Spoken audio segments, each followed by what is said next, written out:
Bago natin simulan ng kwento, please like and share the video at huwag na din kalimutang mag-subscribe.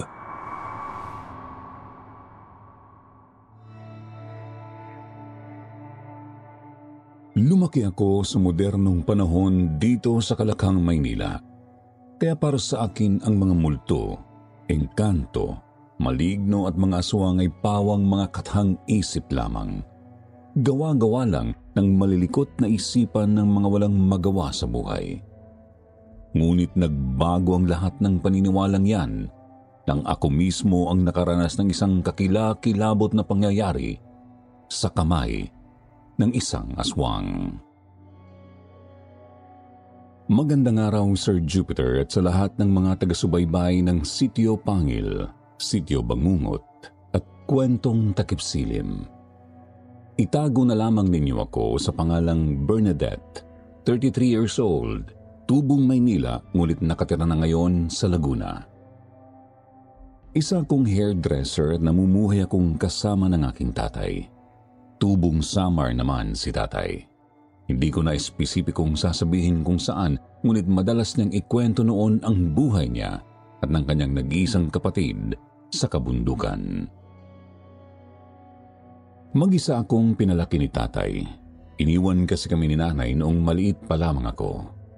Mahilig magkwento si tatay. Siguro yun na lang ang paraan niya para libangin ang sarili sa dami ng mga problema. Madalas na laman ng kwento niya ang pagiging albularyo ng lahi namin sa Samar. Magaling na albularyo daw ang kanyang lolo at lolo sa tuhod. Ngunit naputol din yun nang itigil ng ama niya ang panggagamot at nag-focus ito sa pagtatrabaho. Kung minsan laman din ng mga kwento niya ang mga aswang at ang pakikipaglaban ng mga lolo niya sa mga ito. Taong 2014, isang gabi pagdating ko ng bahay galing sa trabaho ay narinig kong may kausap si tatay sa cellphone. Hindi ko maintindihan kung ano ang pinag-uusapan nila. Natagpuan ko na lamang si tatay na nakatungo sa lamesa at umiiyak. Oh, Tay. Anong problema? Bakit kayo umiiyak? May masakit ho ba sa inyo? Sino yung kausap niyo sa cellphone? Nariyan ka na pala. Wala naman anak. Hindi naman ako umiiyak. Napuwing lamang ako. Doon naman sa kausap ko si Tito Eugene mo pala yan.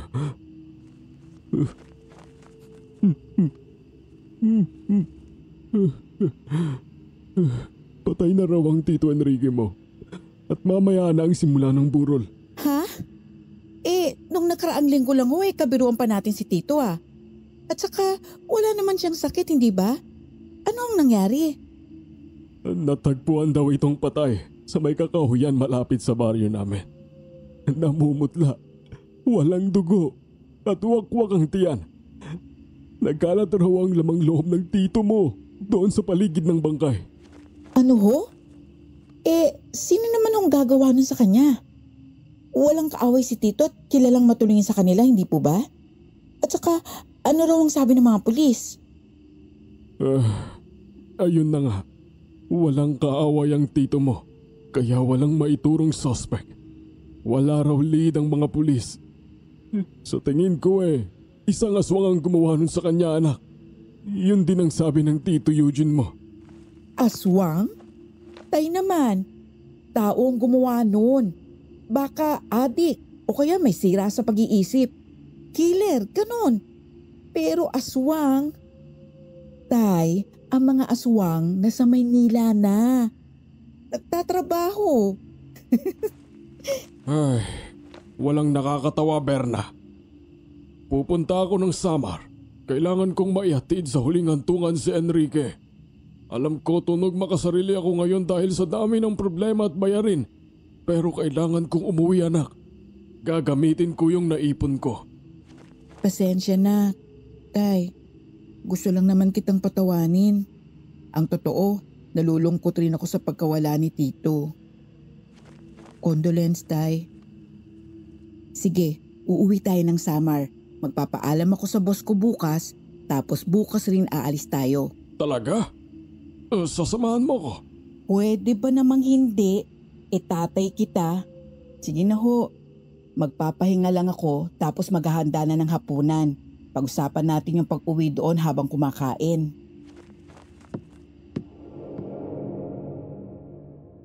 Matapos kong magpaalam sa boss ko ay bumiyahe kami ni tatay papuntang Samar.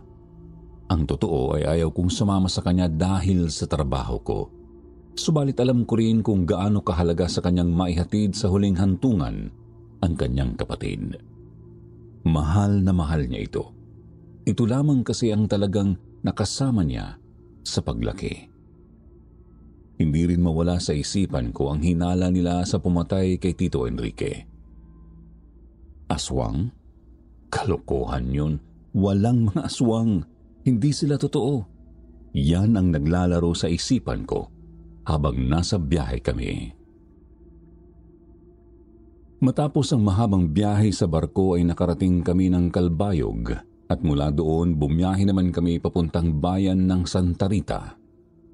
3:00 na ng hapon noon. Mula doon ay sumakay kami ng tricycle. Bumaba kami sa isang pataas na lugar. Hanggang doon na lamang daw ang tricycle at kailangan na naming maglakad mula roon. Tiningnan ko ang dadaanan namin at sa itsura pa lang noon mukhang hihikain na ako. Hinintay namin ang pinsan ni tatay na si Tito Eugene. Hindi naman nagtagal ay dumating ito kasama ng isa pang lalaki. Panganay na anak raw yun ng pinuno ng kanilang baryo. Sila ang nagdala ng mga gamit namin at nagsimula na kaming maglakad. Hindi naman ganoon katarik ang daan. Sadyang makipot lang at kung hindi ka sanay, talagang mahihirapan ka. Tumawid kami ng isang ilog na may kalakasan ng agos at habang ginagawa namin yun ay nakaramdam ako ng kakaiba sa paligid. Tay, parang bumigat ang pakiramdam ko.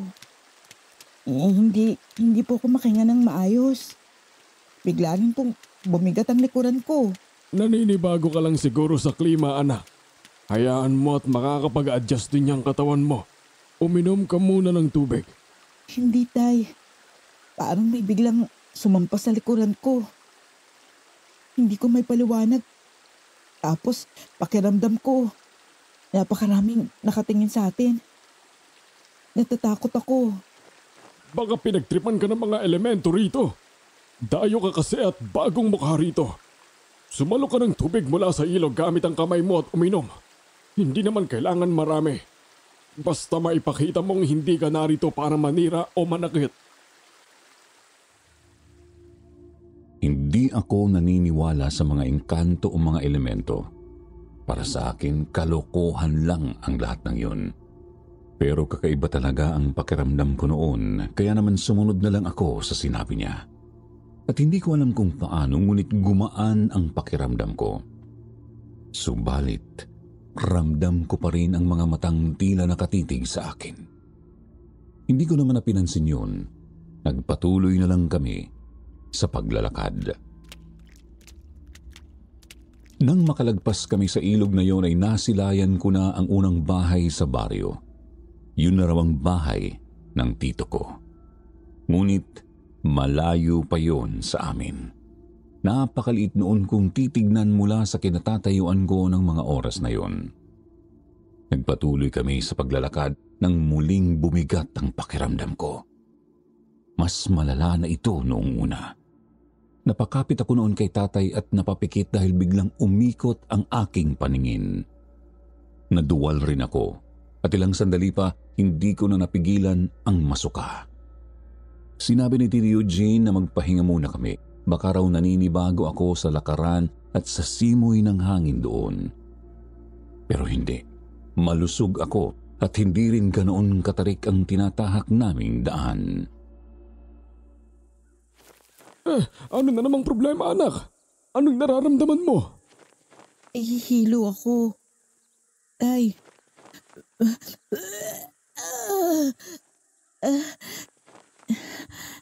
Nalalata na rin ang buo kong katawan. Parang hindi ko na kayang tumuloy. Malayo pa ba? Malapit na tayo. Nararamdaman mo pa rin ba yung mga mata na sinasabi mo kanina na nakatingin sa'yo? Opo. Balisang lumingon-lingon si tatay pagkatapos noon. Aligaga siyang tumingin sa bawat sulok ng kakahuyang dinadaanan namin. Hindi ko alam kung ano ang hinahanap niya, subalit wala siyang nakita. Dumukot siya sa kanyang bulsa at may kinuha siya doon na parang isang maliit na supot na gawa sa tela. Kulay pula yun at parang yung mga nabibili sa mga simbahan noon ay kinakabit sa damit ng mga sanggol. Pangontra yun, sabi ni tatay. Pangontra sa mga aswang. Alam daw niyang hindi ako naniniwala pero wala naman daw mawawala kung ibubulsa ko yun. Hindi na ako kumontra pa. Nagdidilim na ang paningin ko noon, kaya kinuha ko iyon at inilagay sa bulsa ng pantalon ko. At sa maniwala kayo sa hindi, biglang nawala ang hilo ko at bumalik ang lakas ko. Pero hindi pa rin ako kumbinsido sa mga aswang at maligno. Naisip kong pagod lang siguro ang naramdaman ko.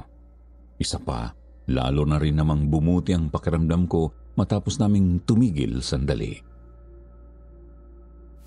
Muli kaming naglakad. May inakyat kaming mababang bangin at tinahak namin ang daan doon. Mula doon ay natanaw ko ang isang maisan. Malawak yun at halos katapat lang ng baryo. Sa gitna ng maisang yon ay may isang kubo at sa labas ng kubong yon ay nakaupo sa isang upuan ang isang lalaki. Sa tingin ko mga nasa 30 anyos na ito. Sunog ang balat sa araw at gulo-gulo ang buhok. Nakasampay ang isa nitong kamay sa bintana ng kubo. Ang isa naman ay nakalaylay lang habang hawak ang isang long neck na bote. Nagtagpo ang mga mata namin. Kinilabutan ako, kaya naman umiwas ako doon at nagtago ako sa gilid ng tatay ko.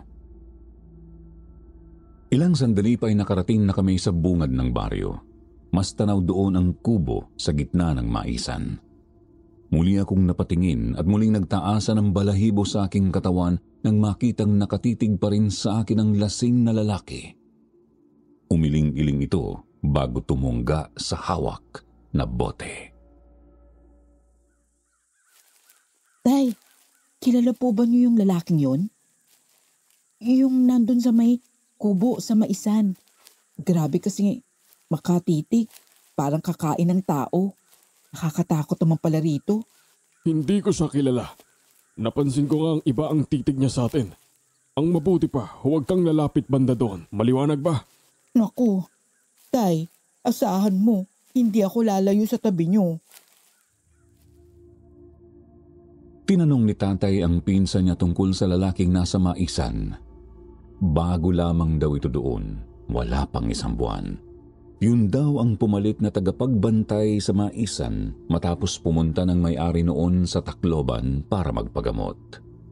Mula raw nang dumating doon iyon ay palagi na itong lasing sa lambanog. At magmula rin daw noong dumating ito ay nagsimula na ang mga karumal-dumal at kahindik-hindik na mga krimen sa baryo. Pati na sa mga karatig lugar. Tinanong ko kung ano ang ibig nilang sabihin. Pero nang sasagot na sana ang tito ko ay isang may edad ng babae ang lumapit sa amin. Mayroon itong mahaba, umaalon at itim na buhok. Puting-puti ang kanyang suot na mahabang bestita. May kasama itong 2 kadalagahan na mukhang mga utusan nito. Maligayang pagdating dito sa aming baryo. Ako nga pala si Dina, ang manggagamot dito sa aming lugar. Maaari niyo akong tawaging Aling Dina o Ate Dina, kung anong gusto niyo. Kapatid ako ni Enrique.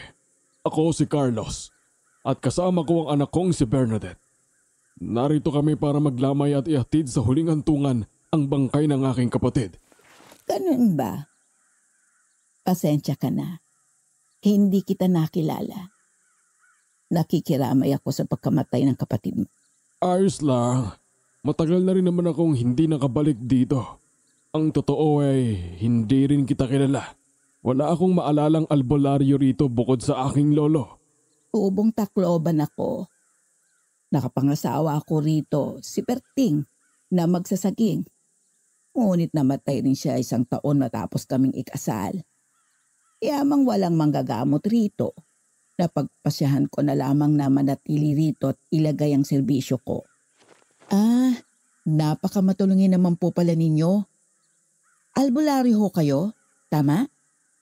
Masasagot ho ba ninyo kung aswang talaga ang pumatay kay Tito Enrique? Bernadette! Ayos lang yan, Carlos. Ganyan talaga ang mga taga-Maynila. Walang bilib sa kakayahan ng mga albularyong kagaya ko at kagaya ng lahi nyo. Bernadette, base sa mga sugat na tinamo ng tiyuhin mo, nasisiguro kung isang aswang nga ang gumawa nun sa kanya. Kung bakit, kung sino at kung saan makikita ang aswang na iyon ay hindi ko alam. Nagulat ako nang bigla niyang kinuha ang mga kamay ko. Sinalat-salat niya ang palad ko habang nakatitig siya sa aking mga mata. Itim na itim yun at parang pakiramdam ko ay hinihigop ako noon. Gusto kong bawiin ang mga kamay ko sa kanya ngunit hindi ko yun magawa. Pagkatapos ay sinabi niyang may magandang hinaharap ang naghihintay sa akin. Basta wag lamang akong magpadalos-dalos ng kilos. Wag rin daw akong pakialamera at masyadong matanong. Lalo na raw at kalat na sa baryo ang tungkol sa gumagalang aswang. Sasagot pa sana ako nang awatin na ako ni tatay. Pagkatapos ay pinutol na ni Tito Eugene ang usapan namin. Mas maigi na raw na doon na kami sa burol mag-usap. Palubog na rin kasi ang araw noon at nagsisimula ng dumilim. Sinangayunan naman yun ng lahat. Napasulyap pa ako kay Aling Dina at napangisi na lang ako nang makitang nakangiti ito sa akin. Napalingon akong muli sa maisan. Wala na doon ang lalaki. Marahil ay pumasok na ito at nakatulog na sa kalasingan. Babaling na sana ako kina tatay nang biglang umakbay sa akin si Aling Dina. Muntik pa akong mapatalon noon sa gulat. Huwag raw akong maglalapit sa lalaking naroon dahil yun daw ang pinaghihinalaan nilang aswang. Napatingin ako sa kanya. Seryoso ang mukha niya at walang bahid ng biro. Mabuti na raw ang mag-ingat kaysa maging pulutan ng lalaking yon. Layo-layo ang mga bahay doon, Sir Jupiter, at nakakainis na walang signal sa lugar na iyon. Ang bahay na nakita ko sa malayo ay ang mismong bahay ni Tito Enrique.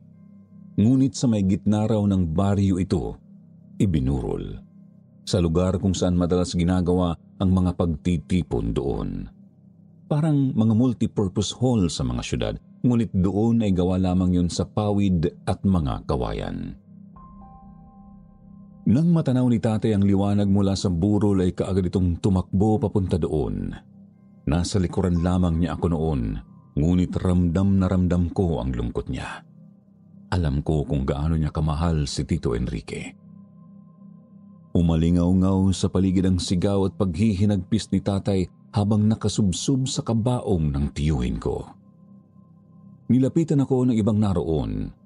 Hindi ko sila kilala, ngunit inakay nila ako sa loob ng burol. Mga pinsan at mga pamangkin nila tatay ang karamihang naroon. Maasikaso sila kahit na bakas sa mukha nila ang lungkot. Lumapit sa akin ang pinuno ng baryo kasama ang anak nitong dalaga. Binati nila ako ngunit nagpaalam rin kaagad dahil may kailangan pa silang asikasuhin.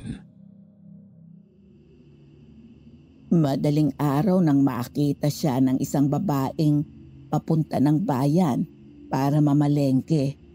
Akala raw nito ay lasing lamang at doon inabot sa ilog. Hindi umiinom ang kapatid ko. Alam ko. Makinig ka muna, maaari ba? Pasensya na. Nilapitan ito ng babae.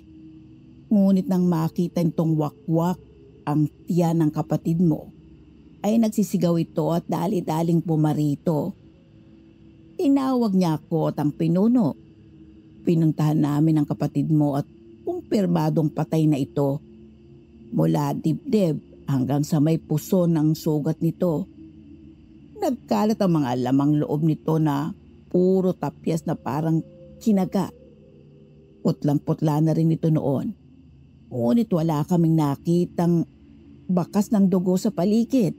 So, aswang po talaga ang may gawa nito? Hindi ho ba maaaring may pumatay sa kanya? Kriminal, psycho, ganun. Alam kong hindi ka naniniwala sa mga aswang at kababalaghan, iha. Pero maniwala ka man o sa hindi, may mga nilalang dito sa mundo na hindi mo pa nakikita. Iyon nga ho, hindi natin nakita kung ano yun. Paanong aswang kaagad ang pinagbibintangan natin? Bakit hindi muna tayo humanap ng lohikal na paliwanag dito? Tumigil ka na, Bernadette. Pero, Tay, paanong... Tumigil ka na. Wala kang ideya sa nangyayari dito. Nakita kong nag-iba ang mukha ni tatay. Nanlalaki ang mga mata nito at butil-butil ang pawis sa noo habang nakatuon ang mga mata sa lupa. Bigla siyang tumayo.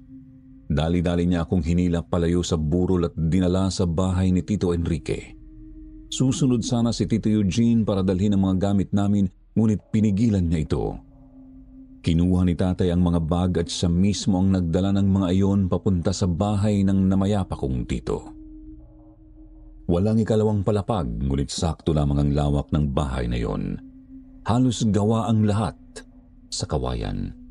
May sala at 2 kwarto. Sa sala ay tanaw na tanaw ang maisan, ngunit napanganga ako nang makakita ng iba't ibang mga medalyong nakasabit sa dingding. May mga kwintas na yari sa lubid at may palawit na mga bato. Mayroon ding 3 buntot pagi at pinatulis na kawayan na nakasabit sa likod ng pinto. Pero hindi ko na pinansin ang mga yon. Naisip kong tipikal lang yon sa mga bahay sa probinsya. Kaagad kong binalingan si tatay. Nagulat rin ako sa biglang paghila niya sa akin at maging ang ilang naroon ay nabigla sa ginawa niya. May problema ba, Tay? Hindi dapat kita dinala sa lugar na ito, Berna. Patawarin mo ko. Hindi ko ho kayo maintindihan, Tay. At saka akong may gustong sumama. Wala ho kayong dapat ipagpaumanhin sa akin. Teka, naniniwala ho ba kayo kay Aling Dina? Tay, imposibleng aswang ang pumatay kay Tito. Paimbestigahan natin to. Noong mga bata kami, 3 pamilya ang muntikang ubusin ng isang tiktik dito sa baryo. Tik-tik? Oo, tiktik. Mga uri ng aswang na mahilig sa mga sanggol. Subalit kung walang sanggol, ay kahit laman loob ng mga tao ay ayos na sa kanila. Mayroon silang maahabang mga dila na nagagamit nila sa pagsipsip ng dugo. Kaya nilang papayatin ang mga katawan nila para mapabilis ang kanilang kilos, depende sa sitwasyon. Pero ang hirap naman po kasing paniwalaan yan. Kahit nga, mga pulis magdadalawang isip eh. Sinabi ko, hindi ba? 3 pamilya ang muntikang ubusin ng isang tiktik dito. Itatanong mo kung nakita ko. Oo, nakita namin ni Enrique dahil naroon kami nang patahin ng lolo namin ang halimaw na yon. Kaya hindi na malayong maulit ang mga pangyayaring yon. Natulala na lamang ako sa sinabing iyon ni tatay. Paano ko pa kokontrahin ang isang bagay na nakita di umano ng 2 niyang mga mata? Matapos yun ay sinabi ni tatay na aalis kami kaagad matapos lang mailibing si Tito Enrique. Mga 2 araw pa yon. Hindi raw kami pwedeng magtagal doon at muli niyang idiniin sa akin na huwag matigas ang ulo ko. Ayos lang daw na huwag akong maniwala basta sumunod ako sa mga ibibilin niya. Hindi ko raw kakayanin ang magiging resulta ng katigasan ng ulo ko doon kung sakali. Noong gabing yun ay nakaramdam ako ng labis na pagod. Kaya naman nang inaya niya akong bumalik sa burol ay sinabi kong doon muna ako sa bahay at magpapahinga. Tiningnan niya ako noon at nagbuntong hininga. Pero pumayag rin naman siya. Basta raw sa oras na may maramdaman akong kakaiba o nakakatakot Sumigaw lang ako para humingi ng saklolo. Sumilip ako sa bintanang katabi ng pinto. Tanaw naman mula doon ang burulan at madali ko lang din naman siyang matatawag. Ipinangako ko rin na ilalak ko ang mga pintuan. Matapos 3 beses na magbilin na mag-ingat ay lumabas na si tatay. At nang masiguro kong nakalayo na siya ay kaagad ko nang isinara ang pinto. May kuryente naman sa baryong yun. Yun nga lang daw kung minsan ay nawawala. Kaya naman hindi ko iwinawalay sa akin ang flashlight at posporo na nakita ko doon sa bahay. Mahirap na at baka biglang mamatay ang ilaw at wala akong makita. Umupo ako sa isang upuang gawa sa kawayan. Iniunat ko ang aking likuran at hindi ko namalayan na nakatulog na pala ako doon. Pagdilat ko ng mga mata ay kadiliman ang una kong nakita. Kaagad na kumabog ang dibdib ko noon, Sir Jupiter. Kinapa-kapa ko ang flashlight na nasa tabi ko lang noon. Ngunit sa halip na makuha ay nahulog ko ito sa sahig. Dali-dali akong lumuhod para kunin yun. Napakadilim doon kaya wala akong nagawa kung hindi ang kapakapain ang lugar kung saan nahulog ang flashlight. Nang biglang maramdaman kong may humawak sa aking kanang kamay. Magaspang at parang basa ang kamay na yun. Ramdam ko rin ang matutulis nitong mga kuko. Mabilis kong inagaw ang kamay ko mula doon at napatili ako ng ubod ng lakas dahilan para mapasugod si tatay sa bahay kasama si Tito Eugene. Doon ko na napansin na bukas ang bintanang nakatapat sa maisan at sa gitna ng pagkataranta namin ay may kung anong tumakbo sa bintanang yon at tumalon palabas ng bahay. Muli akong napasigaw. Dali-daling tumakbo ang pinsan ni tatay para habulin at tingnan kung ano yun, subalit wala itong inabutan. Napahawak ako sa aking kamay at napanguwi ako nang maramdamang mahapdi yun. Tinutukan ako ni tatay ng flashlight at nanlaki ang mga mata namin nang makitang may 2 mahabang hiwa ako doon. Kinakapa ko po yung flashlight. Nilaglag kasi. Tapos, bigla nilang may humawak sa kamay ko. Sinabi ko na nga ba at hindi dapat kita iniwan? Lintik na yon. Kinukursunada ka pa talaga? Aswang yun? Sa tingin mo, Hindi ko po alam. may hayop ba o kriminal na makakagawa ng nakita mo? Wala po. Yun naman pala eh. Magmula ngayon, magdoble ingat tayo. Sandali nga at titingnan ko ang problema ng kuryente. May ilaw naman kasi sa burulan eh. Tiningnan ni tatay ang naging problema ng kuryente. Natanggal pala sa pagkakakabit ang isang wire na nakadugtong sa kapitbahay. Inayos niya yun at sinamahan ako sa sala. Sinabihan na lamang niya ang pinsan na bukas na siya babalik sa burol dahil hindi ako maiwang mag-isa.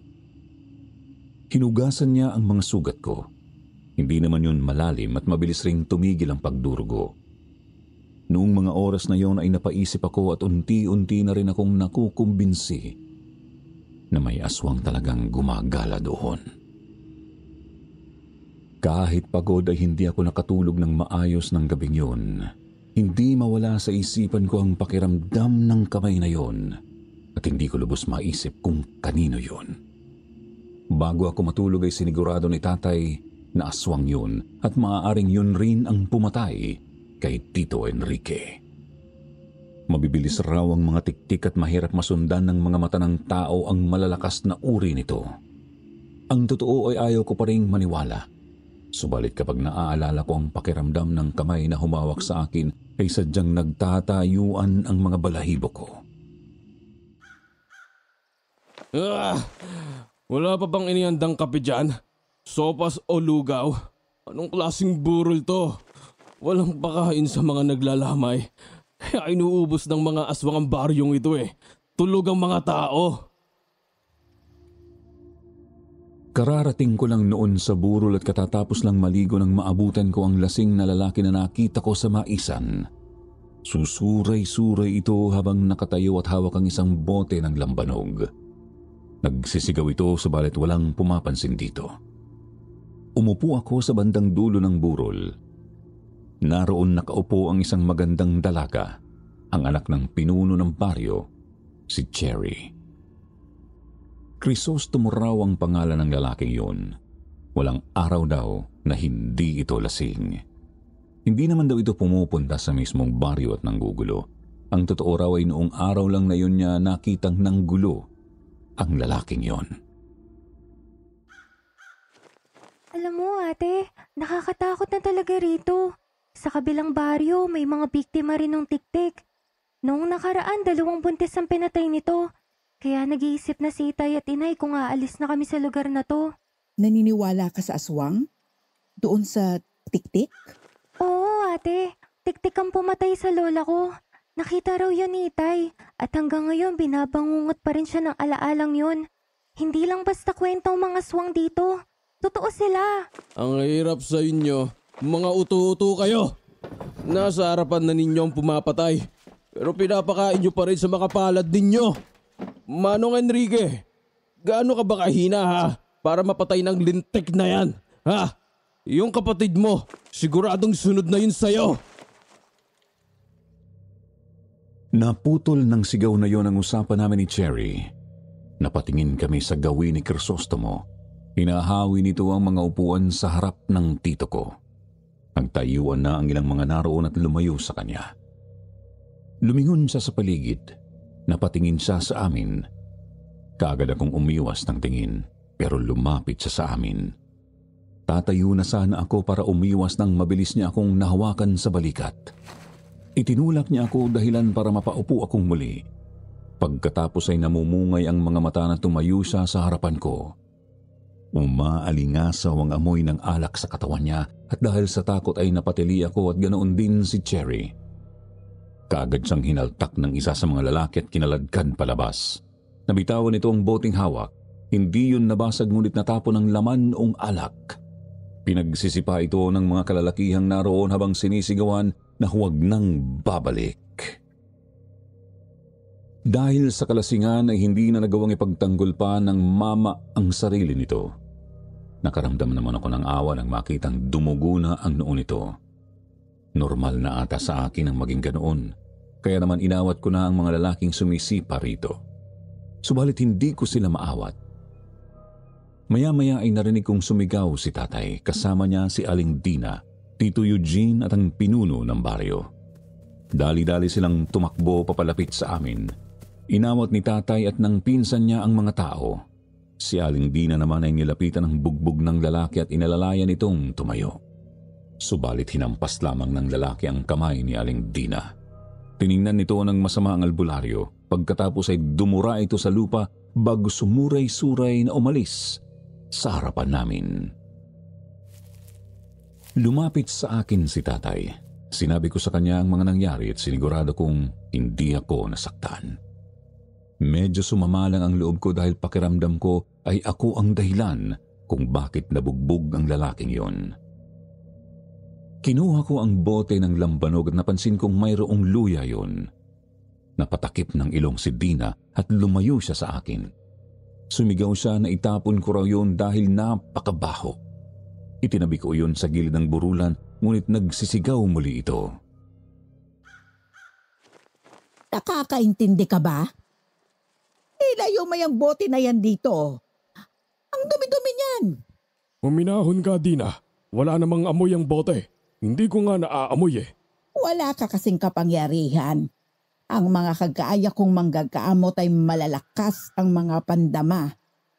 Kapag sinabi kong mabaho, mabaho yon. Relax ho. Ito nga't ilalabas ko na. Hindi naman po nyo kailangang magsisigaw ng ganyan. Para naman kayo mamamatay sa lambanog. Tumitig sa akin ng masama si Aling Dina. Pero hindi ako nagpatinag. Nanlilisik ang mga mata niya pero tinitigan ko yon hanggang siya na ang unang umiwas ng tingin. Para namang mapapatay siya ng amoy ng lambanog. Napaka-arte. Kinabukasan noon ay nailibing na rin si Tito Enrique. Malayo ang sementeryo sa baryo kaya hapon na nang makabalik kami. Pagdaan namin sa may maisan ay nakita ko si Crisostomo na kumakain. Nakakamay ito at sa tabi ay isang muling bote ng lambanog. Nagtagpo ang mga mata namin. Mabilis akong umiwas ng tingin nang marinig ko itong sumigaw. Hindi magtatagal. Papatay muli ang aswang. Isa sa inyong magiging biktima niya kung mananatili kayong mga hangal. Mabubusog ang halimaw sa inyo, sigurado yan.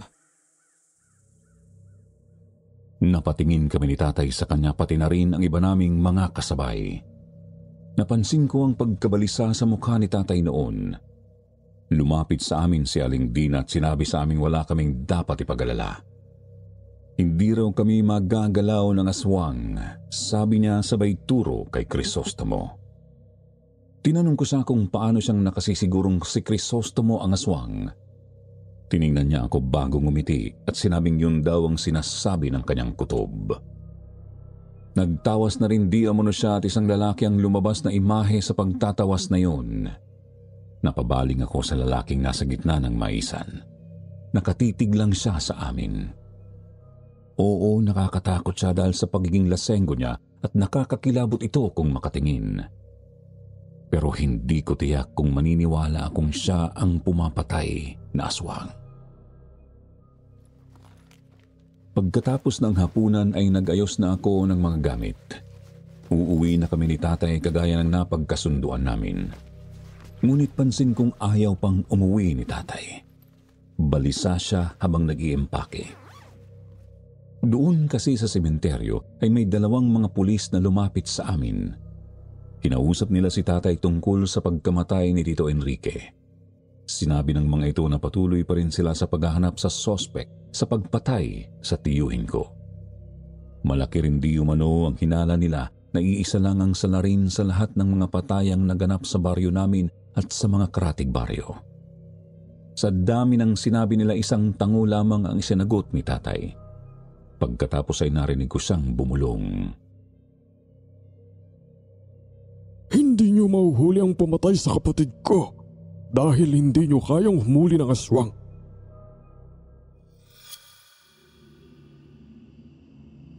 Tay, may lasenggo bang mga aswang? Hindi ko alam. Bakit mo natanong? Sa lambanog na may luya.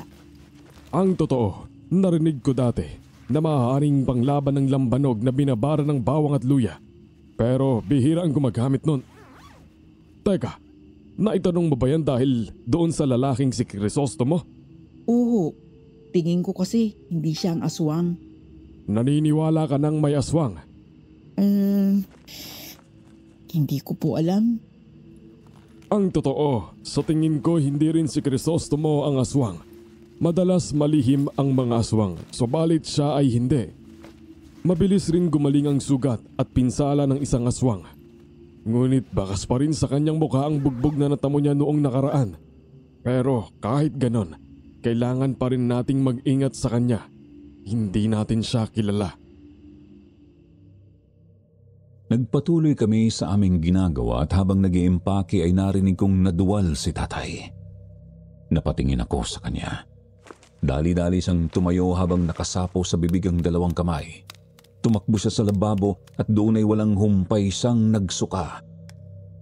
Nilapitan ko siya at nanlaki ang mga mata ko nang makitang buo-buong plema ang isinuka niya. Ikinuha ko siya ng tubig, ininom niya yun, subalit muli lang siyang sumuka. Maya-maya pa ay kulay itim na likido na ang lumabas sa kanyang bibig. Tatakbo na sana ako sa labas para humingi ng tulong nang pigilan niya ako.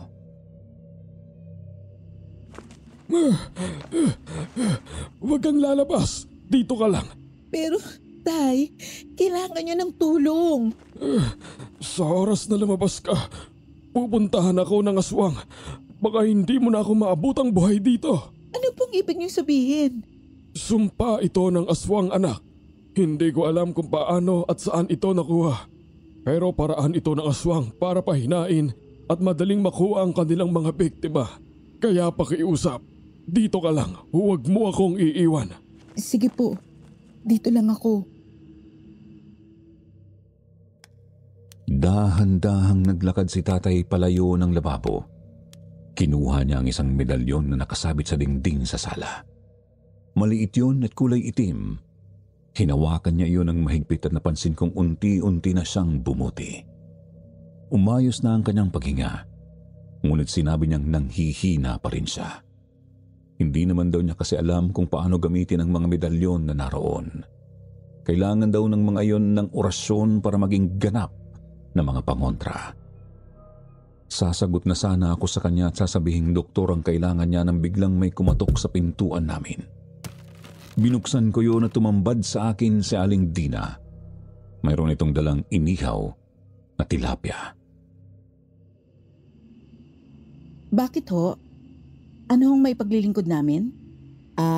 Nagluto lang ako ng kaunting ulam. Naisip kong dalhan kayo. Baka wala na kasi kayong oras para magluto. Teka, parang balisa ka ata. May problema ba? Sumama po kasi ang pakiramdam ni tatay. May nakain po atang hindi maganda. Ako ho ang nag-aasikaso. Dina, ikaw ba yan? Tingnan mo nga ako at tulungan. Ang sakit ng tiyan ko at panay ang suka ko eh. Nako, Carlos, anong nangyari? Nausog ka ng isang aswang. Anong hindi ko naramdaman ng aswang na gumawa sa iyo niyan? Marahil ay doon mo yan nakuha sa sementeryo. O kaya ay nung dumaan tayo doon sa maisan kanina. Hindi ko alam. Ang mahalaga, tulungan mo muna ako. Sige, hihintayin mo ko. Ikaw naman, Bernadette. Magpakulo ka ng tubig sa kaldero. Kailangan natin yon. Daling-daling umalis ito at pagbalik ay may dala na itong mga dahon. Dinikdik niya ang mga iba sa mga yon sa mismong bahay namin. Inihalo niya sa pinakuluan kong tubig ang ilan sa mga dahon. Hindi ko alam kung anong klase ng mga dahon ng mga yon. Ngunit sinabi ni tatay na mga halamang gamot daw ang mga yon na gamot sa pagsusuka, pagkahilo at panghihina. Kaya naman hindi na ako nagsalita pa. Pinaghalo ni Aling Dina ang mga iyon sa isang bote. Inalog niya yon at saka pinuno ang kalahati ng isang baso. Nilagyan niya yon ng malinis na tubig at saka iniabot kay tatay. Yun daw ang ipainom ko rito 3 beses sa isang araw hanggang sa tuluyang bumuti ang lagay nito. Nagpasalamat si tatay. Nagpaalam na siya at palabas na ng bahay nang bigla ko siyang pinigilan. Ano ho ba talagang sakit ni tatay? Dadalhin ko na lang po siya sa doktor para malunasan kaagad. Malamang nasabi na sa iyo ng tatay mo. Hindi pangkaraniwang sakit ang tumama sa kanya. Ipainom mo lang ang ginawa kong gamot. Yun lang ang makakatulong sa kanya sa ngayon. Matapos yun ay nagpaalam na siya ng tuluyan. Sinabi naman ni tatay na matulog na lang kami at masyado nang lumalim ang gabi. Kung bubuti raw ang pakiramdam niya, bukas tutuloy na kami sa pag-uwi. Subalit, tila naging bangungot ang gabing yon. Bandang 2:00 ng madaling araw nang maalimpungatan ako nang dahil sa isang kaluskos.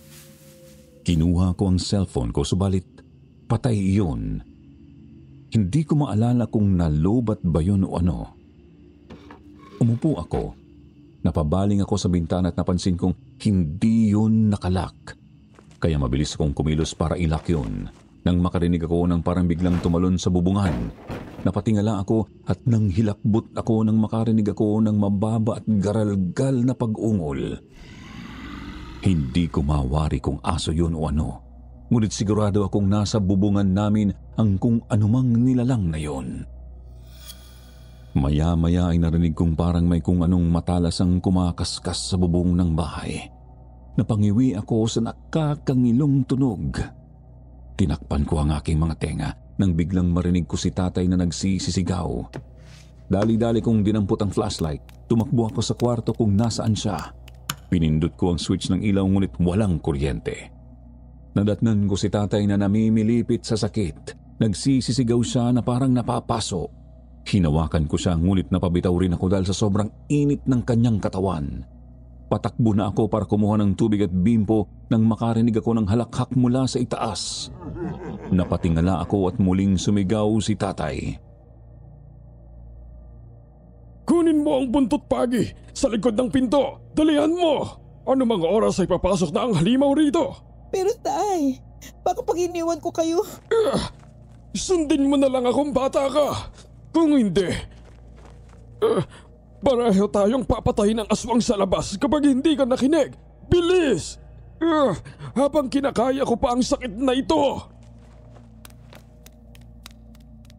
Dali-dali akong tumakbo palabas ng kwarto at sinunod ko ang utos ni tatay. Pagkatapos ay dali-dali akong tumakbo pabalik sa kwarto. Ilang sandali pa ay nagsimula ng umuga ang bubong ng bahay. Parang binabaklas na iyon ng halimaw na nasa itaas. Kinain na ako ng takot ng mga oras na iyon, Sir Jupiter. Tumulo ang luha sa aking mga mata at nanginig ang buo kong katawan. Nagsisigaw lalo si tatay. Tumirik na ang kanyang mga mata nang makarinig ako ng malakas na sitsit mula sa labas. Galing yun sa direksyon ng maisan. Narinig kong tumalon ang kung anong nasa bubungan namin pababa.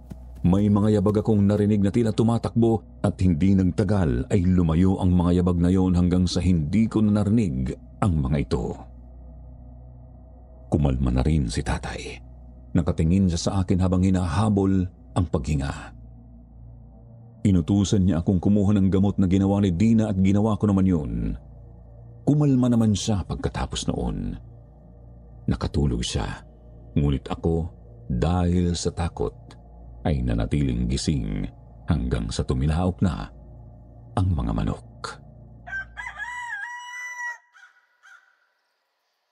Kinabukasan ay tiningnan ko agad ang lagay ni tatay. Inaapoy pa rin siya ng lagdat kaya hinayaan ko na lang siyang matulog. Lumabas ako at sinabi kay Tito Eugene ang nangyari noong gabi. Napabuntong hininga siya at napailing. Mayroon din daw na biktima sa kalsada sa kabilang baryo kagabi. Tanging ang itak na lamang daw nito ang nakita at ilang mga patak ng dugo. May ilan ding mga hayop ang napatay at sinipsipan ng dugo. Mag-iingat daw kami. Kumpirmado raw na isang aswang ang gumagala sa gabi. May nakita daw kasi ang mga tanod na naghabulan sa may kakahuyan noong gabi. Nakita raw nito ang payat at itim na katawan ng aswang. Nanlilisik raw ang mga mata nito at mayroong mahabang dila. Usap-usapan na rin daw yun sa bayan at sa mga karatig baryo. Tinanong ko kung ano ang pangontra sa mga aswang, ngunit sinabi lamang ni Tito Eugene na lahat ng kailangan ko ay nasa bahay na ni Tito Enrique. Naniniwala din di umano sila na nakipaglaban si Tito sa aswang na yon bago ito mapatay. Lumipas ang mga oras, hindi bumuti ang lagay ni tatay. Hindi na niya magawang iupo ang sarili. Wala rin siyang ganang kumain at putlang-putla na ang kulay niya. Sinabi kong dadalhin ko na siya sa ospital ngunit kumontra siya. Eksakto, biglang kumatok si Aling Dina. Sumilip ito at pinapasok ko na lamang. May dala itong inihaw na isda. Inilapag nito ang dala at kinumusta si tatay. Sinabi kong hindi pa rin mabuti ang lagay nito.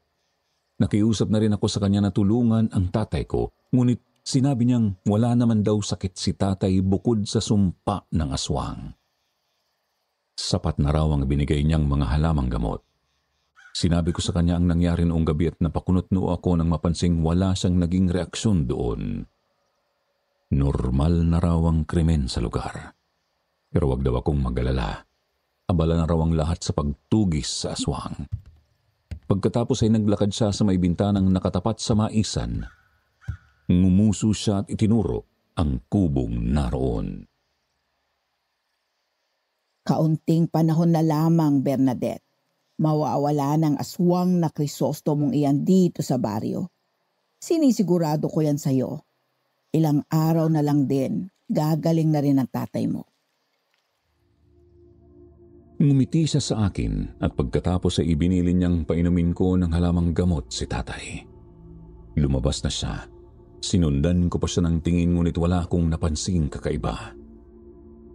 Inihanda ko na ang iinuming gamot ni tatay. Papunta na ako sa kwarto niya nang mapatili ako. Bigla kasing may humaltak sa kamay ko na may hawak na baso.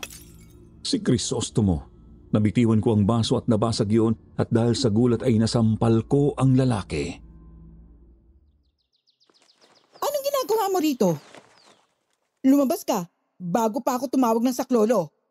Alam ko kung paano gagamutin ng tatay mo. Hayaan mo kung tulungan ko kayo. Ha?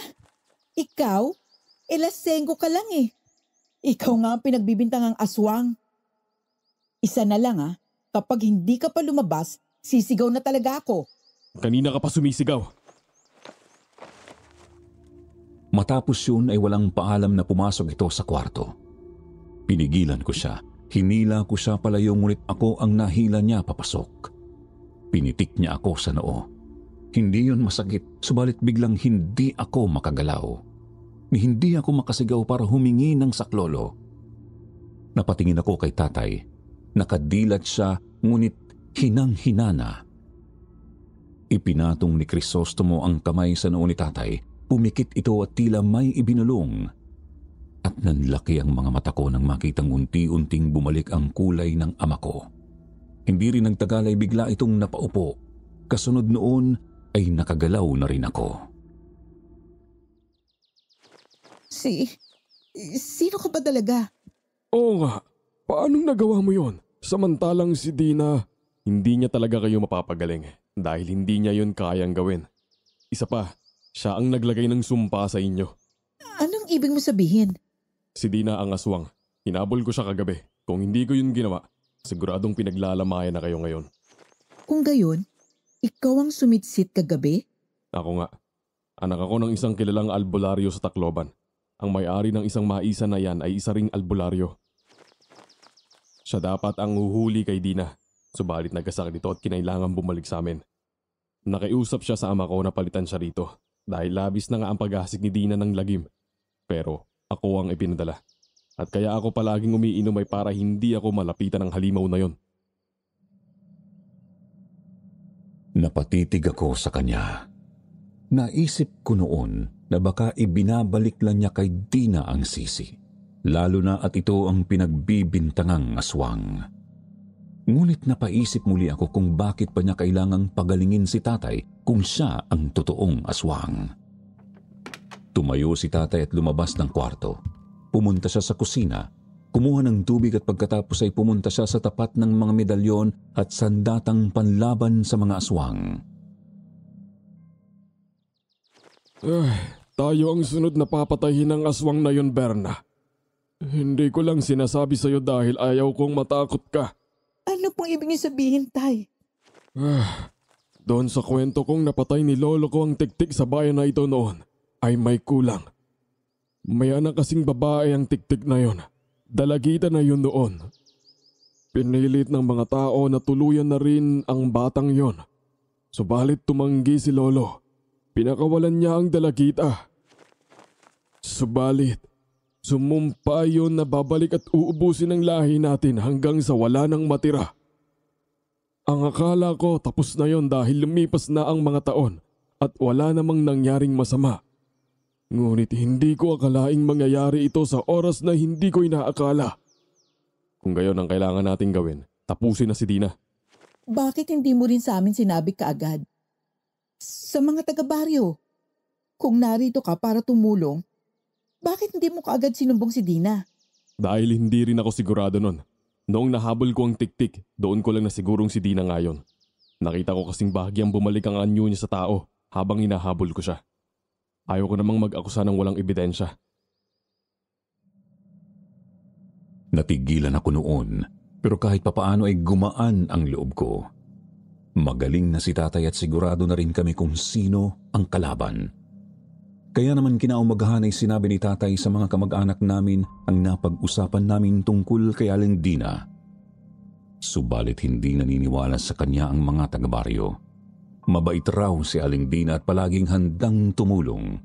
Si Crisostomo raw ang salot sa lugar. At ang dahilan para nila sabihin yon ay ang dahilan rin ni Aling Dina. Nagsimula di umano ang lahat ng dumating doon ang lasenggong lalaki. Wala kaming nagawa ni tatay kung hindi ang bigong bumalik sa bahay ni Tito Enrique. Kinuusap niya ako noon at sinabihan akong umuwi na ng Luzon. Hindi ako aalis. Dito lang ako. Kung aalis man ako, kasama ko kayo. Pero, anak, kailangan kong tapusin ito. Kailangang may pumatay sa tiktik. Magiging mapanganib yon at ayaw kong mapahamak ka. Pakiusap, bumalik ka na lang ng Laguna. Hindi. Hindi ko kayo masusunod sa pagkakataong ito, Tay. Pasensya na. Pero hindi ako uuwi ng Laguna nang wala kayo. At walang kasiguraduhan kung makakauwi kayo. Pero anak, Walang nagawa si tatay. Hindi ko siya iiwan. Siya na lamang ang mayroon ako at ako na lamang ang mayroon siya. Hindi ko hahayaang kunin pa siya ng aswang sa akin. Oo, natatakot ako. Pero mas natatakot akong mawala si tatay sa akin na wala man lang akong ginagawa. Naghanda si tatay ng mga gamit. Naghasa siya ng mga tabak. Pisa ng mga bawang at ipinahid ang katas noon sa mga bintana at pintuan. Walang karanasan si tatay sa paglaban sa mga aswang at ang mga ginagawa niya ay base lamang sa mga narinig niya sa mga kwento ng kanyang lolo at ama. Noong paggabi na ay nakarinig kami ng sigawan ng mga tao sa labas. Napasilip ako at nagulat ako nang makitang papalusob sila sa maisan. May dalang mga itak ang mga lalaki at ang ilan may matutulis pang kawayan. Sa likuran nila ay naroroon si Aling Dina. Pinagsisigawan itong patayin na ang salot sa lugar at si Crisostomo ang tinutukoy niya. Ito di umano ang dahilan ng lahat ng kamalasan sa baryo. Lumabas ako, ganoon din si tatay. Pinigilan namin ang mga tao. Tumigil kayo! Hindi si Crisostomo ang kalaban. Tumigil ka! Ang lalaki niya nagsalot. Huwag kang makikialam dito kung ayaw mong madamay. Pero ikaw ang totoong aswang. Inayaan yung lasunin ng lalaking yan ng mga isipan yung mag-ama. Matapos ko kayong asikasuhin, ganito pa ang igaganti niyo sa akin? Sasagot sana muli ako nang hawakan ako ng mahigpit ni tatay sa braso. Alam ko na ang ibig sabihin noon kaya hindi na ako umimik. Isa pa parang nakontrol na ng tuluyan ni Aling Dina ang mga tao. Nakita ko si Crisostomo na lumabas ng bahay. Dali-dali niyang kinuha ang isang itak mula sa likuran ng pintuan. Buong akala ko ay lalaban siya sa mga tao pero bigla siyang tumakbo papalayo. Hinabol siya. Susunod sana ako ngunit muli akong hinila ni tatay. Huwag na raw kaming makialam. Ikapapahamak pa namin yun. Naintindihan ko ang naisabihin ni tatay pero nakakainis na wala akong magawa. Tuluyan ang lumubog ang araw. Bumalik na ang ilang mga kalalakihan na humabol kay Crisostomo. Dismayado sila. Hindi raw kasi nila nahuli ang aswang. Pumunta sa amin ang Tito Eugene. Mag-ingat raw kami at siguraduhing nakasara ang mga pinto. Baka raw bumalik si Crisostomo at kami ang pagbuntungan nito. Sinabi kong hindi si Crisostomo ang aswang, ngunit binulyawan lamang niya ako at sinabihang makinig. Tiningnan ko si tatay ngunit hindi siya kumibo. Pagkaalis ni Tito Eugene ay tinanong ko siya kung ano ang balak niya, ngunit umiling lamang siya at sinabing pauuwiin na niya ako sa Laguna.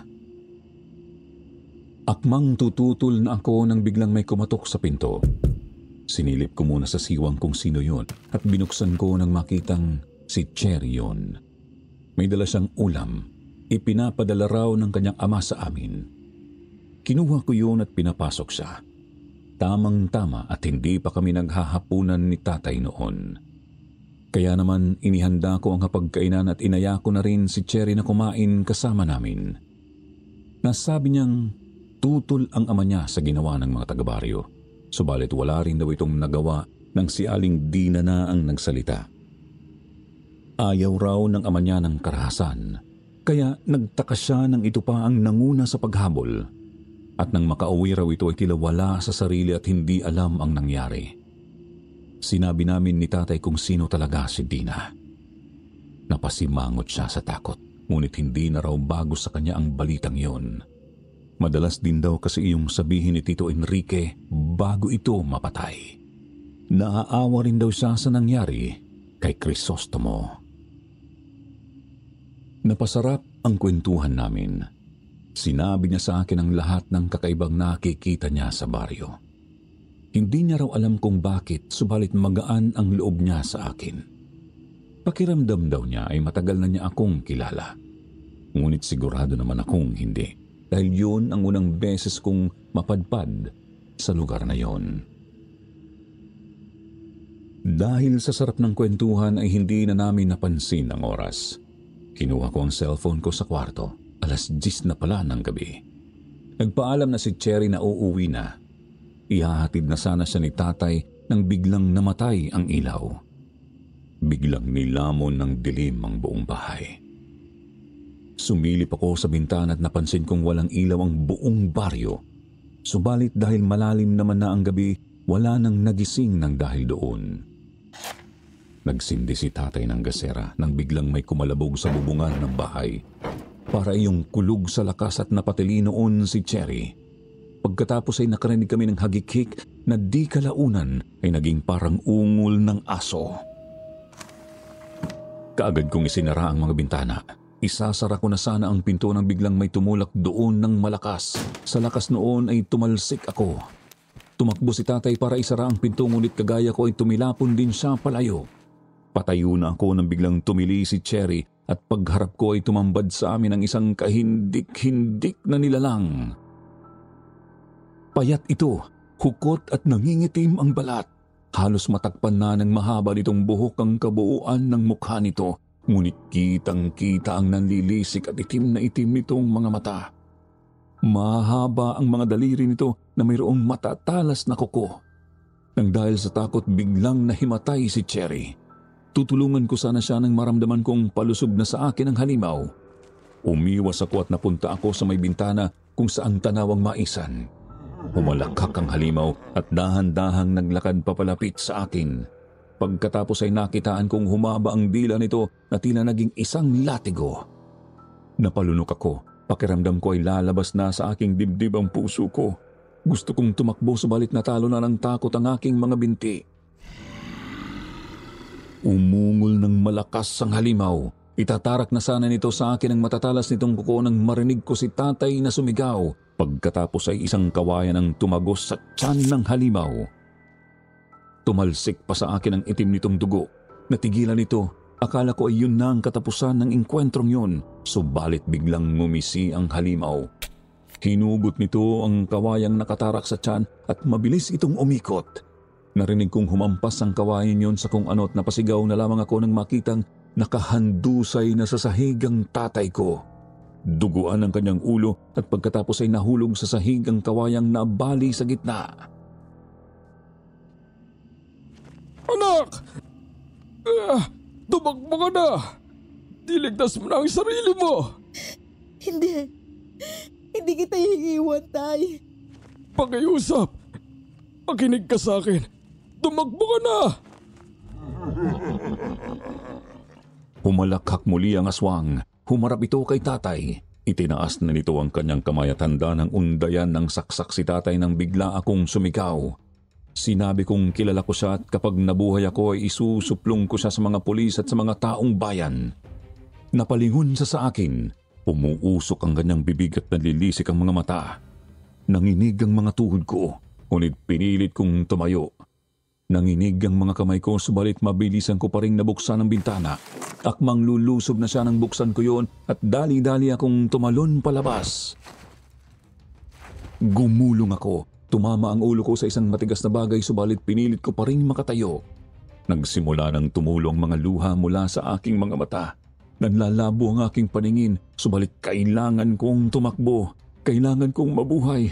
Kailangan ko pang balikan si tatay. Tumakbo ako sa maisan. Nagtago ako sa nagtataas ang mga mais subalit hindi nagtagal ay naramdaman kong may humahabol na sa akin. Nagpatuloy ako sa pagtakbo nang biglang may humaltak sa buhok ko. Napasigaw ako sa sakit. Natumba ako subalit tumayo akong muli para tumakbo. Nang tumalon sa harapan ko ang halimaw, natigilan ako habang nakatitig sa nilalang na iyon. Sapat na ang liwanag ng buwan para makita ko ang kakilakilabot nitong anyo. Hindi ko na sana paapatayin ang tiyuhin mo, Bernadette. Kung hindi lang niya pinagtangkaan ang buhay ko, handa na akong kalimutan ng ginawa nila sa nanay ko noon. Pero dahil sa ginawa niya'y nabuhay muli ang galit sa puso ko. Nagkakamali ka. Ginawa lang ni Tito ang tama. Kampong ka ng kadiliman at wala kang puso. Ang dami mo nang pinatay ng mga inosenteng tao. Hindi ko rin ginustong maging ganito. Kailangan ko ring mabuhay. Kaya ako pumapatay at kumakain ng tao para mabuhay. Pero walang puwang sa mundong ito ang mga kagaya mo. Ang mga kagaya mo ang salot. Halimaw ka! Umatungal ng malakas ang halimaw. Umusok ang bibig nito at nanlisik ang mga mata. Pagkatapos ay mabilis itong lumusob sa akin. Nagawa kong ilagan ang hampas nito, ngunit nahagip ng matalas nitong kuko ang aking braso. Napasigaw ako sa hapdi, pero hindi ako nagpatinag sa takot at sakit. Tumakbo ako hanggang sa makarating ako sa kubo ni Crisostomo. Pumasok ako doon. Naghanap ako ng maaaring magamit na sandata, subalit isang maliit na kutsilyo lamang ang naroon. Ikaw ang tatanggalan ko ng puwang sa mundong ito, Bernadette. Ikaw at ang pamilya mong albularyo. Ubusin ko kayo. Magpaparami ako at ubusin namin ang lahat ng tao sa baryo. Hanggang kami na lang ang matira. Hanggang sa makapamuhay kami ng masagana. Wasak ang dingding ng kubo. Nagliparan ng mga piraso noon kung saan-saan. Wala na akong matakbuhan ng mga oras na yon. Tanging ang maliit na kutsilyo lamang ang mahigpit kong hawak doon. At alam kong hindi ako maililigtas noon. Umungol ng malakas si Dina. Bumuelo na ito at wala na akong nagawa kung hindi ang mapapikit at manalangin ng isang milagro. Isang milagro na magliligtas sa akin mula sa kamay ng halimaw na yon. Sumigaw ako ng malakas habang nakapikit. Inihanda ko na ang sarili sa anumang sakit na mararamdaman ko nang biglang sumigaw si Dina na tila nasasaktan. Kasabay noon ay ang tunog ng hagupit ng isang latigo. Idinilat ko ang aking mga mata at sa harapan ko ay nakatayo si Crisostomo. Hawak ang isang buntot pagi sa isang kamay at sa kabila ay isang bote ng lambanog na may nakababad na luya. Pinaghahampas niya si Dina. Nakita kong lumalatay ang mga hampas na yon at ang mga latay ay nagiging mga sugat. Tumungga si Crisostomo ng lambanog. Pinuno niya ang kanyang bibig noon bago ibinuga yon sa aswang. Nakita kong bumuka ang mga sugat nito. Napaurong ito habang umuungol at nangingisay. Tumabi ka! Magtago ka sa ilalim ng lamesa. Mabilis akong gumapang at sinunod ang sinabi ni Crisostomo. Nakita kong hinugot niya ang itak mula sa kanyang likuran. Muli siyang tumungga ng lambanog at pagkatapos ay lumusob siya sa halimaw. Ngunit pagkawasiwas niya ng itak ay nakaiwas ang halimaw. Nagawa niya itong bugahan ng lambanog, subalit inabot rin siya ng matatalas na kuko nito. Tumalsik si Crisostomo sa labas. Tumama siya sa isang malaking bato sa labas ng bahay. Wasak ang kanyang damit at nag-iwan ang aswang na 3 mahahabang sugat sa kanyang dibdib. Namilipit siya sa sakit at napasigaw. Umuusok pa ang aswang ng dahil sa lambanog. Umungol ito at pagkatapos ay mabilis na tumakbo papunta kay Crisostomo. Nagawang makagulong na Crisostomo papalayo, subalit inabot muli siya ng mahahabang kuko ni Aling Dina. Ilang sandali pa ay nagsisigaw na ang lalaki. Nakapalibot na pala sa leeg nito ang naglalaway na dila ng tiktik. Gusto kong tumulong noon, subalit napako na ang aking mga paa sa aking kinatatayuan ng dahil sa takot. Hanggang sa marinig ko ang malakas na sigaw ni Tatay. Hayop ka! Lintik ka! Mamatay ka na! Mamatay ka na! Tagos sa dibdib ng halimaw ang dalang pinatulis na kawayan ni Tatay. Dahan-dahang kumalas ang dila ng halimaw sa pagkakatali sa leeg ni Crisostomo. Umungol ito at lumingon kay Tatay. Hinugot nito ang kawayan at itinapon papalayo. Dito na ako nagkaroon ng lakas ng loob na kumilos.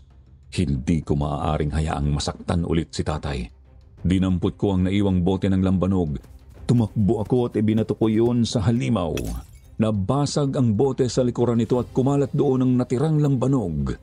Nagpagulong-gulong na parang napapaso si Dina. Muling tumayo si Crisostomo, dinampot niya ang itak. Handa na niyang tagain ang leeg ng halimaw nang bigla itong tumayo at tumakbo papalayo.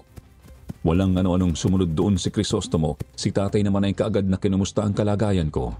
Itinabi niya ako sa gilid at niyakap ako ng mahigpit. Ilang sandali pa ay bumalik si Crisostomo. Hindi raw niya inabot si Dina. Umupo siya sa gilid namin. Namumutla na siya at hinahabol ang hininga. Tinanong ko kung malalim ba ang sugat niya. Umiling siya at sinabihan akong ang sugat ko ang mga galos ang intindihin ko. Sanay na raw siya na masugatan. Isa pa, hindi pa rin tapos ang misyon niya doon dahil hindi pa niya nahuhuli o napapatay si Dina. Babalik daw ito at baka mas malala ang susunod nitong gagawin.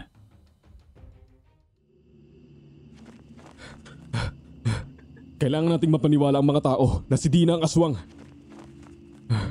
Kung hindi natin yun magagawa, madali lang siya makakabalik dito. Oo, tama ka. Baka bukas lang ng umaga ay narito na siya. Madali lang niyang mapapaikot ang mga tao.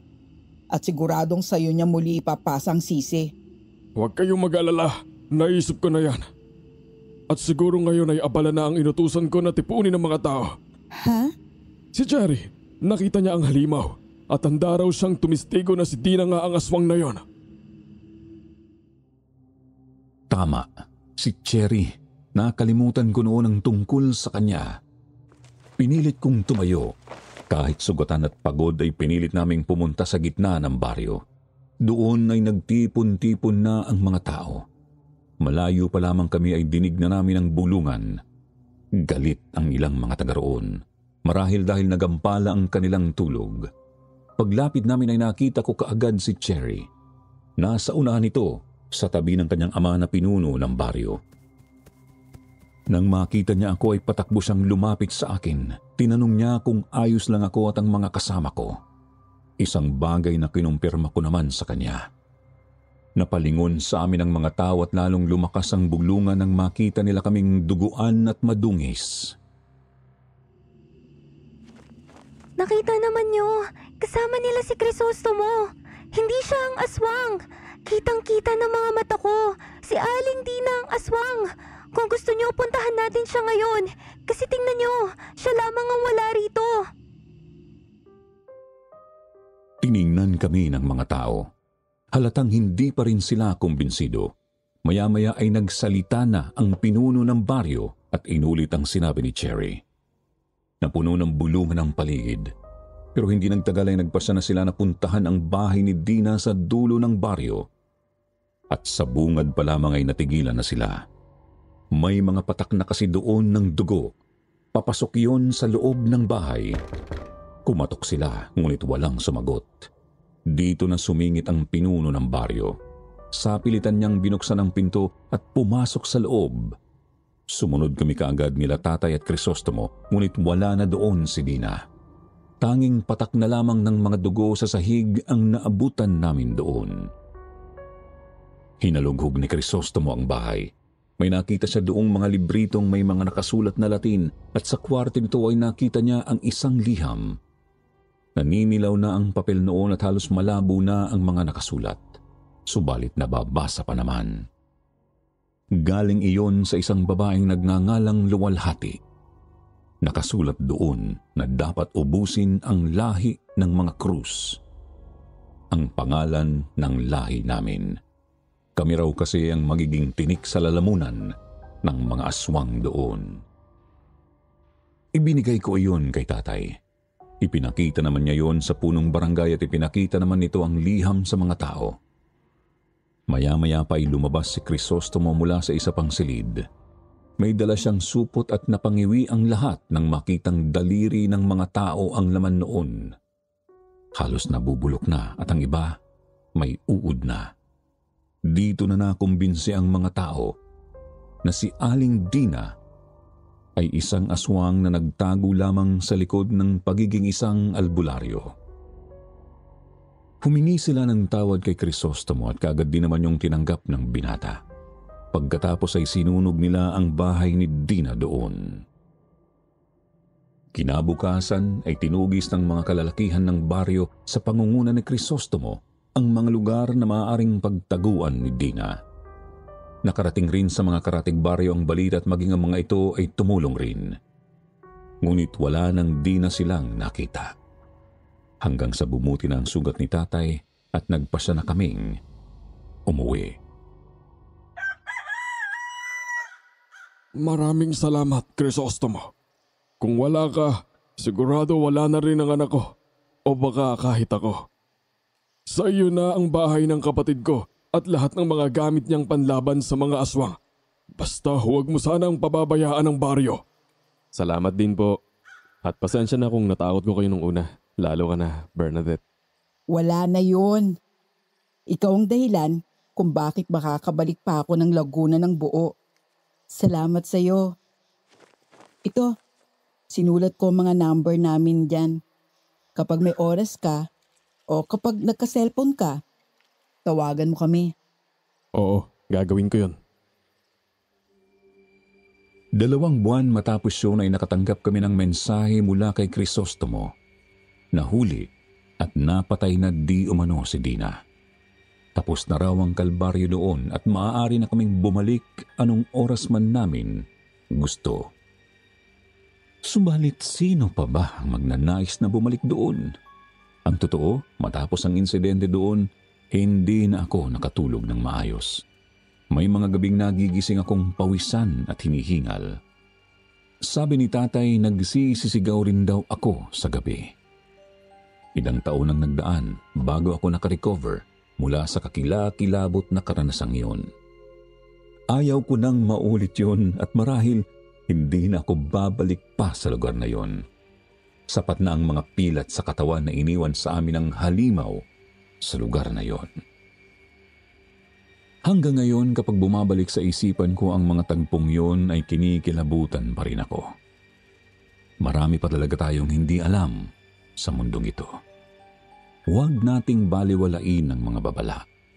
Laging mag-ingat sa mga pinagkakatiwalaan dahil hindi natin alam. Baka mga aswang na ang mga nasa harapan natin at pinakikisamahan araw-araw. Hanggang dito na lamang po, Sir Jupiter. Salamat sa pagkakataong ibinigay ninyo para makapagbahagi kami ng mga kwentong gaya nito. Mga kwentong akala ng iba ay mga haka-haka lamang. Ang hindi nila alam, nangyayari talaga ang mga ito.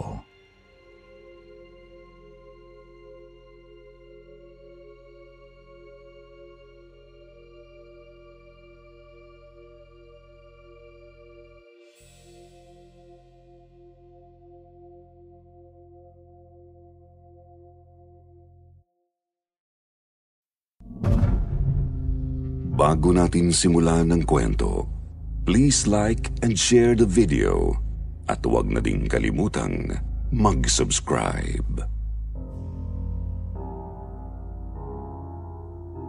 Ang kayamanan ay maaaring ipamana at lalo pang pagyamanin. Pero ang tunay na kapayapaan at kaligtasan ay tila mga talang mahirap abutin at hindi natin maaaring kontrolin.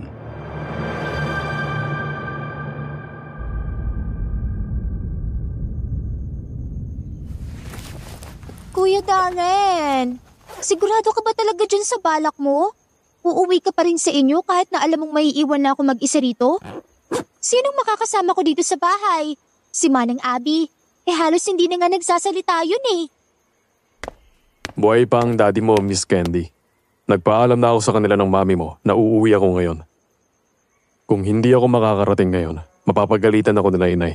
Inaasahan nilang pag-uwi ko, pati na rin ang lechong ibinigay ng mami mo. Tsaka, taon-taon ko naman ginagawa to, diba? Hindi ka pa ba nasanay? Kuya naman, it's different now. Noon nandito si Daddy, sinasamahan niya ako kung saan-saan. Siya pa ang nagdadrive sa akin papuntang mall tuwing magsha-shopping ako. Minsan hindi siya pumapasok just to make sure I'm fine.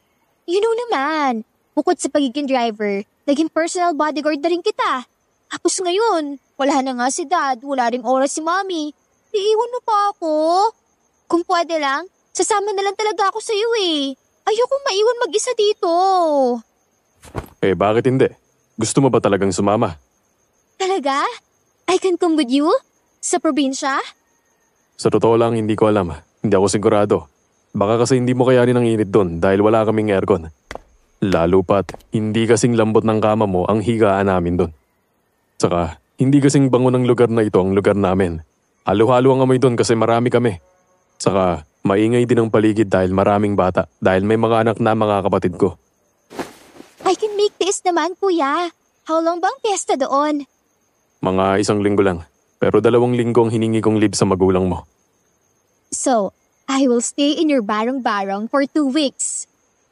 Oo, parang gano'n na nga. OMG! 2 weeks sa isang barong-barong? Parang I can't. Kaya nga, Miss Candy, mahihirapan ka. Magandang araw po.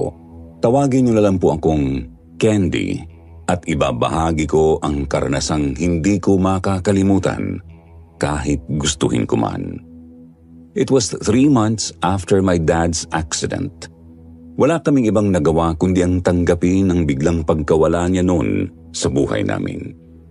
Si Mami naman ay naging super busy since siya ang nag-take over sa lahat ng business namin after the death of my dad. Hindi ko nakita ang pagluluksa sa mata ni Mami noon kaya inisip ko na lang na hindi niya ganoon kamahal ang daddy ko. Nawalan din siya ng oras para asikasuhin ako. Well, nauunawaan ko naman dahil hindi na ako bata. I am old enough para mamahala sa sarili kong buhay. Pero hindi ko kaya. Hindi ako sanay na walang Mami, Daddy, Yaya at Kuya Darren na umaalalay sa akin. I was 14 years old noong dumating si Kuya Darren sa buhay namin. Siyang sumasama sa akin sa halos lahat ng ganap ko since then. Maraming gala ko ang nandoon din siya. He was there when my first boyfriend broke up with me. Siya ang umiinom ng tagay ko noong gusto kong maglasing. Kasi he knows that I really hate alcohol. Ako ang broken-hearted that time pero siya ang nalasing. Lahat ng material na bagay ay nasa akin na. Lahat ng gustuhin ko na ibibigay ng aking ina. Maliban sa oras at pag-aaruga niya. Parang wala na siyang pakialam sa akin. Minsan, naiisip ko kung bakit kahit anong bagay na ibigay sa akin ni Mami, hindi pa rin ito sapat. Sa mga okasyon, parang ako ang reyna dahil sa atensyon ng mga tao, pero sa likod ng ngiti at magagandang damit, may lungkot na bumabalot sa puso ko.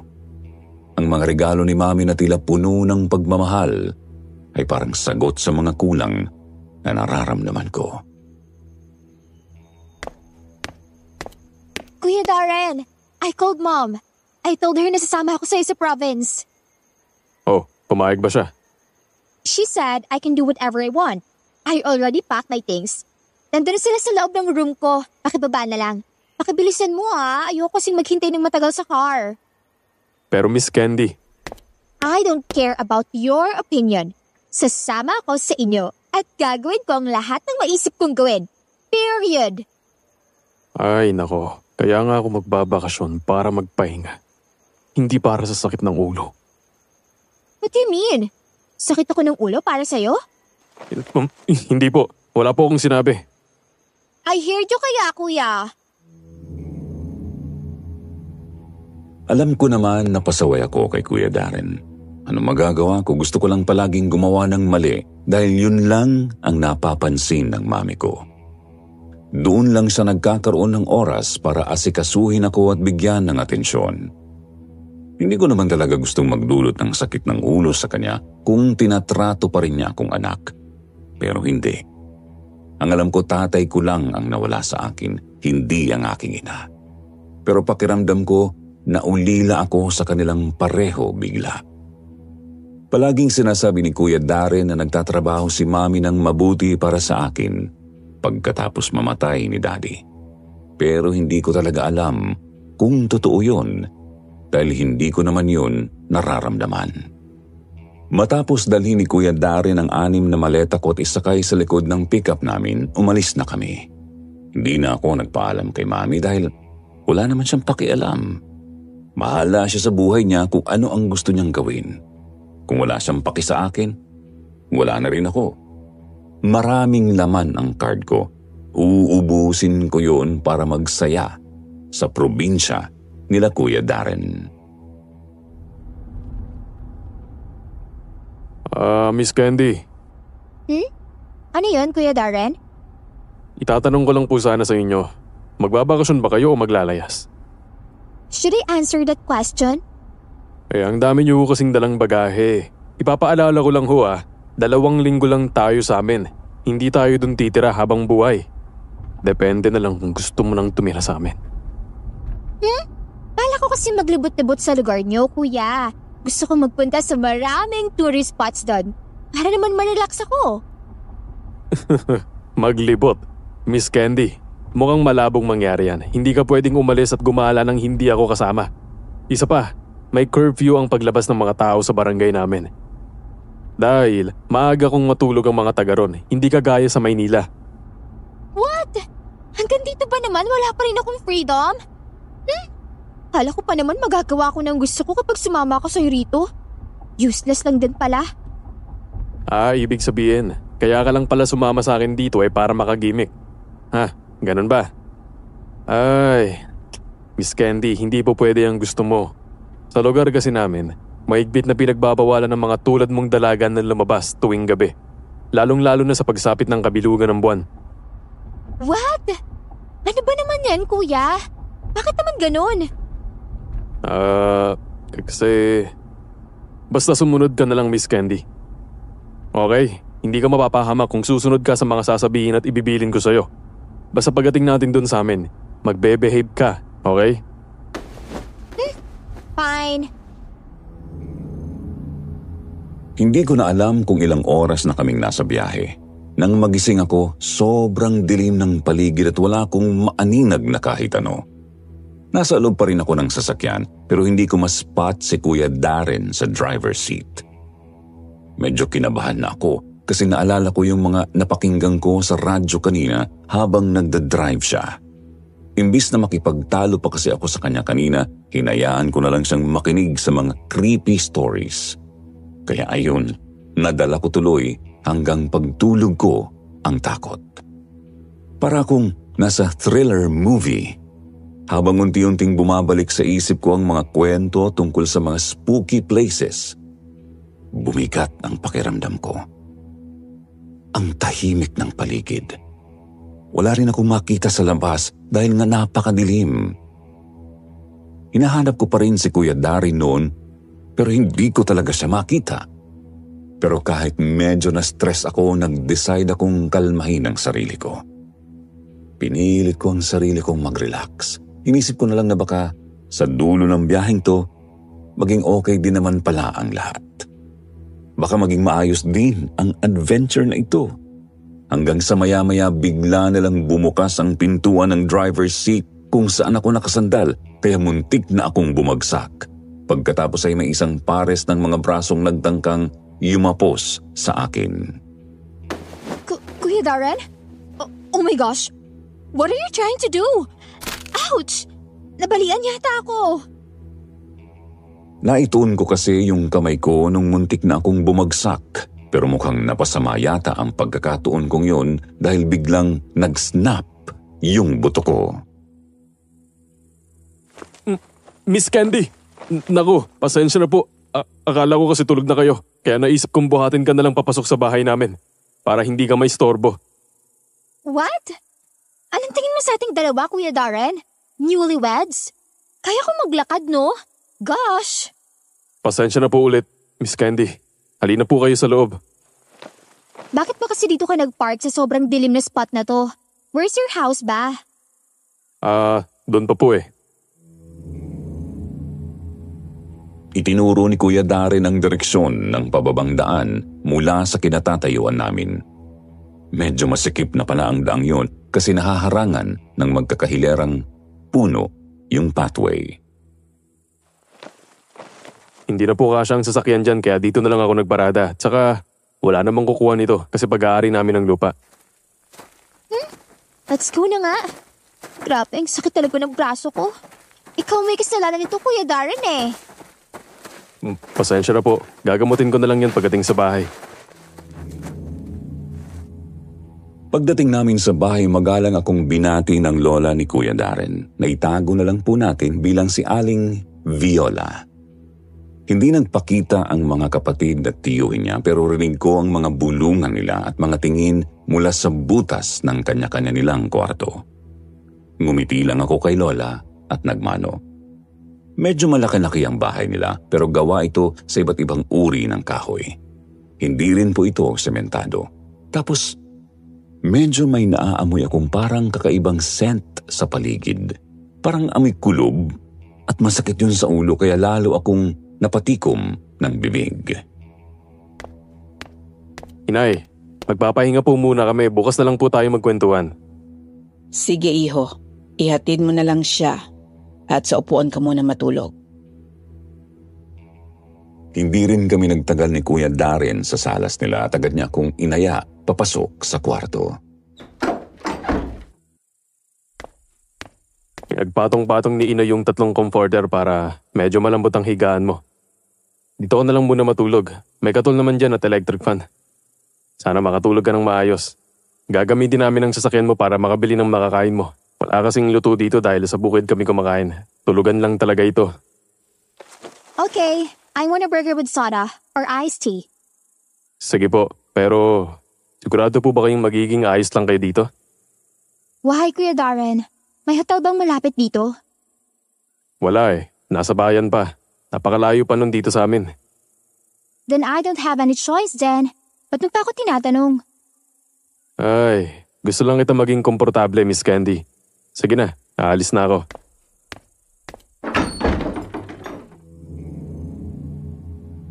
Mga 30 minutes ang lumipas nang makarinig ako ng katok sa pinto. Pagbukas ko, bumungad agad si Kuya Darren at iniabot yung hiningi kong pagkain. Pagkatapos kumain, kinuha ko ang cellphone ko at sinubukang magpaantok. Pero na-realize ko na wala palang signal. Gusto ko sanang lumabas pero nahihiya akong baka makita ako ng mga kamag-anak ni Kuya. Hinanap ko ang bintana pero walang bintana ang kwartong ito na mas lalo pang ikinainis ko. Sobrang init, hindi ako mapakali at totoo nga ang sabi ni Kuya Darren, ang tigas ng kama nila. Hindi katulad ng malambot na kama namin sa Maynila. Nagpaikot-ikot ako pero kahit anong gawin ko, hindi ko pa rin magawang makatulog. Hanggang sa sumikat na ulit ang araw. Umaga na. Oh, kumusta tulog mo? Sana tinanong mo muna kung nakatulog ba ako. Bakit? Hindi ba? Hindi. Sino ko pwede mag-shower? Sobrang init. Sa labas, pababa. Sasamahan kita mamaya pagkatapos kumain. Saan kakain? Wala namang nakahanda dito. Kanina pa ako paikot-ikot, wala namang tao. Maagang natutulog sila, Inay. Maaga din silang nagigising. Tulugan lang talaga ito at sa may ibabang bahagi ang lutuan. Nandun kami tuwing araw. Ang yaman nyo naman, Kuya, kung ganito ang style ng bahay nyo. Hindi naman. Paikot kasi ito eh. Medyo mababa kasi ang part ng kusina at hindi namin tinambakan dahil masyadong malaki. Malaki na rin kasi ang kita ko at ng mga kapatid ko kaya napaayos na itong bahay kahit hindi siya gawa sa bato. Parang resort. Idea to ng kapatid kong architect. Siyang may gustong gawing ganito ang style ng bahay namin. Magulo sa ibaba so kung may marinig ka, humihingi na lang ako ng pasensya. Ibang tiyuin ako na medyo walang galang basta na lang magsasabi ng gusto nila. Kaya ngayon pa lang pasensya na. Choice ko namang sumama dito kaya ayos lang sa akin. Habang naglalakad kami, napansin kong puro malalaking puno ang paligid. Mahangin naman pero kitang-kita ang mga kalat sa paligid na tila patuloy pa ring ginagawa ang pamamahay nila. Mahirap hindi mapansin na ang lugar ay under construction pa, pero malinis naman ang hangin. Malayo sa gulo ng syudad. Mga ilang minuto na akong naglalakad nang mapansin kong hindi ko na pala kasunod si Kuya Darren. Paglingon ko medyo malayo na ako sa pwesto niya. May kausap din siya. Hahakbang na sana ako pabalik sa kanya pero bigla na lang pong may isang lalaking nag-approach sa akin. Hi, apo ka ba ni Aling Viola? Sino yun? Yung matandang may-ari ng bahay na yan? Hindi. Hindi nila ako kaano-ano. Bisita nila ako. Mas tama yata tawaging bisita. Tumawa ako sa sarili kong joke. Ganon? Sa kutis at pananalita mo, mukhang hindi ka sanay dito sa probinsya namin ah. It's my first time. Oh, hindi kaya ikaw yung milyonaryang nobya ni Darren? Nobya? Kasintahan. Girlfriend. Hindi. Driver ko si Darren. Sumama lang ako sa kanya dito para makifiesta. Talaga ba? Pero ang usap-usapan dito sa lugar namin, may girlfriend daw si Darren na dinala galing Maynila dahil nabuntis daw ito. At hindi siya gusto ng pamilya ng babae. Mayaman daw kasi ang babae at may kaya sa buhay. Kaya raw nagtanan kayo. Alam mo, that's impossible. Pero teka, you know what? You're so daldal. Hindi naman kita kilala. Ako si Kenneth. Kababata ako ni Darren. Whatever. Wala akong pake. Ay, dyan ka na nga. Teka miss, saan ka ba pupunta? Pwede naman kitang samahan kung gusto mo. Mukhang busy pa si Darren oh. Itinuro pa ni Kenneth si Kuya Darren noon na busy pa rin sa pagkikipag-usap. Gustong gusto ko na talagang magliwaliw noon dahil nabobore na ako. Hindi naman ako masamang tao. Ibabalik kita ng buo, wag kang mag-alala. Walang labis, walang kulang. Minsan lang kasing may mapadayong taga Maynila dito sa amin. Taka minsan na lang ako makakita ng mga bagong mukha. Kaya pumayag ka na. Dahil sa galing ng convincing tactics ni Kenneth, sa huli, napapayag niya rin ako. Make sure of that. Kasi kung hindi, ipapakulong ng nanay ko ang buong angkanyo. Grabe ka naman magbanta. Wala kang dapat alalahanin, Miss Candy. Ano bang kailangan mo at bakit pupunta ka doon? Signal. Kailangan ko ng signal to contact my mom. Ngek, ang ganyang cellphone hirap sumagap ng signal dito. Pwede kang bumili ng ganito. Yung dikipad, mas malakas makasagap ng signal at mas madaling makareceive ng text. Itinaas niya ang isang maliit na cellphone na mukhang galing pa sa panahon ng kopong-kopong. Bakit? Nakapag-status ba dyan? Ha? Status saan? Sa IG, Facebook at Twitter. Wala ka bang ganon? Meron akong Facebook. Hindi nga lang active dahil hindi naman palagi na nandoon kami sa tindahan nila tiya. Huh? You mean sa tindahan ng tiya mo? Bakit? May internet cafe ba doon? Wala. Pero may wifi doon na pinarerentahan ng tita ko kapag may gustong gumamit. Dati sobrang daming tumatambay doon, ngayon madalang na. Kasi natatakot na ang mga tao. Pero hindi ko pinansin ang huling sinabi niya dahil mas nag-focus ang isip ko nang malamang may wifi ang tita niya. Talaga? May wifi? That's good! Samahan mo ako. Mag-online lang ako. Oh, hindi ka na ba natatakot na sumama sa akin? I think no. You look harmless naman. Sige na, tara. Dahil sa gusto kong makapag-online, mabilis akong nagtiwala kay Kenneth. Kailangan kong mag-update kay Mami para hindi siya mag-alala. Kahit na alam kong wala naman siyang pakialam sa akin. Magaan kausap si Kenneth at kahit sinusungitan ko siya, hindi man lang siya nagagalit. Parang si Kuya Darren na sanay sa kasungitan ko. Hinatak ko ang kamay niya papunta sa daanan na tinuturo niya. Siguro doon na muna ako tatambay kung ganitong hindi ako makasagap ng signal. May message ko na lang din si Kuya Darren para ipaalam kung nasaan ako. Alam kong hahanapin nila ako. Medyo nagugutom na ako at talaga namang madilim ng paligid. Kaya napagpasyahan kong tumayo na sa kinauupuan ko para bumalik sa bahay nila Kuya Darren. Hatid na kita. Tapos ka naman na sigurong gumamit ng internet, di ba? Oh my gosh. Sorry, Kenneth. Nabore ka ba kay hintay? I called my best friend kasi. Nagkwentuhan lang kami about stuff tapos hindi ko napansin. Gabi na pala. Oo nga eh. Kamusta yung cookies at juice na binigay ni tita? Masarap ba? Mukhang natuwa siya sa'yo dahil sa kakonyohan mo ah. Yeah, it's actually delish. Thanks for the cookies ha. I enjoyed it. Ayun yung tanggapin bayad ko eh. Babalik pa naman ako bukas. Doon na lang muna ako tatambay. Candy! Naputo lang sasabihin ko nang makasalubong namin si Kuya Darren habang naglalakad kami ni Kenneth. Sa itsura nito mukhang galit at nag-aalala siya. Saan ka ba galing ha? Bakit hindi ka man lang marunong magpaalam? I texted you. Sinabi ko na sa internet cafe ako. Sinabi na kasama mo siya. At hindi rin naman internet cafe ang pinuntahan mo kundi tindahan lang. Nagpunta pa ako ng bayan dahil doon lang ang alam ko na may internet cafe. Maghapon kong inikot lahat ng computer shop doon. Tinatawagan kita pero busy ang linya mo. Ay, kasalanan ko pa bang hindi ka nakaintindi ng text ko? That's not my fault, Kuya Darren. Isa pa, I'm your boss. So you should be shouting at me like that.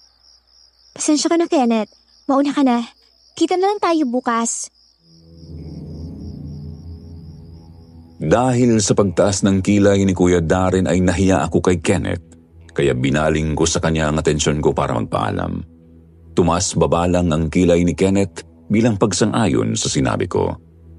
Pinagmasdan ko siya habang naglalakad palayo nang marinig ko ang malakas na boses ni Kuya Darren. Candy, kinakausap pa kita. Ano ba? Hindi kita tatay, okay? Huwag mo ako sigawan. Nag-aalala lang ako sa'yo kung sino-sino pang kinakausap mo at sinasamahan. Kaibigan ko siya. Besides, mukhang mabait naman siya. Sa maghapong magkasama kaming dalawa, wala naman siyang kinumong masama sa akin. Wala pa, kasi bago pa lang eh. Ewan ko sa'yo. Wala naman kaming ginagawang masama pero nagagalit ka na ng ganyan. Candy, ano ba? Buksan mo yan. Nagsisisigaw si Kuya Darren sa labas ng kwarto ko pero hindi ko na siya pinansin. Naiinis talaga ako nun sa kanya dahil wala naman akong ginawa. Hindi ko alam kung saan nanggagaling ang galit niya. Sumama ako rito sa kanya sa probinsya para makapag-relax at hindi para masakal at mabore ng todo. Kaya anong problema niya? Ilang sandali pang lumipas nang may kumatok na naman. Akala ko si Kuya Darren ulit. Pero mali pala ako nang marinig kong nagsalita ang tao sa labas ng pintuan. Ineng, Candy, pwede ka bang lumabas dyan? Bakit po? Ano po yon? Pasensya na po kung nakalock. Mabilis akong lumabas nang mapagtanto kong si Nanay Viola ito. Ayos lang naman. May gusto lang sana akong sabihin sa iyo, Iha. Ano po yun? Halika dito. Maupo ka muna. I quickly followed Nanay Viola. I don't know why pero kinabahan ako nang titigan niya ako. Parang feeling ko, paghahagalitan niya ako ng malala. Nabalitaan ko kasing tumambay ka daw sa bahay ni Manda. Opo, naki-internet po ako eh. Ganito kasi yan, Iha. Bago ka lang dito sa lugar namin. Maraming bagay na hindi mo pa alam. Maraming tao ang nagpapanggap na mabait sa harapan mo. Pero hindi naman talaga ganon ang totoo nilang pagkatao. Ayaw lang naming mapahamak ka dahil cargo ka ng anak ko. Gusto lang namin na manatili kang ligtas hanggang matapos ang piyesta at makauwi ka ng maayos sa Maynila. Wala naman po silang ginawa sa akin. Mababait po sila sa akin. Hindi po nila ako sinasaktan. Anak, Candy, si Manda kasi. Hindi ko na sana sasabihin ito pero kailangan mong malaman. May usap-usapan kasi dito sa lugar namin na yung pamilya raw ni Manda. Sila raw ay mga aswang. Aha? Ano pong ibig niyong sabihin? Noong nakaraang taon, maraming tumatambay at bumibili sa kanila. Masayang bahay nila noon. Pero isang araw, nabuntis si Manda. Makalipas ang isang taon, nalaman namin na isang buwan matapos siyang manganak, nawawalang anak niya. High-tech na ang bahay nila dahil sa dami ng taong dumadaan. May CCTV na rin sila. Pero sa pagsisiyasat, walang kahit sino ang nakita na lumabas ng bahay na may dalang bag na kasyang isang sanggol o kahit binuhat ang bata. So, ano pong sinasabi niyo sa akin? Ayon sa mga matatanda dito, may kakaiba raw sa pamilya nila. May mga kwento na may nakita silang lumilipad na parang malaking ibon sa gabi malapit sa bahay nila. Iba na ang tingin ng mga tao kay Manda mula nung mawala ang anak niya. Pero, hindi naman po ako naniniwala sa mga ganoong kwento. Iha, hindi naman kita pinipilit maniwala. Gusto ko lang mag-ingat ka. Alam ko, taga Maynila ka at hindi ka sanay sa mga ganitong usap-usapan. Pero dito sa amin, may mga bagay na hindi madaling ipaliwanag. Tulad na lang ng hinala naming lahat na kinain mismo ni Manda ang kanyang sariling anak. Po? Oo, lahat ng tao. Iniwasan siya pagkatapos nyon. Lahat ng nakakilala sa kanya, dumistan siya. May mga pulis din na tumingin sa buong bahay nila at nakita ang braso ng bata sa ilalim ng kama nila. Ang sabi nila, dahil bagong panganak si Manda, wala siyang lakas para lumipad at manghuli ng ibang makakain. Kaya kinain niyang sarili niyang anak. I am so shocked. Hindi ko nga alam ang dapat kong sabihin dahil hindi ko din sigurado kung bakit niya sinasabi ang lahat ng ito. Kung maaari lang sumuka dahil sa mga kinikwento niyang nai-imagine ko. Ew! Nakakakilabot naman po yan. Paano nangyari yun? At bakit niyo po kinikwento sa akin ang bagay na to? Sinasabi ko to para maiwasan mong mapahamak. Para maintindihan mo rin kung bakit nagagalit si Darren na kasama mo si Kenneth. Iwasan mo ang mga taong magdadala ng peligro sa iyo. Kilala namin sila, kaya't maniwala ka sa amin. Iniingatan ka lang namin. Baka mamaya, ikaw naman ang mapahamak. Hindi ko po alam ang sasabihin ko. Pero, salamat po sa concern. Huwag mo nang masyadong isipin pa. Iniwan mo itong itinimpla kong gatas para sa iyo. Para makatulog ka agad. Sabi kasi ni Darren, hindi ka daw nakatulog kagabi. Hindi magandang walang tulog sa katawan. Salamat po ulit. Hindi ko maiwasang makaramdam ng kilabot sa kwentong iyon ni Nanay Viola. Para itong eksena mula sa isang horror movie. Pero seryosong-seryoso ang mukha niya na parang buo ang paniniwala niya dito. Nito ang isip ko pero tinanggap ko ang baso ng gatas. Tumango at nagkunwaring nauunawaan ko ang mga sinabi niya kahit nasa loob-loob ko natataranta pa rin ako. Kinabukasan, matapos namin kumain ng umagahan, agad akong bumalik sa kwarto.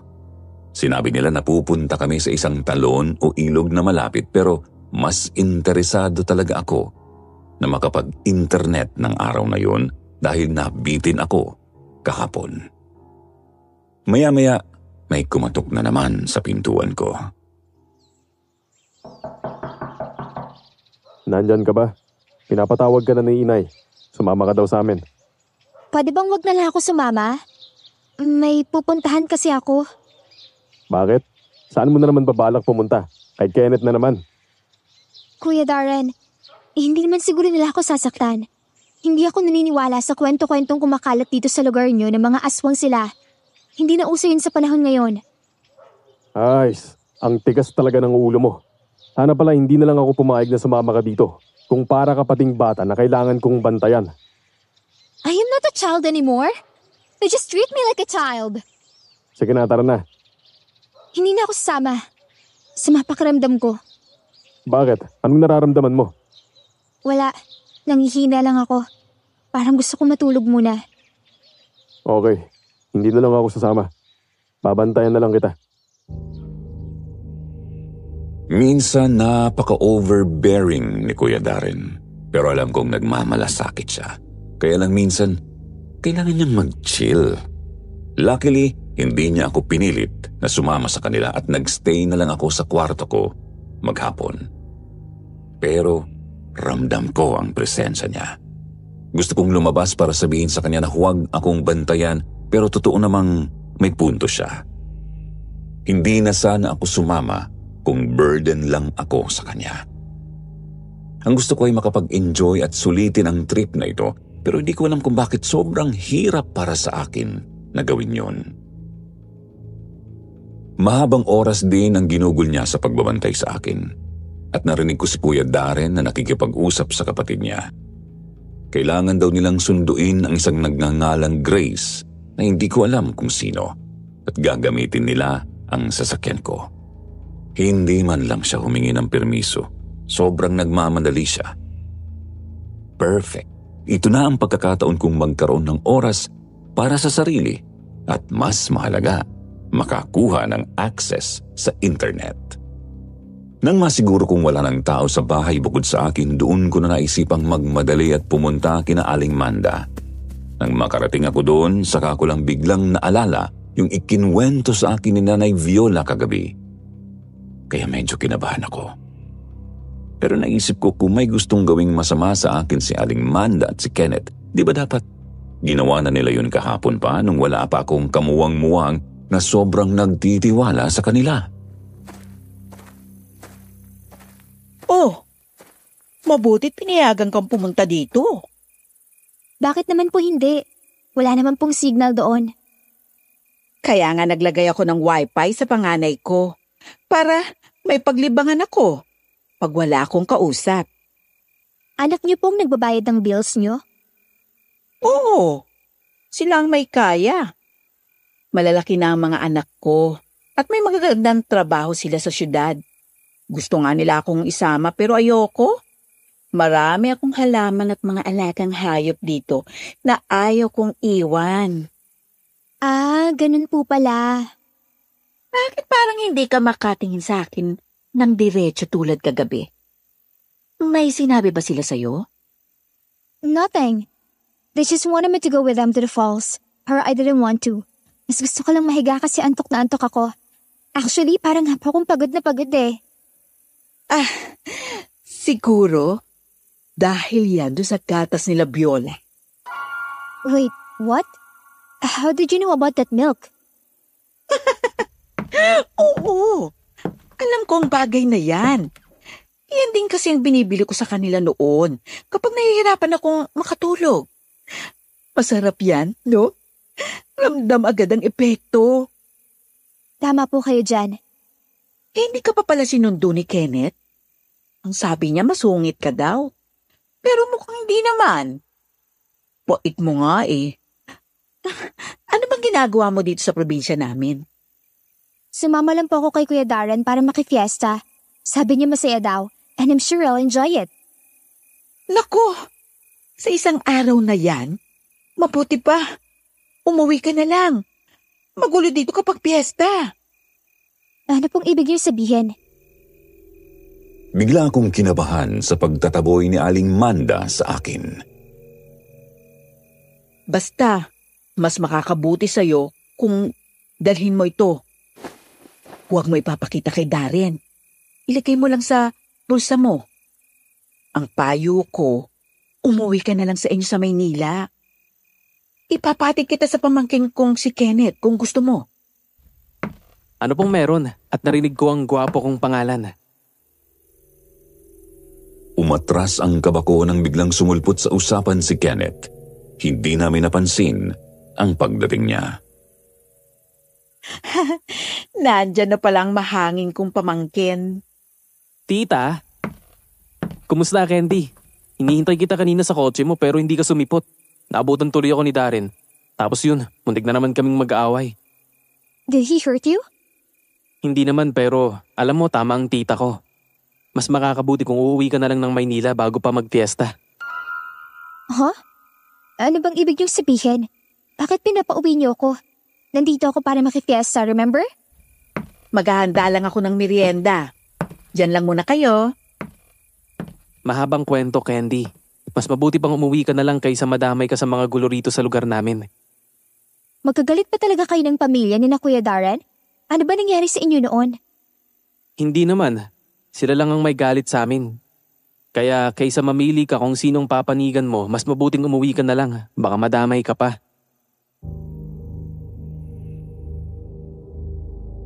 Wala talaga akong maintindihan sa mga nangyayari, pero dahil sa mga cryptic ang pahiwatig na yun ni Kenneth ay parang nabubuhay lang ang curiosity ko. Hindi rin ako makapag-internet noon ng maayos dahil na-occupy na ng mga sinabi ni Kenneth ang utak ko. Hindi ko alam kung ano ang issue nila pero honestly, wala naman akong nararamdamang threat kay Kenneth o kay Aling Manda.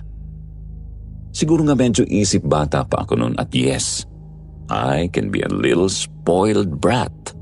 Pero marunong naman akong makaramdam kung sino ang trustworthy at sino ang hindi.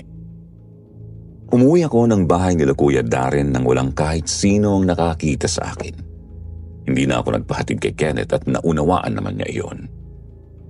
Niyaya akong kumain ng hapunan ni na Kuya Darren nang kumatok sila sa kwarto ko. Eksaktong kauuwi ko lang.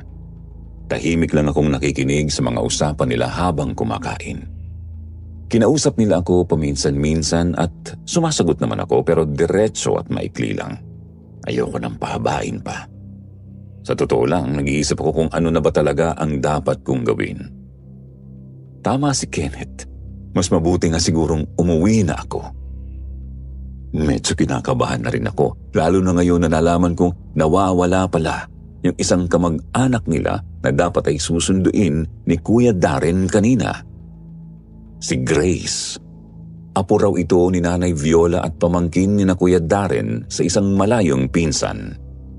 Gusto rin daw sana nitong magbakasyon dito sa probinsya nila pero ngayon ay nawawala na ito at walang may alam kung saan siya nagpunta. Hindi nila alam kung naligaw ba siya o may ibang sumundo sa kanya. Sinubukan na nila itong i-report sa pulis pero dahil hindi pa lumilipas ang 24 oras, hindi pa sila pwedeng kumilos. Kaya ngayon, lahat ay tensed at hindi maganda ang atmosphere dito sa bahay. Nasa hangin ang kaba at ramdam ko ang pag-aalala nila. Pakiramdam ko anumang oras ay may mangyayari pa. Pagkatapos namin kumain, inihatid na ako ni Kuya Darren sa kwarto. Dito ka lang, wag na wag mong susubukang umalis. Delikado ang paligid. Hindi ko alam kung anong gagawin ko kung may mangyaring hindi maganda sa'yo. Whatever. Makinig ka sa akin. Nakita na ang bangkay ni Grace. Natagpuan siyang palutang-lutang sa ilog kanina. Nakalutang at walang mga laman ng loob. Hindi lang namin magawang pag-usapan sa hapag kanina. Pero sa palagay namin, aswang ang gumawa nun kay Grace. Ano? Mas lalo akong kinabahan sa sinabi ni Kuya Darren. Mas nagiging misteryoso ang lugar na ito sa isip ko dahil sa sinasabi niya.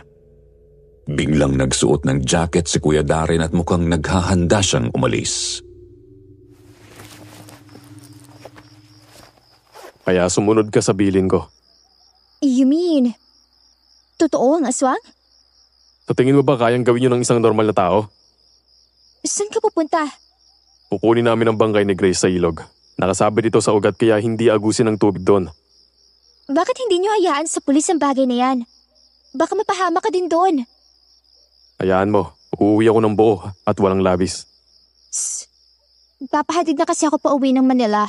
Ayaw ko na magstay dito. Pwede ba, Miss Candy? Huwag kang makisabay sa problema naming lahat. Fine. Make it faster at ihatid mo na lang ako kahit sasakayan lang. Matalim ang tingin ni Kuya Darren nang umalis siya sa harap ko. Parang ibang tao na ako sa paningin niya. Hindi ako sanay sa ganoon.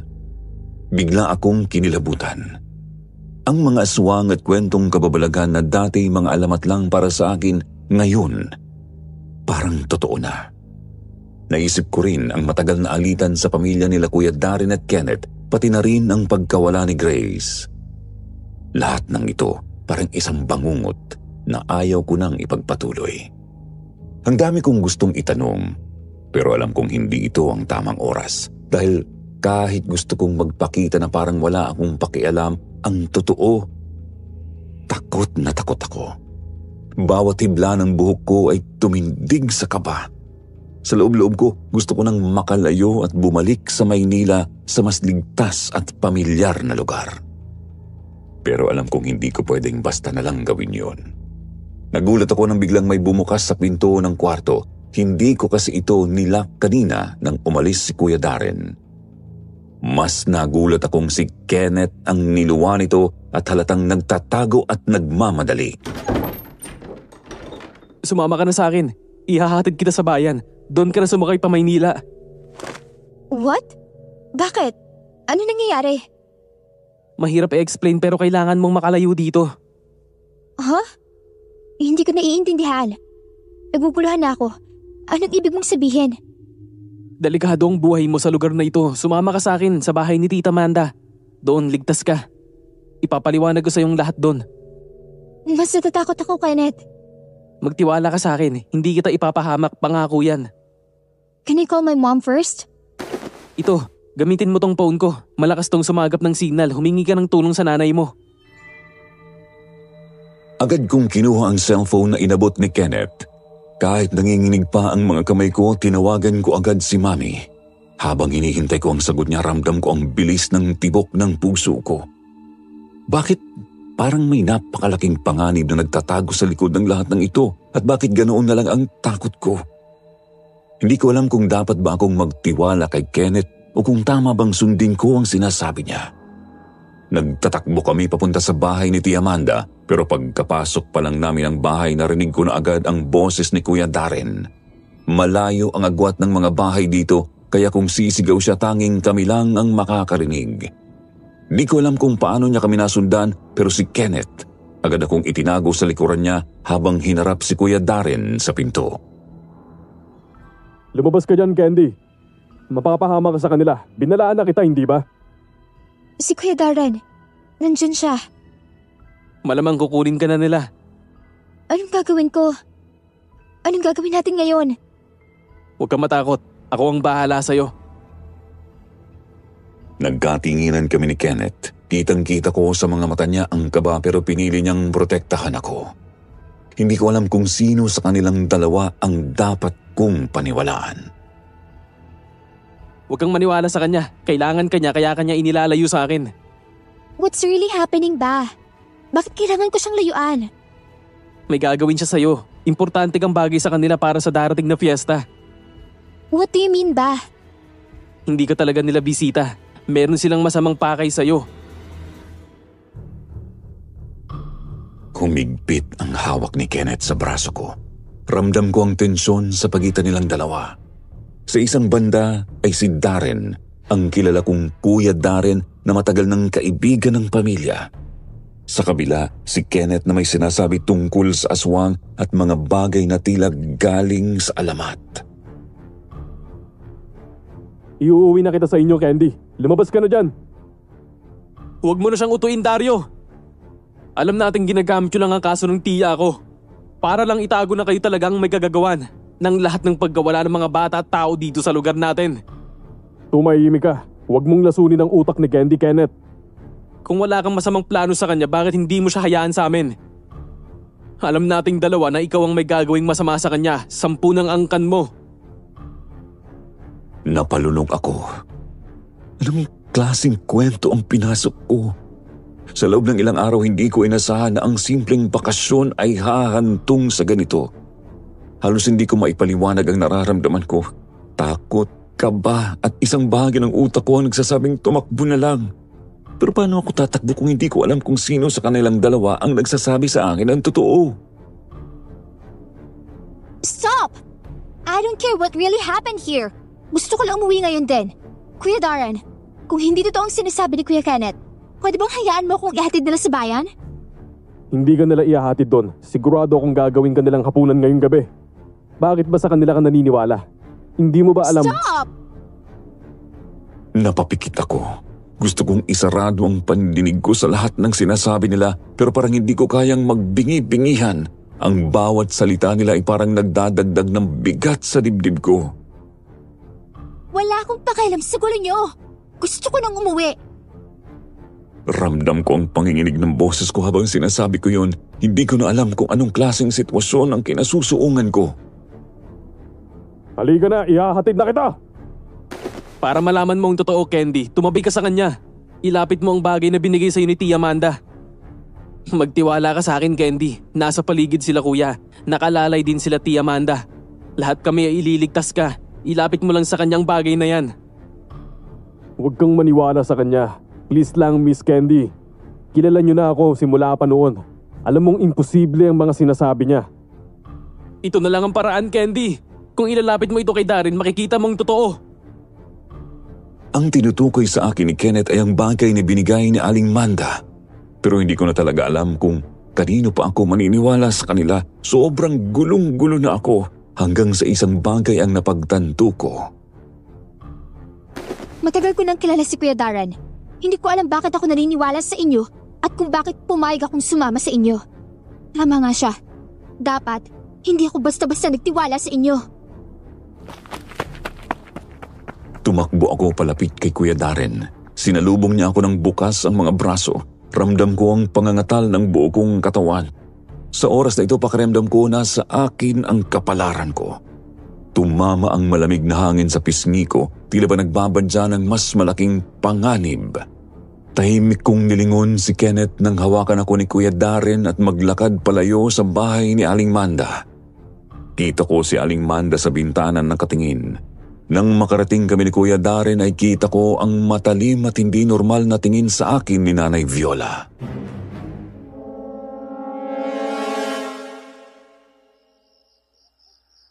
Mabuti naman at nauwi mo siya. Hindi siya pwedeng mapunta sa iba. Matagal ko nang inaasam ito.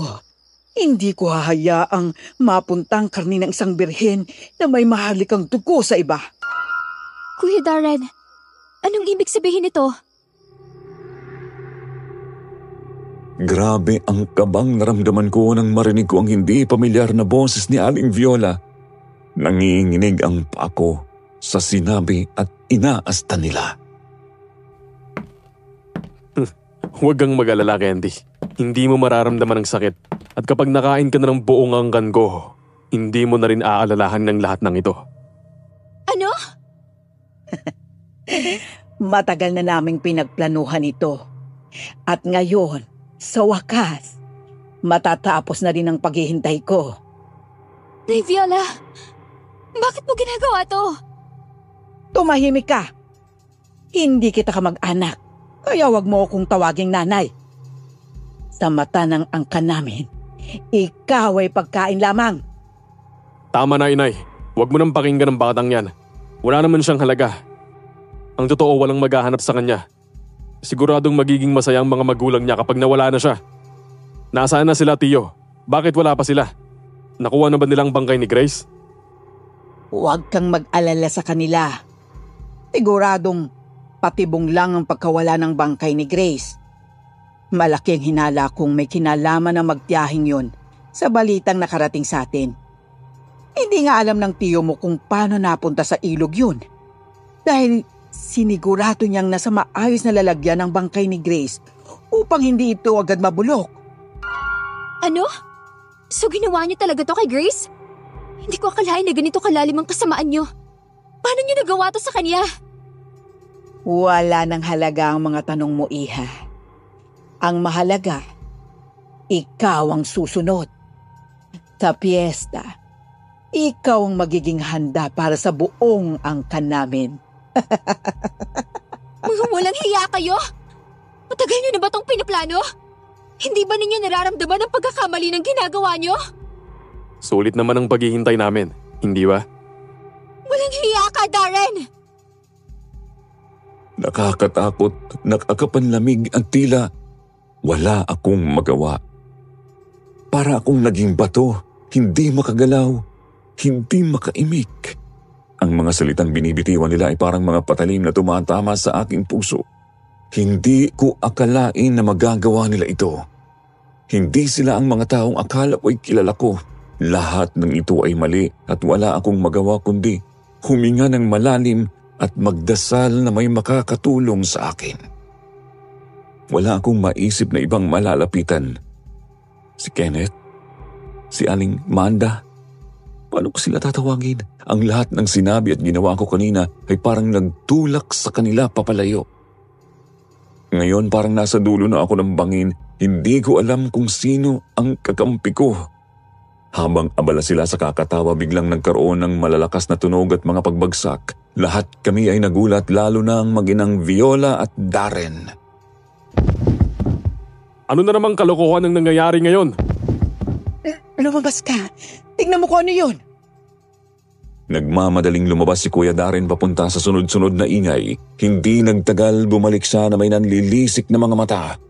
Ang mga kuko niya ay nagsimulang lumabas at ramdam ko na tila hahaba pa ito. Inay, marami na sa mga kamag-anak natin ang namimilipit sa sakit. May nagdala ng lason para sa atin. Hindi ko alam kung anong tawag doon pero hindi sila makakilos tuwing inaapakan nila o kapag nasa paligid sila ng abong yun. Walang iya. Sinong may lakas ng loob na pumunta sa kuta ng mga aswang? Sinusubukan nila ang pasensya ko. Ramdam ko ang tensyon sa hangin habang nag-uusap sila. Kahit gaano kalakas ang tiwala ni Viola sa kanilang kapangyarihan, tila may bagay na hindi nila inaasahan. Ang abong sinasabi nila, yung ba ang magpapahina sa kanila? Nang marinig ko ang usapan ni Kuya Darren at Viola, parang may kung anong nag-click sa utak ko. Bigla kong naalala yung ibinigay sa akin ni Aling Manda, pero paano ko sila matatakasan ngayon? Ang bilis nila kumilos at si Darren, hindi ko na siya makilala. Kung papatayin niyo ako, gawin niyo na. Huwag niyo na akong pahirapan pa. Ayoko na ng ganito. Huwag kang magmadali, Iha. Darating tayo diyan. Tumingin ako kay Kuya Darren. Sinisikap kong alamin kung may natitira pa sa dati niyang sarili. Pero wala na. Wala akong nakitang emosyon. Kailangan ko talagang kumilos mag-isa. Naramdaman kong may pumatak na pawis sa likod ko habang iniisip ko ang susunod na hakbang. Mukhang wala na akong ibang maaasahan pa ng mga sandaling yun. And it looks like the only person who can save me is me. Pero biglang may kung anong bagay ang bumagsak sa may gilid ko. Kasunod noon ang boses ni Kenneth. Gulat ako pero medyo nakahinga ako bahagya ng maluwag dahil may tutulong na sa akin ngayon. Candy, nandito na ako! Lumapit ka! Aalis na tayo ngayon din! Oh! At anong balak mong gawin, Kenneth? Dadalhin mo siya palayo? Nakakatawa. Hindi ka pa ba natututo? Walang nakakatakas sa akin. Walang nakakawala sa pamilya namin. Lalo na sa birhen na yan. Wait lang, Kenneth. Paano tayo makakaalis? Nasa gitna tayo ng teritoryo nila. Magtiwala ka sa akin, Candy. Nasa labas ang mga tao ko. Naganda sila ng bitag para sa mga aswang. Ngayon lang nalaman ng mga yan na may epekto ang abos sa kanila. Kailangan lang nating makalabas dito. Ha? Nakakahiya. Kahit na makalabas kayo, mas mabilis kami. Walang silbi ang mga abo kapag nagpalit kami ng balat. Ramdam ko ang tensyon sa buong katawan ni Kenneth pero kitang-kita kong may plano siya. Nakatingin siya sa akin ng may matinding focus, parang naghihintay siya ng tamang pagkakataon. Naging hopeful ako kahit kaunti. Hinugot ko yung maliit na pouch na ibinigay ni Tia Amanda mula sa bulsa ko na naglalaman ng abong ginamit ni Kenneth na panlaban sa mga aswang kanina. Pati na rin ang isang kwintas na hindi ko alam kung para saan. Makinang yun at may kumikislap na pulang bato bilang pendant pero wala na akong gaano pang oras para mamangha doon. Ang mga kamay ko ay nanginginig. Sobrang kabado ako. Hindi ko alam kung gagana talaga ito pero nakikita ko ang mukha ni Kenneth kaya alam kong wala akong choice. Unti-unti akong lumapit kay Viola, bitbit ang pouch. Kitang-kita ko kung paano nanlaki ang mata niya nang makita niya ito. Bigla siyang umatras tapos nag-iba ang atmosfera. Inilapit ko yun sa kanya tapos bigla siyang napaurong. Yung balat niya parang biglang nagre-react sa abo, para yung nasusunog. Sobrang intense at narinig ko ang sigaw niya na puno ng sakit. Anong kinakunin ko? Candy! Tumakbo ka na! Hindi na ako nag-isip pa. Tumakbo ako papunta sa pinto. Ramdam na ramdam ko ang bilis ng tibok ng puso ko. Bawat hakbang ay tumatakbo ako para sa buhay ko. Naririnig ko ang sigaw ni Viola sa likod ko pero hindi ko kayang lumingon. Malamig ang hangin pero hindi ko na ito nararamdaman dahil sa adrenaline. Mabuti na lang at wala pang nangyayaring masama sa'yo. Gusto man naming hayaan ka, hindi ko alam kung paano. Hindi kami matahimik dahil baka may mawala na naman dahil hindi namin nagawang iligtas. Bakit? Marami na ba naging biktima sila, Kuya Darren? Oo, sobrang dami na. Isa na raw ng mga asawa ni Tia Amanda. Anong ibig kong sabihin? Mga asawa? Marami nang naging asawa si Aling Manda? 3 na ang naging asawa niya. Ang una ay namatay dahil inatake sa puso. Dulot daw ng matinding takot. Ang pangalawa ay nawala na at hanggang ngayon ay hindi pa natatagpuan. Ang pangatlo nakita mismo ni Tia Amanda na kinain ng pamilya ni Darren. Doon nabaliw ang tiya ko at sinubukang kainin din ang sarili niyang anak dahil sa matinding hallucinations. Oh, grabe naman yun! Ew! Ganun ang realidad dito, Candy. Kaya wala masyadong bata at naninirahan dito. Tinuturing itong baryo ng mga aswang. Halos lahat na yata ng pamilya dito ay lumipat na sa ibang lugar para mapanatili ang kanilang buhay at pamilya. Pero, paano kayong naiwan dito? Nandito ang lupain ng angkan ko at hindi pwedeng aswang ang makinabang para sa sarili nilang kagustuhan. Si Darren ay matagal nang tumalikod sa angkan nila kaya matagal din siyang nanirahan sa Maynila. Pero isang araw ay bumalik siya. Hindi namin alam kung bakit. Pero naisip na namin meron silang planong magparami ulit. Gamit ang birheng alay, lalakas sila ng doble. Sapat para makapagluwa ng maraming laway na ilalagay sa tubig at pagkain upang gawing katulad nila ang sino mang makakainom at makakakain ito. Ngayon, nauunawaan ko na ang lahat. Para itong puzzle na unti-unting nabubuo. Hindi lang ito basta away ng dalawang pamilya. Ito ay gulo ng mga tao at mga kakaibang nilalang. Sa hindi malamang dahilan biglang sumulpot si Kuya Darren sa harapan namin sa gitna ng gubat. Agad akong pinaikutan ni Kenneth ng abong ginamit niyang panlaban sa kanila kanina na tinatawag daw bilang abong Rowan upang hindi ako malapitan ni Kuya Darren. Pero nagulat ako nang biglang lumabas ang mukha ng aking ina. Mami! Anong ginawa mo sa mami ko? Candy, huwag kang maniwala. Ilusyon ang lahat ng yan. Halika na, Miss Candy. Ihahatid ko na kayong dalawa ng mami mo. Mami! Huwag mong gamitin ang nanay niya para makuha mo si Candy. Hindi ba malakas kayo? Lumapit kayo at gamitin ang lakas ninyo sa akin. Hindi ako taka. Bakit ba ang hilig niyong makialam? Dahil hindi kayo dapat mabuhay sa mundong ito. Hindi ka Diyos para sabihin yan. Pareho lang niya tayong nilalang. Hindi Diyos ang gumawa sa inyo! Demonyo kayo! Halos hindi ko na alam kung ano ang gagawin ko, Sir Jupiter. Sa gitna ng takot at kaguluhan, parang bigla akong may nakitang liwanag. Hawak ko pa rin ang kwintas, parang nagsisindi ng apoy sa dibdib ko. Tila ito ang nagbigay ng lakas na hindi ko alam na meron ako. Kailangan kong ipaglaban ang sarili ko, ang pamilya ko at kahit si Kenneth. Biglang bumangon si Kenneth mula sa sahig. Sinubukang itulak si Darren palayo. Kita ko kung paano nagsasalpukan ng mga kamao nila, ang bawat suntok na parang nagbabaga, ang ingay ng mga galaw nila na umaalingaw-ngaw sa paligid. Parang nagsisilbing patunay na ito na ang huling laban. Sa isip ko, kailangan kong kumilos, kailangan naming makaligtas dito. Si Darren, kahit sa halimaw niyang anyo, parang may kaunting bakas pa ng dating siya. Pero unti-unti nang nawawala. Sa bawat galaw niya nagiging mas mabangis, mas walang awa. Parang wala na akong natitirang oras. Hawak ko pa rin yung kwintas na pilak. Pinipilit kong paniwalain ang sarili ko na ito ang susi para iligtas si Kenneth. Tumakbo ako sa kanya kahit na alam kong delikado. Hindi ko alam kung bakit pero may parte sa akin na umaasa pa rin makakaya naming makaalis dito.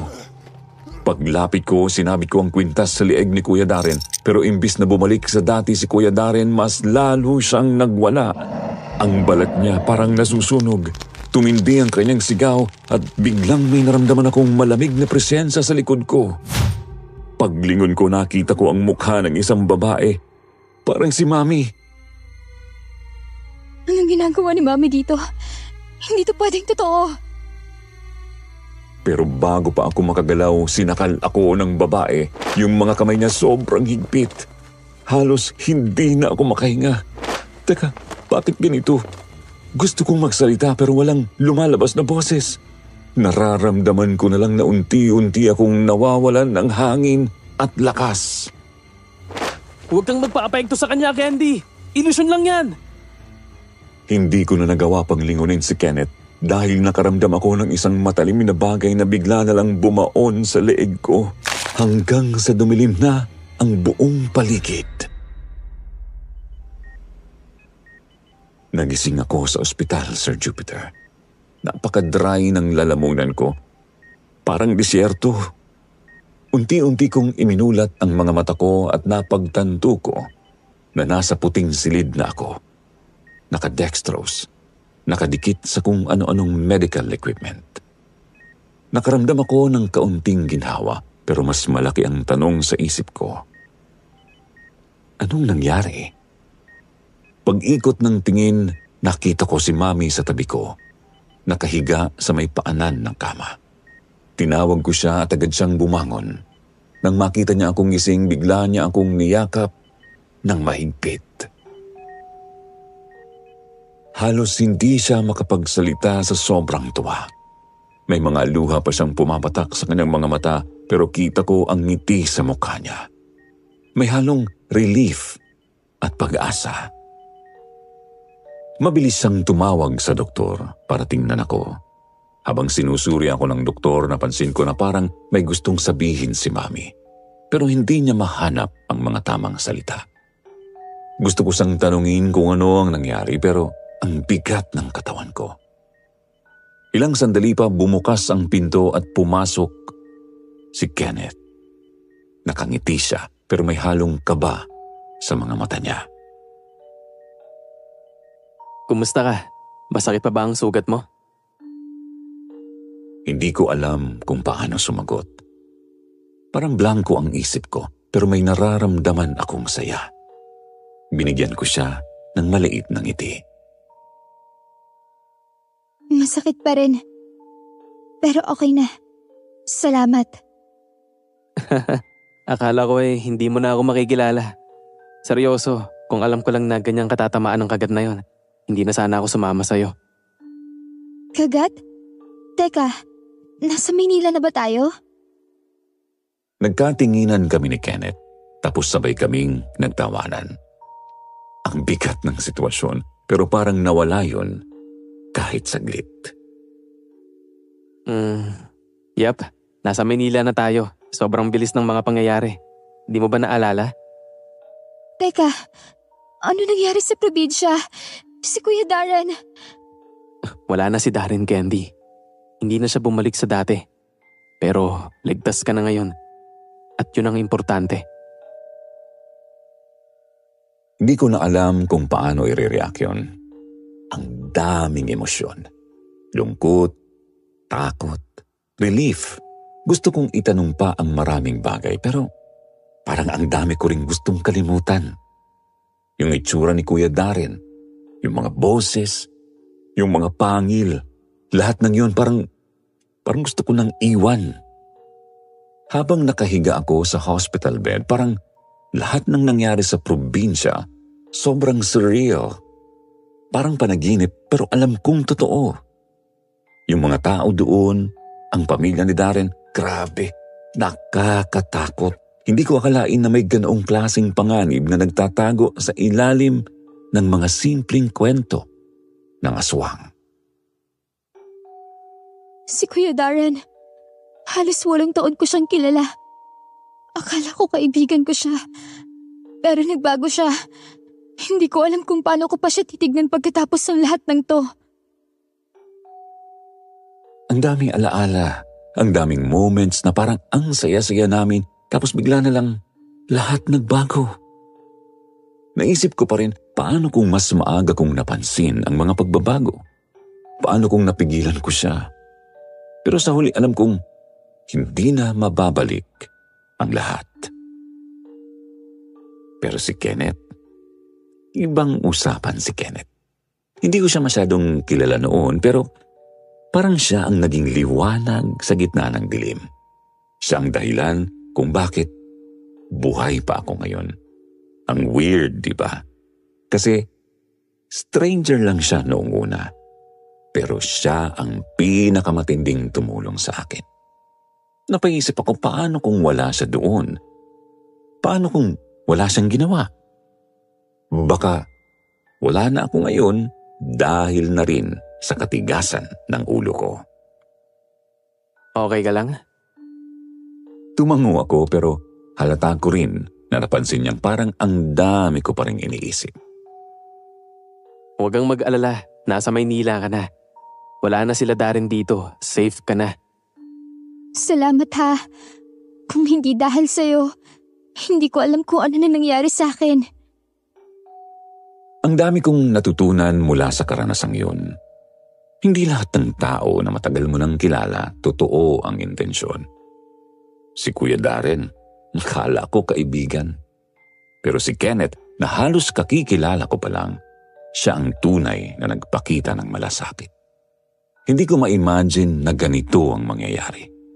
Minsan ang mga taong akala mong kakampi mo, sila pang maghuhulog sa iyo. At yung taong di mo inaasahan, sila pa ang magliligtas sa iyo. Pagkatapos ng ilang araw sa ospital, unti-unti na akong bumalik sa normal. Pero alam kong hindi na magiging tulad ng dati ang lahat. Parang ang laki ng nawala. Hindi lang dahil kay Kuya Darren, kundi sa mga pananaw ko sa buhay. Mas naging maingat na ako sa mga tao. Mas natuto na akong kilatisin kung sino ang talagang tunay at sino ang may mga lihim na itinatago. Si Kenneth palagi pa rin siyang dumadalaw. Minsan nakakapag-usap kami ng mas malalim. Minsan, dinadaan na lang namin sa tawa para kahit papaano hindi namin masyadong pag-usapan ang mga alaalang yon. Pero alam kong kahit hindi namin ito pag-usapan, pareho naming alam na ang nangyari sa probinsya ay nagbago ng buhay naming dalawa. Seryoso, Candy. Baka sa susunod, mas mag-ingat ka na sa mga pupuntahan mo, ha? Hindi lahat ng lugar ligtas. Yeah, learned that the hard way. Pero alam mo, kahit anong sabihin nila, hindi ko akalain na ganun pala kahirap at kadilim ang buhay sa mga liblib na lugar. Ay, oo. Iba yung buhay doon pero hindi lahat ng tao masama. May mga kwento lang na mas mahirap intindihin kapag hindi ka sanay sa ganung kultura. Naiisip ko pa rin ang sinabi ni Kenneth. Ang probinsya nila kahit na may mga hindi maipaliwanag na pangyayari, hindi lahat ng tao doon masama. Pero sa kaso ni Darren at ng pamilya niya, ibang usapan. Sila, literal na kinain na ng mga kwento at alamat. Hindi ko naisip na magiging totoo ang mga kwentong aswang na napapanood ko lang dati sa mga pelikula. Sir Jupiter, alam ko iba itong kwento ko sa mga inaasahan ng listeners mo. Hindi ako yung typical na bida sa ganitong klaseng kwento.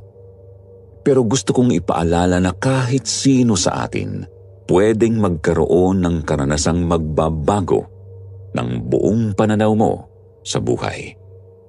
Kaya sana kung may matutunan ng listeners mo sa kwento ko, ito na yon. Maging maingat tayo sa lahat ng pagkakataon at matuto tayong makinig. Hindi lahat ay nadadaan sa pagre-rebelde tulad ng ginawa ko na siyang nagdala sa akin sa ganoong sitwasyon. Alam kong hindi lang ako ang nagdaan sa ganito. Sana lang ang lahat ng makakarinig nito ay ma-inspire na maging mas maingat, mas bukas sa posibilidad na may mga bagay na hindi natin laging nakikita. Pero, totoo pa rin.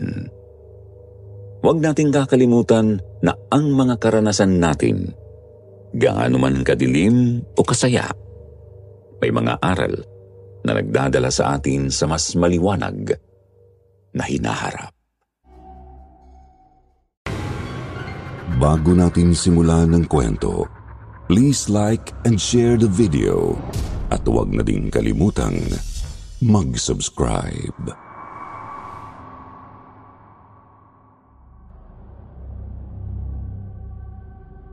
Magandang araw sa lahat. Itago mo na lang ako sa pangalang Boyet. Tubong Siquijor. Hindi ko na rin i-mention ang mismong baryo namin sa Siquijor para maitago din ang pagkakakilanlan ng mga taong nasasangkot sa aking kwento. Nangyari ito may 5 taon na ang nakakaraan kung saan nakaranas ako ng nakakatakot na karanasang hindi ko makakalimutan. Tungkol ito sa isang pamilyang may lahing aswang. 6:00 pa lang ng umaga ay nakabihis na ako dahil may lakad kami ngayon ni Bogs, ang aking kaibigan at kababata. Matapos kong isuot ang aking sapatos ay kinuha ko sa cabinet ang aking baril. Isang Norinco, kalibre 45 na kulay itim. Inilagay ko na rin ang magasin yun na loaded na ng bala. Inilagay ko yun sa holster at isinukbit sa aking bewang. Tapos ay lumabas na ako ng aming bahay. Pinuntahan ko ang nakaparada kong motor at sinakyan ko yun. Pinuntahan ko si Bogs. Pards, ready na ako. Tayo na. Okay na din ako, Pards. Tayo na. Baka mainip sa paghihintay si boss. Sinabi mo pa. Kailangan ko pa naman ng pera ngayon kaya kailangan matuloy itong lakad natin. Yung baril mo, ayos na ba? Baka pumalpak na naman yan, kagaya nung nakaraan. Okay na to, Pards. Inalis ko na yung mga balang reload, kaya puro bago na tong mga to. Mabuti naman kung ganon. Kinabahan ako sa iyo nung nakaraan. Ilang beses mong kinalabit ang gatilyo ng baril mo. Hindi pumutok. Di nagtagal ay umangkas na sa aking motor si Bogs. Kagaya ko ay mayroon din siyang dalang baril na nakalagay naman sa kanyang sling bag na mayroong secret pocket. Isang kalibre 45 rin ang baril ni Bogs. Pero hindi kami mga pulis. Mga hired killer kami na inuupahan ng isang mayamang negosyante sa aming bayan. Siya, si Sir Sandro.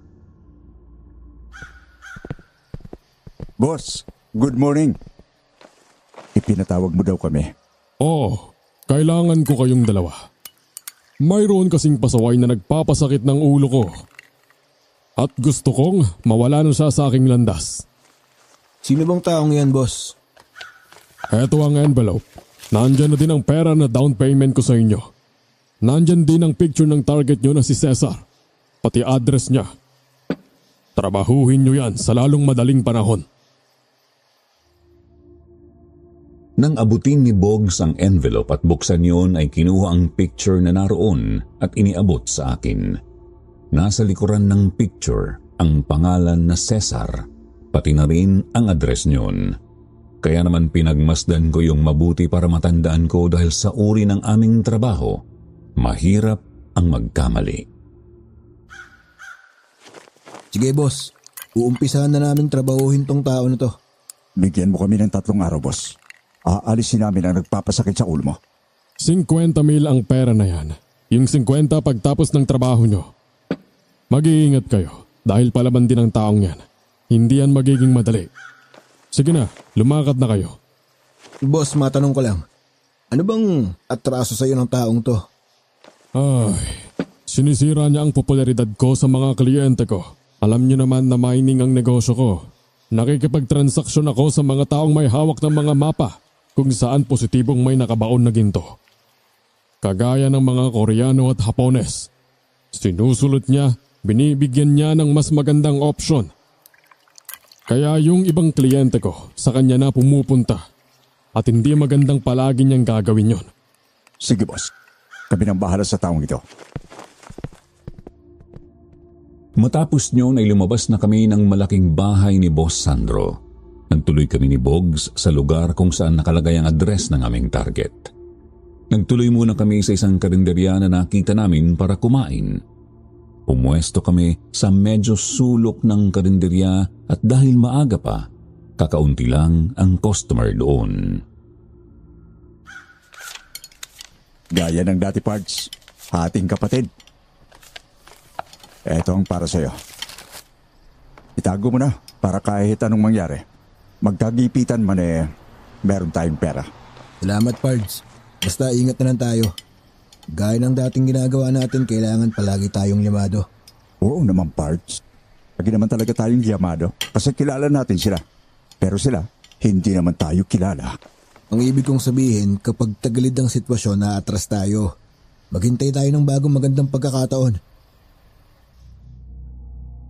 Sumang-ayon naman sa akin si Bogs. Matapos kaming kumain ay muli kaming sumakay sa motorsiklo ko at umikot na sa mismong lugar ng aming target na si Cesar. Nang makarating kami doon ay pumuesto kami sa tindahang malapit sa bahay ni Cesar, kung saan natatanaw namin ang mga lumalabas sa gate ng bahay na yon.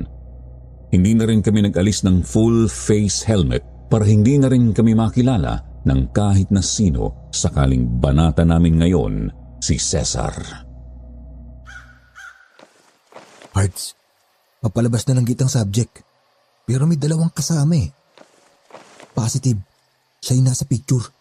Gawin na natin ngayon habang merong pagkakataon para makuha na din natin ang kulang ni boss. May dalawang kasama, Pards. Tingin ko armado din ang mga yan. Next time na lang kaya. Bakit pa tayo magpatumpik-tumpik pa? Kung pwede naman niya yun. Hindi kasama sa kontrata natin yung dalawa, Pards.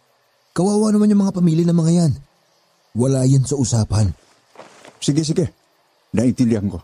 Hindi naman tayo sobrang sama. Para idamay sila kaya hindi ko sila pupuruhan. Ihanda mo na motor. Ako nang bahala. Ay, ikaw talaga. Masyado kang atat makuha yung kulang kay boss eh. Sige na nga. Tayo na. Nang makita ni Bogs na papalabas na ng gate si Cesar at ang dalawang alalay nito ay naglakad na si Bogs sa kalsada papalapit kina Cesar. Pinaandar ko naman ang aking motor habang ang aking mga mata ay nakasubaybay kay Bogs. Nang makalabas na ng gate si Cesar at ang dalawang lalaki, binunot ni Bogs ang kanyang baril sa dalambag at pinaputukan si Cesar. Sa mukha agad tinamaan si Cesar. Bumulagta ito. Nagulat ang dalawang kasama ni Cesar kaya bago pa makabunot ng baril ang mga ito ay binaril na din ni Bogs ito sa binti at balikat. Pards, sakay na! Sakto! Timing mo, Pards! Nang makasakay na si Bogs sa aking motor ay pinatakbo ko iyon ng mabilis para makalayo kami sa lugar na yon. Nagkagulo na kasi ang mga tao nang makarinig ng sunod-sunod na putok ng baril. Lalo kong pinabilis ang takbo ng motor upang siguraduhin na walang makakahabol sa amin hanggang sa tuluyan na nga kaming makalayo. Ayos na, Pards. Tapos na ang trabaho natin. Tama ka, Pards. Wala pang isang araw tapos na. Pero bukas na natin balikan si boss. Pabayaan muna natin na mabalitaan niya ang nangyari para mas okay ang ganon, hindi ba? Oo, tama ka. Magpalamig muna tayo at makiramdam. Mamaya na tayo umuwi sa atin. Sige, punta na lang muna tayo kina Tuandoy. Maligo na lang muna tayo sa dagat para maalis din ang pulburang dumikit sa ating mga katawan. Sumang-ayon naman ako sa sinabi ni Bogs. Nagtuloy kami sa tiyuhin niya na mayroong bahay malapit sa dagat. Natuwa naman ang tiyuhin ni Bogs na si Mang Anselmo nang makita kami. Eksakto daw ang pagdalaw namin dahil kakadaong lang ng kanilang bangka at maraming huli na sariwang isda. Kaya kaagad na nagpaihaw ng malalaking tulingan at pusit. Aba, kung meron na tayong pulutan, di lambanog na lang ang kulang, tiyo. Meron din ako lambanog dyan. Alam mo naman kami mga mandaragat. Palaging merong stock na ganyan. Malamig kasi sa dagat kapag pumapalaot ng gabi. Kaya kailangan pampainit. Ayos pala kung ganun, Pards. Maganda tong pampalipas ng oras. Habang naliligo, umiinom pa tayo. Oo, Pards. Eksakto ang bisita natin kay Tio Anselmo. Hanggang kailan ba kayo rito? Hanggang ngayon lang maghapon, Tiyo. Baka mamayang gabi ay umuwi na din kami. Ganun ba? Baka naman pwede na bukas kayo umuwi. Tulungan niyo muna kami magronda. Magronda po ba kanyo? Bakit kailangan niyo magronda? Meron kasing salot na sumasalsi dito sa aming lugar kapag gabi. Hindi namin alam kung mabangis na hayop ba o aswang. May mga gabi na natatakot lumabas at pumalaot ang mga mangingisda. Kasi nga may natatagpo ang patay na hayop. Para bang nilapan ang kung anong nilalang. Baka naman mabagis na hayop sa gubat, Tio Anselmo. Hindi ko alam. Pero ang lugar namin ay walang kagubatan. Kagat ang paligid ng lugar na ito. Kaya malabong hayop sa gubat. Sa paniwala ko talaga ay aswang ang may kagagawan yon. Dahil sa sinabing yun ni Tio Anselmo ay nagkatinginan na lamang kami ni Bogs. Pareho ang nasa isipan namin.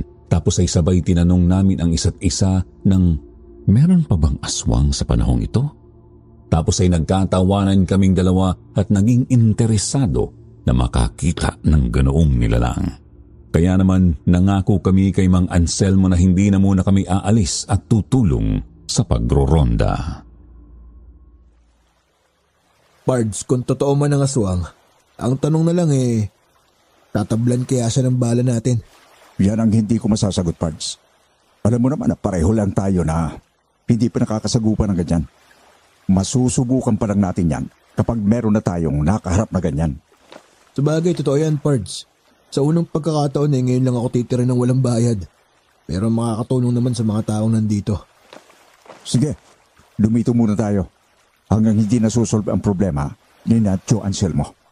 Pero babalikan natin si boss bukas para kunin ang kabuuan ng bayad niya. Oo, sige. Pagkatapos dadaan ako sa amin para ibigay yung pang-tuition ng kapatid ko tsaka yung panggastos ni nanay. Ganoon nga ang nangyari. Mabilis na lumipas ang maghapon. Nakarami kami ng nainom na lambanog ni Bogs, kaya naman saglit kaming nakatulog. Gabi nang kami ay magising, nakatimpla na ng kape ang asawa ni Mang Anselmo at mayroon na ding nakahaing hapunan.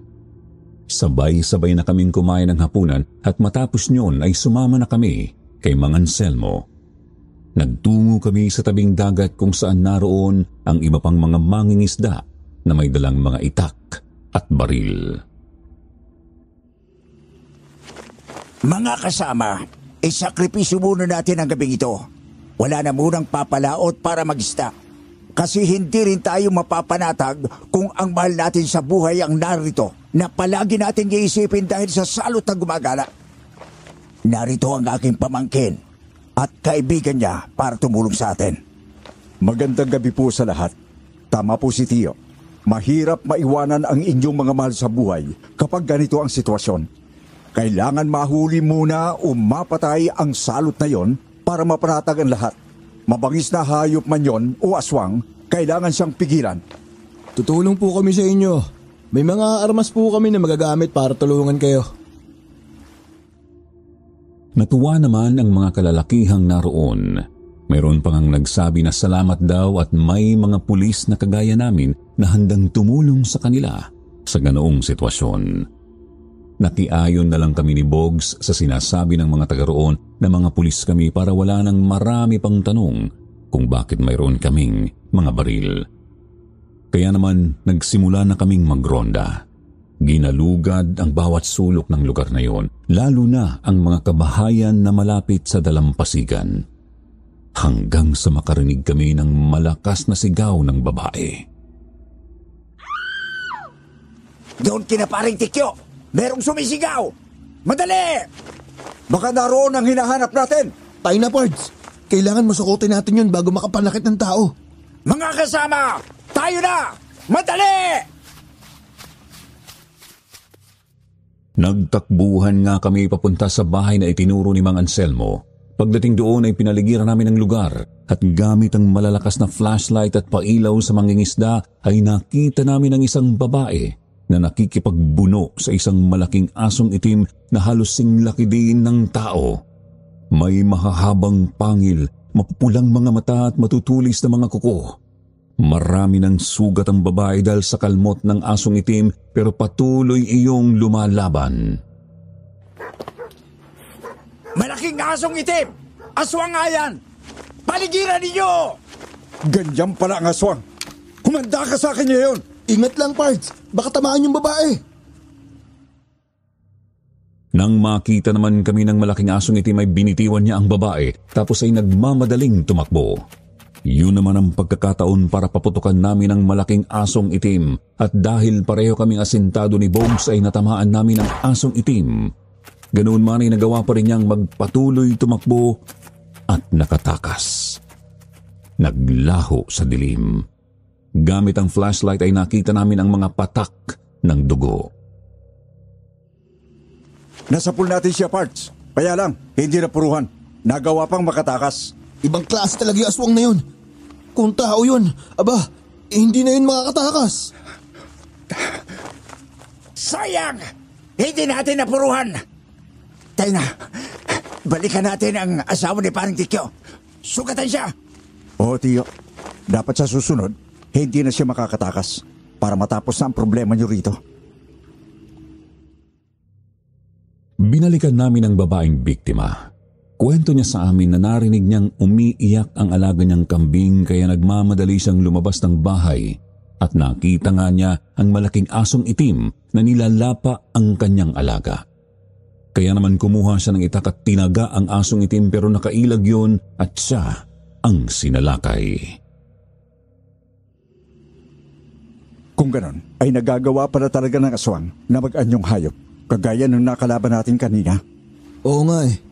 Dati sa pelikula ko lang napapanood yung mga ganon, pero nangyayari din pala sa totoong buhay. Kung mapapatay siya, magbabalik siya sa anyong tao at makikilala natin siya. Pero sugatan na siya, Tio Anselmo. Baka mamatay na din yon at maubusan ng dugo. Oo nga. Hindi man natin siya napuruhan pero panigurado marami rin siyang sugat. Baka patay na din yun.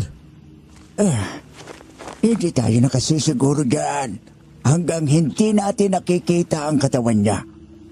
Pagsikat ng araw ay malalaman natin kung merong mababalita na namatay. Nagkatinginan na lang kami ni Bogs matapos ay nagpatuloy kami sa pagroronda sa buong magdamag. Hindi na namin muli pang nakita ang malaking asong itim. Hanggang sa tumilaok ang manok. Ibig sabihin ay papasikat na ang araw. Kaya naman umuwi na kami sa bahay ni Mang Anselmo. Kagad akong nakatulog ng mahiga sa papag na naroon at mataas na ang araw nang ako ay magising. Anong susunod natin gagawin, Pards? Puntahan muna natin si boss. Kunin natin ang kabuuan ng bayad para sa trabaho natin kahapon. Tapos, umuwi ka sa inyo at magpaalam. Saka tayo babalik dito. Okay, sige. Nasa na yung Tio Anselmo mo? Nandun na, sa dalampasigan. Para ngayon na lang siya napapalaot at babalik bago magdilim. Nagpaalam na din ako sa kanya na may lalakarin muna tayo.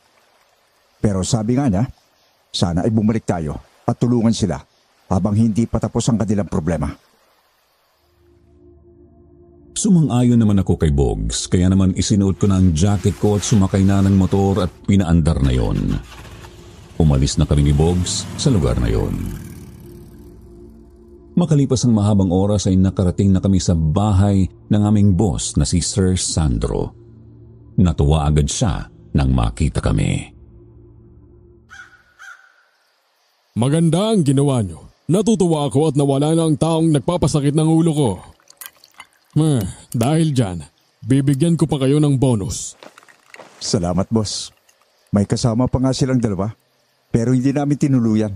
Hindi naman kasi sila kasama sa utos mo. Oo, mga dati ko ring kliyente ang mga ungas na yon. Matapos akong pakinabangan, doon na nakikipagtransaksyon kay Cesar. Buti na rin yun sa kanila. Ganun po ba, boss? Pero tiyak na paggaling ng mga yon, babalik din sila sa'yo. Oo, tama ka, Boyet. O siya, narito ang kulang ko sa pinag-usapan natin. Tapos ay nandyan na din ang bonus na bigay ko sa inyong dalawa. 70,000 yan. Magpalamig muna kayo at mag-iingat, ha? Ipapatawag ko na lang kayo kapag mayroong bagong trabaho. Sige, boss. Salamat. Nang abutin ni Bogs ang makapal na sobre mula kay Boss Sandro ay bahagya yung sinipat at ipinakita din sa akin. Matapos ay inilagay na niya sa kanyang sling bag ang sobre ng pera. Lumabas kami ng bahay ni Boss Sandro at umalis na doon. Kagaya ng dati ay inihatid ko muna si Bogs sa bahay niya. Saglit akong pumasok sa bahay ni Bogs para hatiin namin ang perang ibinayad sa amin ni Boss Sandro. Kagaya ng dati rin ay parehas ang naging hatian naming dalawa. Matapos yun ay umuwi na ako sa amin. Nang makita ko si inay ay kaagad akong lumapit sa kanya. Mano po, inay? Oh, bakit ngayon ka lang? Saan ka pa nanggaling? Sa probinsya po. Di ba nagpaalam po ako sa inyo na sasamahan ko yung boss ko sa lugar nila? Nay naman eh. Nakalimutan niyo na yatang personal bodyguard ako ng isang mayamang tao. Oo, alam ko nga yun. Bodyguard ka. Kaya sa tuwing aalis ka kinakabahan ako.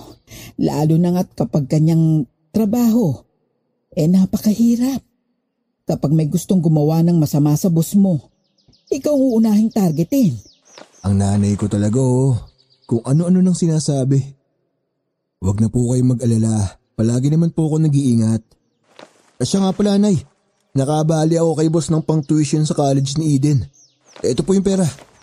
Nako, tiyak na matutuwa ang kapatid mo.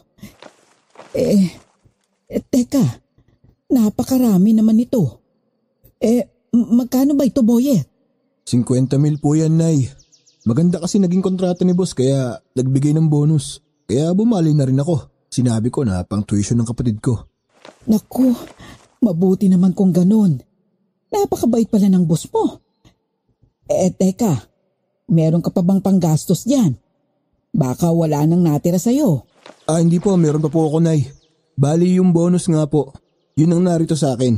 Yan pong inabot ko sa inyo, yan po yung binali ko sa kanya.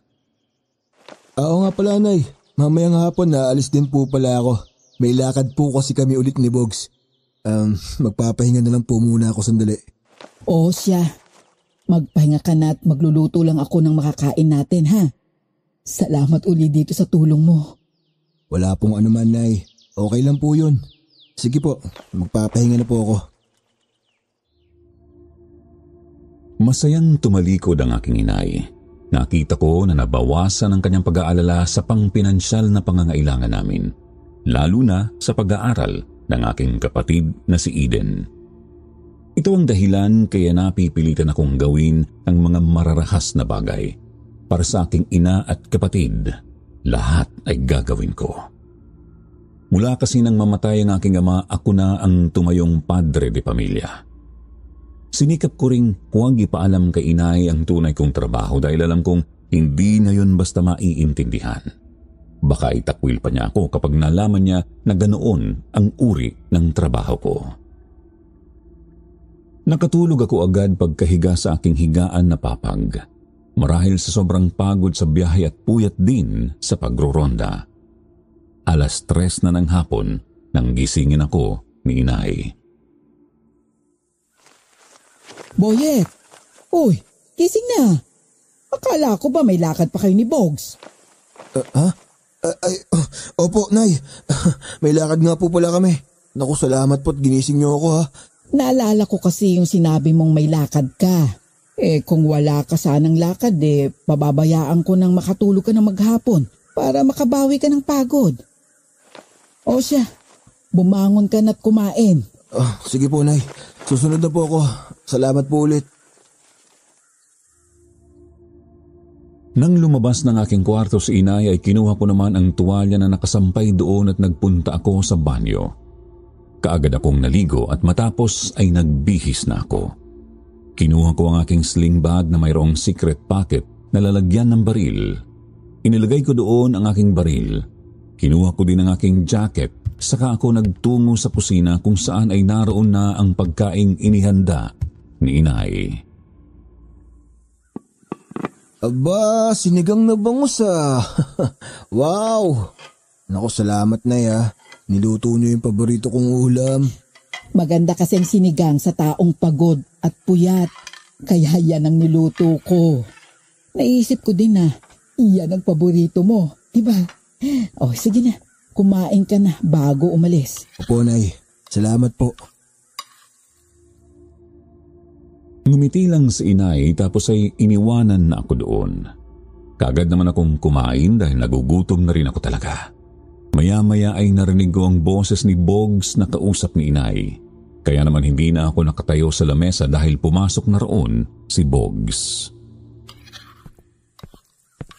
Sabi ko na nga ba lumalapang ka na naman. Napanis na ako kahihintay. Wala ka pa din. Kaya ako na nagpunta dito. Pasensya ka na, Pards ha. Napasarap kasi yung tulog ko eh. Mabuti nga, ginising ako ni nanay eh. Sige, kumain ka muna. Medyo mahaba ang biyahe natin ha. Siya nga naman, Bogs. Oh, heto ang plato. Sabayan mo na si Boyet. Salamat po, Nanay Nita. Ayos! Paborito ko rin itong sinigang na bangus. Oh, sige. Kumain ka na din. Siya nga pala, mag-iingat kayong dalawa ha. Ang hirap maging bodyguard. Opo, Nanay Nita. Napatingin sa akin si Bogs. Ganoon kami palagi. Usapan lang ng mga mata ay alam na ang gagawin. Kaya kapag nandoon siya sa amin ay iniiwasan namin ang mag-usap tungkol sa trabaho. Gusto naming manatiling kami sa paningin ng aking ina. Kaya puro kalokohan ang pinag-uusapan namin ni Bogs kapag kaharap si inay. Kaya naman matapos kaming kumain ay nagpaalam na kami ni Bogs kay inay. Nagbalik kami sa lugar ni Mang Anselmo. Mabuti naman at nagbalik kayo. Oo, Tiyo. Hindi ba sinabi namin na babalik kami at tutulungan namin kayo rito? Oo nga naman po. Pagtulungan natin na matapos ang problema nyo dito. Oo nga, para mapanatag na ang mga tao at makapangisda na kami sa gabi. Dahil sa totoo lang mas maraming nahuhuli sa gabi kaysa sa araw. O siya, kumain na ba kayong dalawa ng hapunan? Busog pa po kami. Kumain na po kami bago bumiyahe. Kung gayon, tayo na. Papadilim na rin naman. Mas mabuting maaga ay maghanda na tayo. Punta na natin ang ating mga kasama sa dalampasigan. Doon ang usapan na magkikita ngayon. Sumang-ayon naman kami ni Bogs sa sinabi ni Mang Anselmo. Noon din na nagpunta na kami sa dalampasigan. Naroon nga ang mga kalalakihang sasama sa pagroronda. Marami kami ngayon kaya naisipan namin na hatiin sa dalawang grupo ang mga magroronda. Ang isang grupo ay pamumunuan ni Bogs at ang ikalawa naman ay kami ni Mang Anselmo ang mangunguna. Sumang-ayon naman ang mga kalalakihang naroon. Matapos mahati ang grupo ay nagsimula na kaming magronda. Magkaibang direksyon ang tinungo namin. Gumawa din kami ng password para sa pagkakakilanlan. Mag-iingat tayong lahat. Mabagis at mabilis. Ang aswang na nasaan yung malaking asong itim. Huwag kayong lumayo sa isa't isa. Tama si Mang Anselmo. Kailangan mag-body-body tayo para anumang oras sumala kayong aswang at makita natin, hindi tayo aagrabyado. Lalo na nga't armado naman tayo. Sumang-ayon naman sa aking sinabi ang aming mga kasamahan kaya naman namili na ng kabady ang bawat isang naroon. Kami na Mang Anselmo ang naging magkabady. Ginalugad ng grupo namin ang mga bahayang nasa paligid ng dalampasigan. Wala kaming nakita na may bakas ng aswang. Hanggang sa makasalubong namin ang grupo ni Bogs na kung saan ay mayroon silang hinahabol. Pards, anong nangyari? Bakit kayo nagkaagulo? Meron kaming hinahabol, Pards. Isang babaeng mahabang buhok. Puro lang isang buong katawan. Mahabang kuko niya. At pangil niya. Kinagat niya ang isa kong kasama. Wala naman kaming nakasalubong na babae. Baka sa ibang direksyon tumakbo. Hindi yun lalayo sa lugar na ito. Mag-ingat kayo. Dahil ang aswang ay matalino. magagawa niyong baguhin ang kanilang anyo at gayahin ang anyo ng ibang nilalang gaya ng aso, baboy at iba pang mabangis na hayop. Naging alerto naman ang lahat dahil sa sinabi ni Mang Anselmo. Patuloy kaming naghanap sa paligid hanggang sa mapansin ko ang isang lalaki na kasamahan naming panay kasi ang kanyang tingin sa akin. Kaya naman kinabahan ako nang muli siyang tumingin, kaya nilapitan ko siya at tinanong. Brad, teka lang. Bakit ka nag-iisa? Di ba dapat lahat tayo may kabady? Oo nga. Bakit ka nag-iisa? Samantalang lahat tayo kanina ay merong kapartner. Oo nga, ano? Anong kulay ng buwan? Sagutin mo ang tanong ko kung alam mo ang password. Hindi sumagot ang lalaki. Hindi niya alam ang pinag-usapang password ng grupo, kaya naman na-alerto kami. Napaatras ang lalaki, kaya naman tinutukan na iyon ni Bogs ng baril. Muli siyang tinanong ni Bogs. Ano ang kulay ng buwan? Sagot! Hindi niya alam. Lumayo kayo sa kanya. Siya ang aswang! Nang maalarma nga ang lalaki sa sinabi ni Mang Anselmo ay kinalmot nito si Bogs. Tumama ang matutulis nitong kuko sa mga braso ni Bogs, kaya naman nabitiwan ni Bogs ang kanyang baril. Ang lalaki naman ay lumabas ang tunay na anyo. Ito ang babaeng aswang. Pero bago pa niya madamba si Bogs ay pinaputukan na namin siya. Kaya walang nagawa ang babaeng aswang kung hindi ang tumakbo na lang ng mabilis sa kadiliman hanggang sa matakasan kami. Pambihira! Muntik na ako doon ah. Hindi lang pala hayop ang kayang gayahin ng aswang. Kahit pala tao. Nagdugo yung braso mo, Pards ah. Ayos ka lang ba? Ayos lang ako, Pards. Mababaw lang naman ang naging sugat ko. Swerte siya at nabitawan ko ang baril ko. Kung hindi lang sana, siguradong tapos na ang problema nila dito. Tayo na, sundan na natin siya. Baka hindi pa yung nakakalayo dito. Napansin mo ba, Pards? Ang liksi ng aswang. Parang madali lang niyang napagaling yung naging sugat niya noong nakaraang gabi. Oo nga, no? Pero sa palagay mo, iisa lang kaya ang aswang? O iba to kaysa dun sa nakaengkwentro natin noong nakaraang gabi? Tama si Buyet. Kung isa lang ang aswang, malamang ay hindi pa yun magaling. Pero kung marami sila, ibig sabihin ay iba ito. Kaya huwag na tayong mag-aksaya pa ng panahon. Hanapin na natin ang aswang. Sige po, Tio Anselmo. Tayo na. Sumang-ayon din sa amin ang iba pa naming mga kasamahan.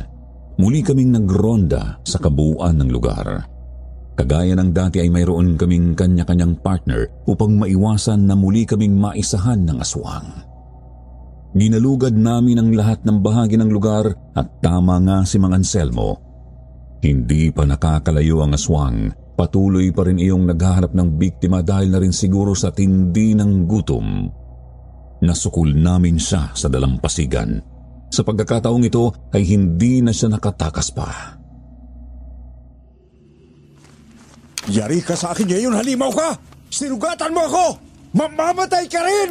Tapusin na natin, Pards!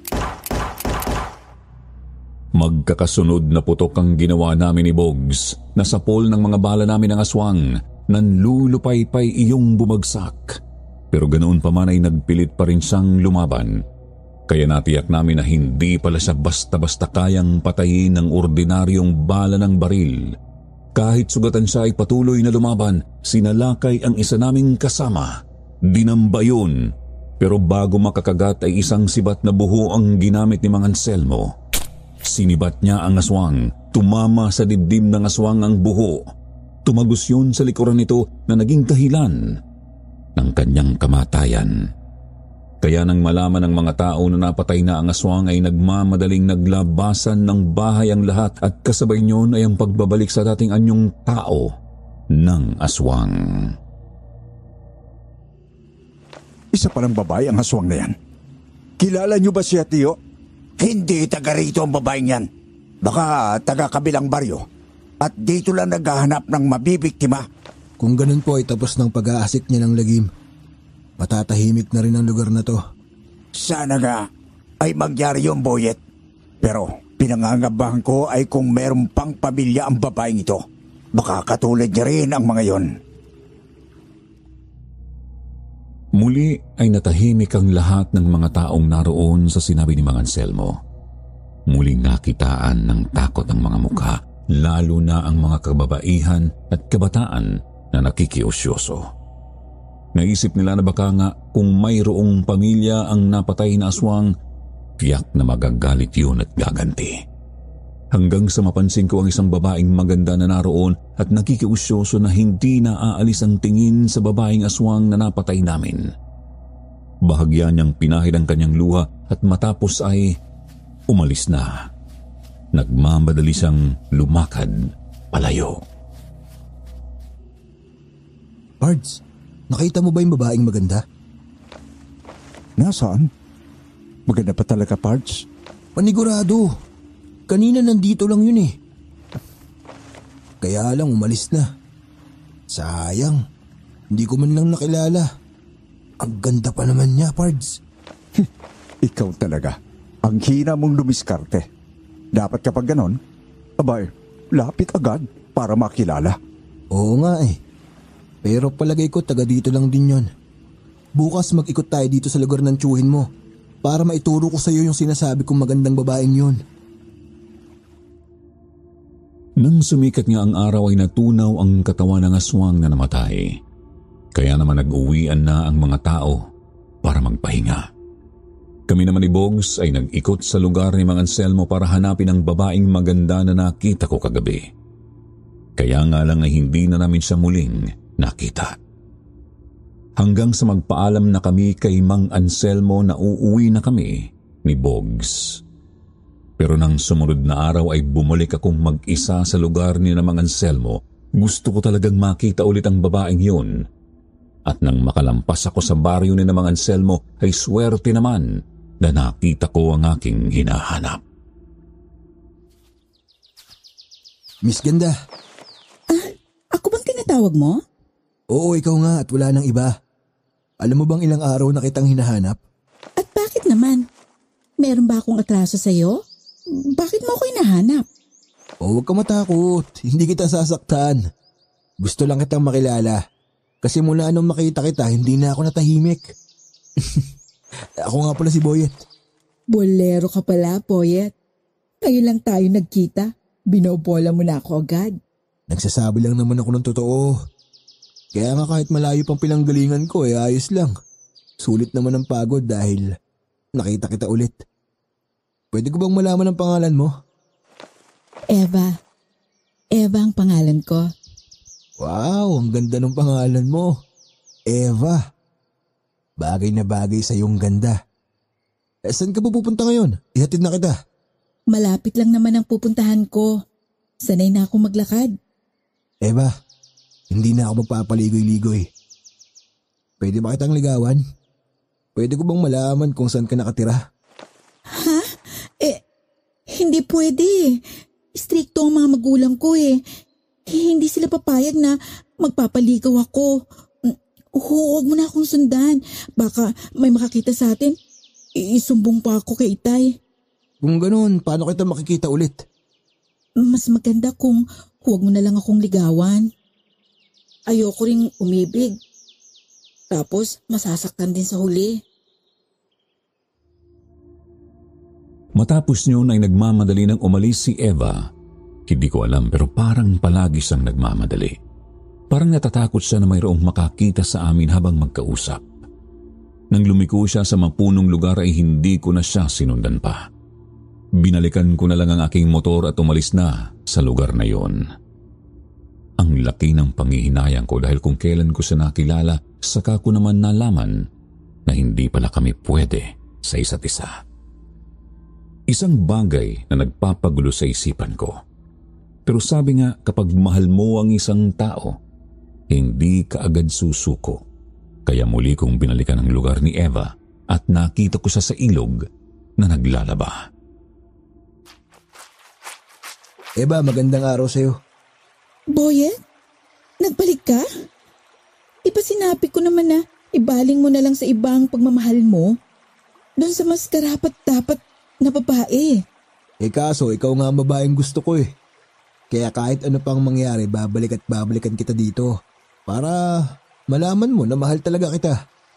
Ay, Puyet.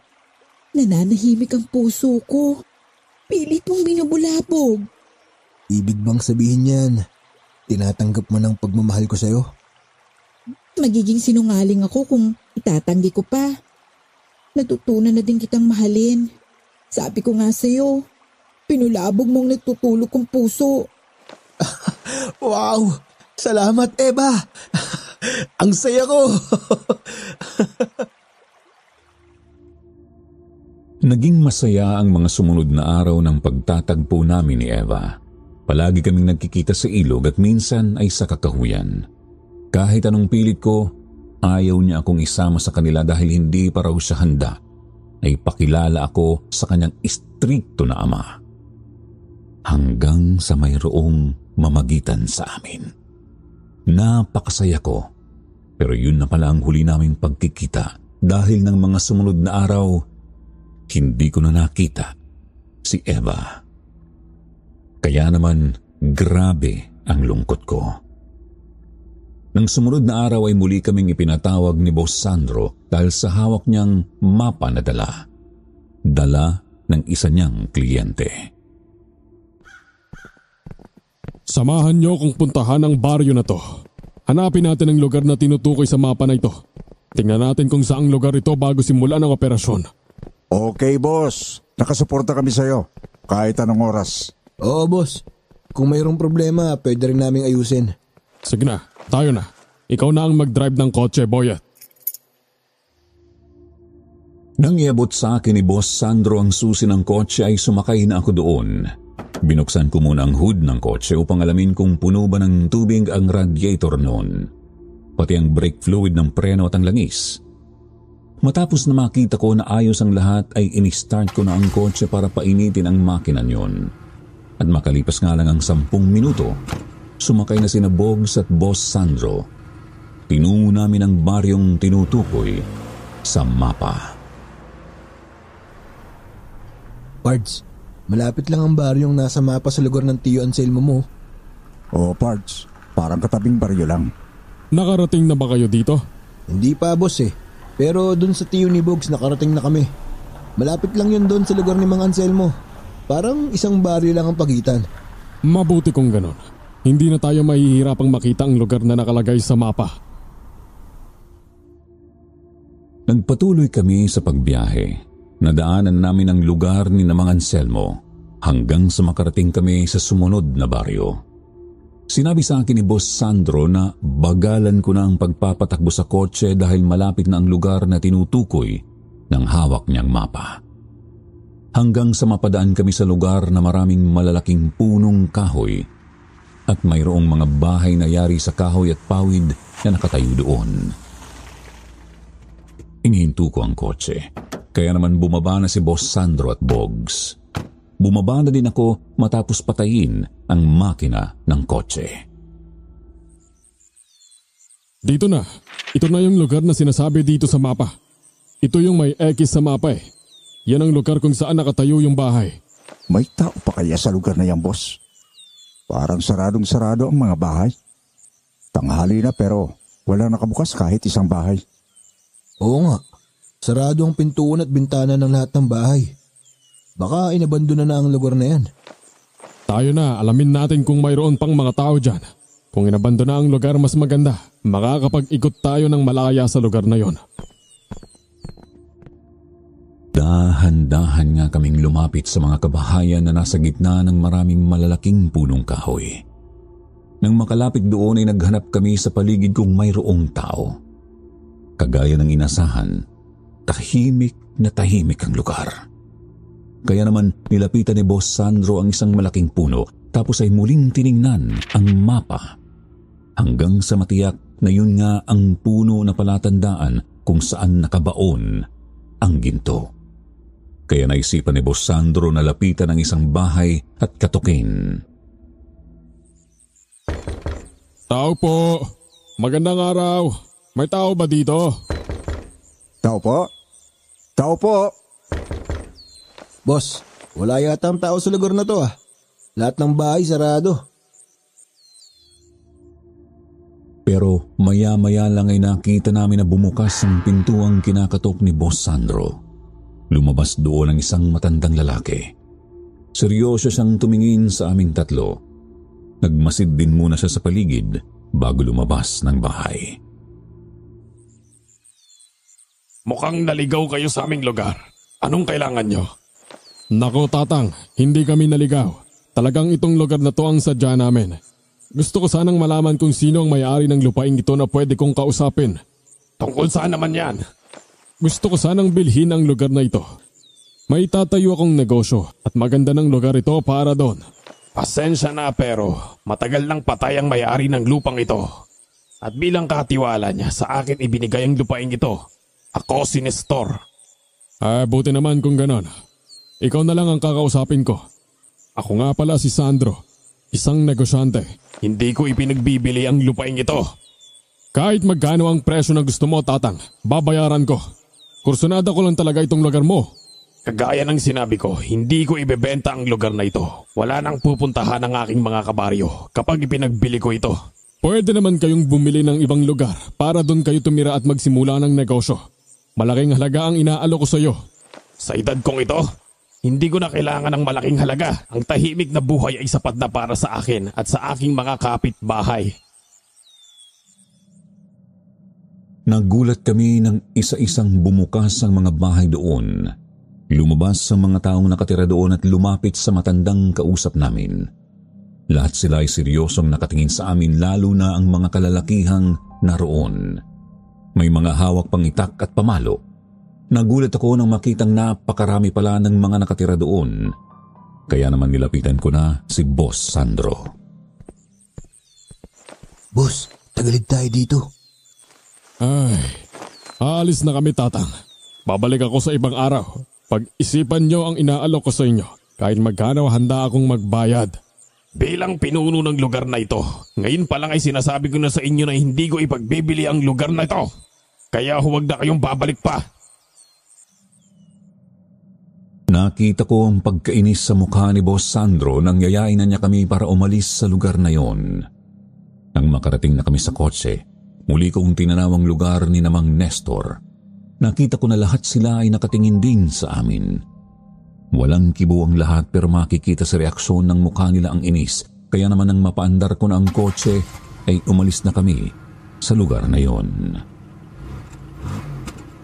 Malaking halaga ng ginto ang nakabaon sa ilalim ng punong nilapitan ko kanina. Pero hindi natin yun mahuhukay kung mayroong mga tao ron. Ay, kailangan ay mabili ko ang lupang yon bago pa nila malaman na mayroong ginto ron. Pero paano yun, boss? Ayaw naman ipagbili ng matandang katiwala ang lupain yon.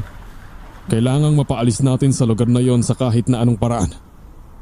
Anong binabalak mo, boss? Kung hindi makukuha sa maayos na usapan, kunin natin sa marahas na paraan. Yung matanda, kapag wala na siya doon, baka magalisan na rin ang iba pa. Kaya iligpit niyo ang matandang yon. Boss naman, kailangan pa ba natin gawin yun? Matanda na yun eh. Kung siya ang magiging hadlang sa aking pagyaman, dapat siyang mawala para matakot na rin ang iba pang mga taga ron at umalis na sa lugar. Babayaran ko kayo ng malaking halaga kapag nailigpit siya. Mayroong dagdag na malaking bonus kapag nahukay natin ang ginto ron at nagatian kami ng kliyente ko. Hindi na ako kumibo. Ipinagpatuloy ko na lang ang pagmamaneho hanggang sa makarating na kami sa bahay ni Boss Sandro. Iginarahe ko ang kotse at nagpaalam na kami kay Boss Sandro. Habang magkaangkas kami sa motor ay wala kaming kibuan ni Bogs hanggang sa makarating kami sa bahay niya at makapasok. Saka lang ako nagsalita dahil parang nakokonsensya ako sa ipinagagawa ni Boss Sandro. Parang hindi ko kayang gawin ang gustong mangyari ni Boss Sandro, Pards. Matanda na yun eh. Parang nakokonsensya ako. Pards, narinig mo naman ang sinabi ni boss. Malaking halagang ibabayad niya sa atin sakaling matapos natin ang pinagagawa niya. At meron pang bonus kung makuha natin ang ginto doon. Hindi ko alam, Pards. Hindi talaga maganda ang pakiramdam ko sa trabahong to. Marahil siguro dun sa matanda na yung target natin. Naawa ako eh. Sa trabaho natin bilang hitman, dapat bato ang puso mo. Wala na dapat awa dyan, Pards. Saka ano bang mangyayari sa'yo?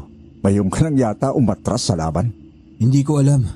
Pero parang hindi ko kayang bumaril ng matandang walang kalaban-laban. Hindi naman natin pwedeng tanggihan ang utos ni Boss Sandro. Magagalit yun sa atin. Marami na tayong alam sa mga racket niya. Kapag hindi natin ginawa ang gusto niya, baka mag-isip yun ng di maganda sa atin. Sige, ganito na lang, Pards. Ako na lang bibira. Look out ka na lang. Napasang-ayon ako ni Boggs na ituloy ang planong paglikida sa matandang katiwala ng lupang yun. Nang sumunod na araw ay nagbiyahe kami ni Boggs gamit ang aking motor para balikan ang lugar ni Namang Nestor. Nang makarating kami roon ay pinarada ko sa medyo malayo ang motor.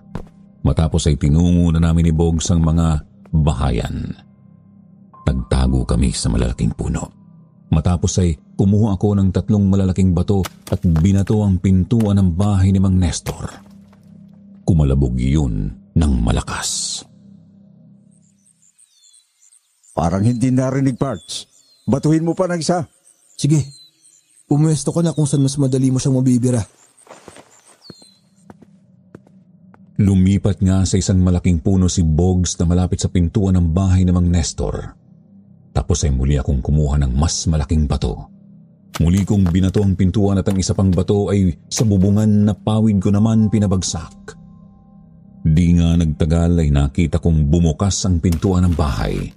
Lumabas doon ang galit na matanda. Sinong mga tampalasan ang nag-iistorbo sa akin? Ako yung tanda! Matigas kasi ang ulo mo, kaya dapat ka nang mawala! Hangal ka! Alam mo bang ang paghahangat ng sobra ay masama? Ikapapahamak mo yan! Ikaw ang mapapahamak ngayon! Pinaputukan ni Boggs si Mang Nestor ng 3 ulit. 2 balang tumama sa dibdib at ang isa ay sa ulo. Kaagad na bumagsak ang matanda. Dahil sa malalakas na putok ay naglabasan ng mga kalalakihan sa mga katabing bahay. May lalaking sumugod kay Boggs kaya naman pinaputukan niya rin yun. Nasapol sa ulo at bumagsak din. Napilitan naman akong barilin ng lalaking may hawak na itak na susugod ulit kay Boggs. Tinamaan niyon sa balikat tapos ay binaril ko sa tuhod. Matapos niyon ay tumakbo na kami ni Boggs palayo sa lugar na yon. Naririnig pa namin ang malakas na sigawan at iyakan ng mga taong iniwanan namin. Hanggang sa makarating kami sa motor ko. Mabilis kaming umalis sa lugar na yon. Muntik na ako doon sa lalaking may itak. Akala ko pababayaan mo ako, Pards. Hindi mangyayari yun, Pards. Hindi kita pwedeng pabayaan. Ang sabi ko, nakukonsensya akong bumira ng matanda. Oo. Pero kung gano'n ang sitwasyon, hindi ako magdadalawang isip na tulungan ka. Salamat, Pards. Kaya na, dumiretso na tayo kay boss. Sabihin natin ang nangyari para makuha na natin ang sinabi niya na ibabayad sa atin. Okay, tayo na. Kaagad nga kaming nagtuloy sa bahay ni Boss Sandro at sinabi namin ang nangyari. Bagay na ikinatuwa ni Boss Sandro kaya naman binayaran niya kami ng malaking halaga. Ilang araw lang ang lumipas ay bumalik kami sa lugar ni Namang Nestor. Pero sa pagkakataong ito ay mayroong mga pulis na isinama si Boss Sandro. Kasama na din ang kanyang kliyente na may-ari ng mapa. Pagdating namin sa lugar ay nakita naming nakabukas ang lahat ng mga bahay doon pero wala na ang mga taong naninirahan doon.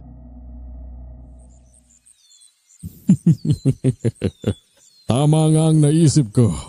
Kapag nawala na ang katiwala ay mag-aalisa na silang lahat dito. Oo nga, boss. Walang tao lahat ng bahay dito. Baka lumipat na sila sa ibang lugar.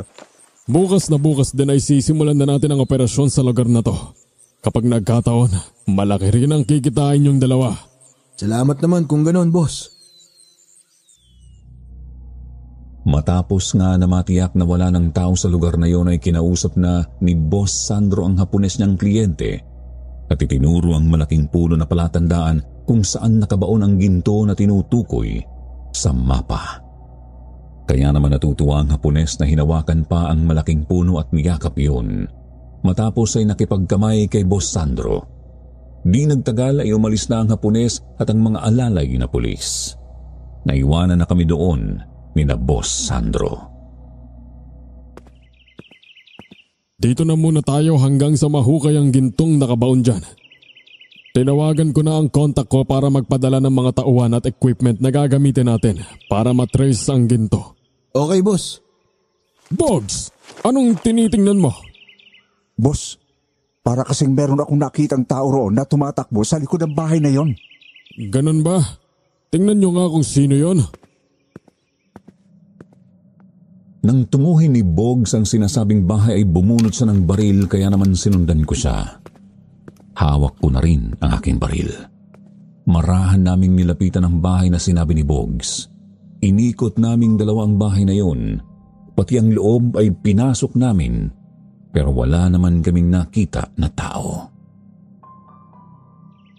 Wala naman, Pards eh. Kanina kasi parang nakita ko na merong tumatakbo dito. Namamalikmata ka lang yata eh. Wala naman, Pards. Baka nga. Kaya na, balikan natin si boss. Nang makalabas nga kami ng bahay na yon ay binalikan na namin si Boss Sandro. Naupo kami sa upuang kahoy na nasa ilalim ng malaking puno habang inaantay namin ang mga taong tinawagan ni Boss Sandro. Nang mapalingon ako sa isa pang malaking puno na medyo malayo sa aming kinauupuan ay muli kong nakita si Eva. Kaya naman napabalikwas ako. Pards, si Eva. Nandito siya. Sinong Eva? Yung magandang babae na nakita ko sa lugar ng tsuhin mo nung makapatay tayo ng aswang. Naging jowa ko siya. Nasaan? Wala naman, Pards. Oo nga, wala naman ah. Nang lingunin ko ang malaking puno kung saan ko nakita si Eva kanina ay wala na ngayon. Kaya naman nagkamot na lang ako ng ulo matapos ay nagmamadali akong tumayo at tinungo ang puno. Wala na nga doon si Eva. Hindi ko namalayan na sinundan din pala ako ni Bogs. Oh, nasaan yung magandang babae? Yung Eva na sinasabi mong naging jowa mo. Kanina, Pards. Nakita ko lang siya kanina dito. Naku, baka naman kasi namamalikmata ka lang. Ikaw talaga, inulit mo lang yung mga sinabi ko sa iyo kanina eh. Yun din ang sinabi mo sa akin kanina eh.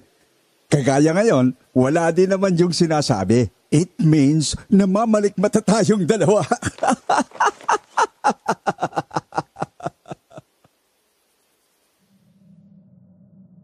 Napapailing na lang ako na tinalikuran si Bogs. Natatawang bumalik sa upuan. Siguro nga ay talagang namalikmata lang ako dahil hindi maalis sa isipan ko si Eva na labis kong minahal. Ilang beses ko siyang hinahanap-hanap pero hindi ko na siya nakita pa. Hanggang sa dumating na ang grupong tinawagan ni Boss Sandro kung saan mayroong dalang mga machine and equipment ang mga ito na ginagamit talaga para matrace ang kinalalagyan ng ginto. May dala ring backhoe ang mga ito. Kaya nang matiyak na nasa ilalim na ng malaking puno ng mangga ang hinahanap na ginto ay sinimulan noon din ang pagputol sa puno ng mangga. Tinabas din ang mga buho at kawayan na nandoon. Hanggang sa sumapit ang gabi, kinausap ni Boss Sandro ang mga trabahador. Kayo na ang bahala kung saan kayo magpapahinga. Lahat ng bahay dito ay wala nang nakatira. Magpahinga tayo at bukas pagsikat ng araw ay tutuloy natin ang paghuhukay. Tama si Boss. Tayo na, Pards. Pahinga na tayo. Sige, saan tayo? Doon kayong dalawa sa medyo malaking bahay na yon. Samahan niyo ako. Sige, Boss. Sumunod naman kami ni Bogs kay Boss Sandro. Pumasok kami sa loob ng bahay. May mga papag nga doon na yari sa kawayan. Kaya naman kaagad kaming nahiga para makabawi ng pagod sa maghapon. Naramdaman ko na rin ang unti-unting paglamig ng panahon. Kasunod ng pagsikat ng buwan. Pumapasok ang liwanag niyon sa bukas na bintana ng bahay. Di nagtagal, nakarinig kami ng malalakas na alulong. ng aso. Pards, narinig mo ba yon? Ang lalakas ng alulong ng aso? Oo, naririnig ko. Natatandaan ko tuloy yung sinabi ng lolo ko noon. Ang sabi, kapag ganyan daw na umaalulong yung aso ay mayroong nakikita na hindi pangkaraniwan. Halimbawa na lang kung may kaluluwa o kaya may aswang. Nako! Kayong dalawa, hanggang ngayon ba ay naniniwala pa rin kayo sa mga ganyan? Wala nang aswang sa panahong to. Boss, mayroong pang aswang. Nung nakarang linggo lang ay nakapatay kami ng aswang sa lugar ng Tio Anselmo ko. Talaga? Oo, boss. Totoong sinabi ni Bogs. Bago pa makasagot ulit si Boss Sandro ay nakarinig na kami ng malakas na sigaw mula sa katabing bahay na tinutuluyan namin. Kaya nagmamadali kaming lumabas doon. Nakita namin ang mga nagkakagulong trabahador. Paano nga ay isa sa kasamahan nila ang nagduruguang lieg dahil sinalakay daw ng isang malaking asong itim. Kung totoo man ang aswang na sumalakay sa inyo, kailangan nating maganda. Kasi nasa paligid lang ang mga yan, nagtatago sa dilim. Itak at Sibat ang pwedeng pumatay sa kanila. Yung mga buho at kawain na pinutol nyo kanina, gawin nating armas. Kilos na, madali! Kagad namang kumilos ang mga kalalakihang naroroon. Dinampot ang mga buho at kawayan na naroon. Nilagyan ng tulis gamit ang itak. Lahat ay humawak ng sibat na buho hanggang sa magdilimang paligid. Paano ay nagtago ang buwan sa maitim na ulap hanggang sa maramdaman namin na mayroong mga kumikilos sa paligid. Gamit ang malalakas na flashlight ay tinanglawan ang madidilim na lugar kung saan nakita nga namin na mayroong mga taong nakatayo malapit sa malalaking puno. Sino kayo? Kami lang naman ang nakatira sa lugar na to na pilit niyong binubulabog. Hindi pa ba sapat sa inyo na pinatay niyo ang pinuno namin? Tapos ngayon gusto niyo pang kunin ang aming tirahan.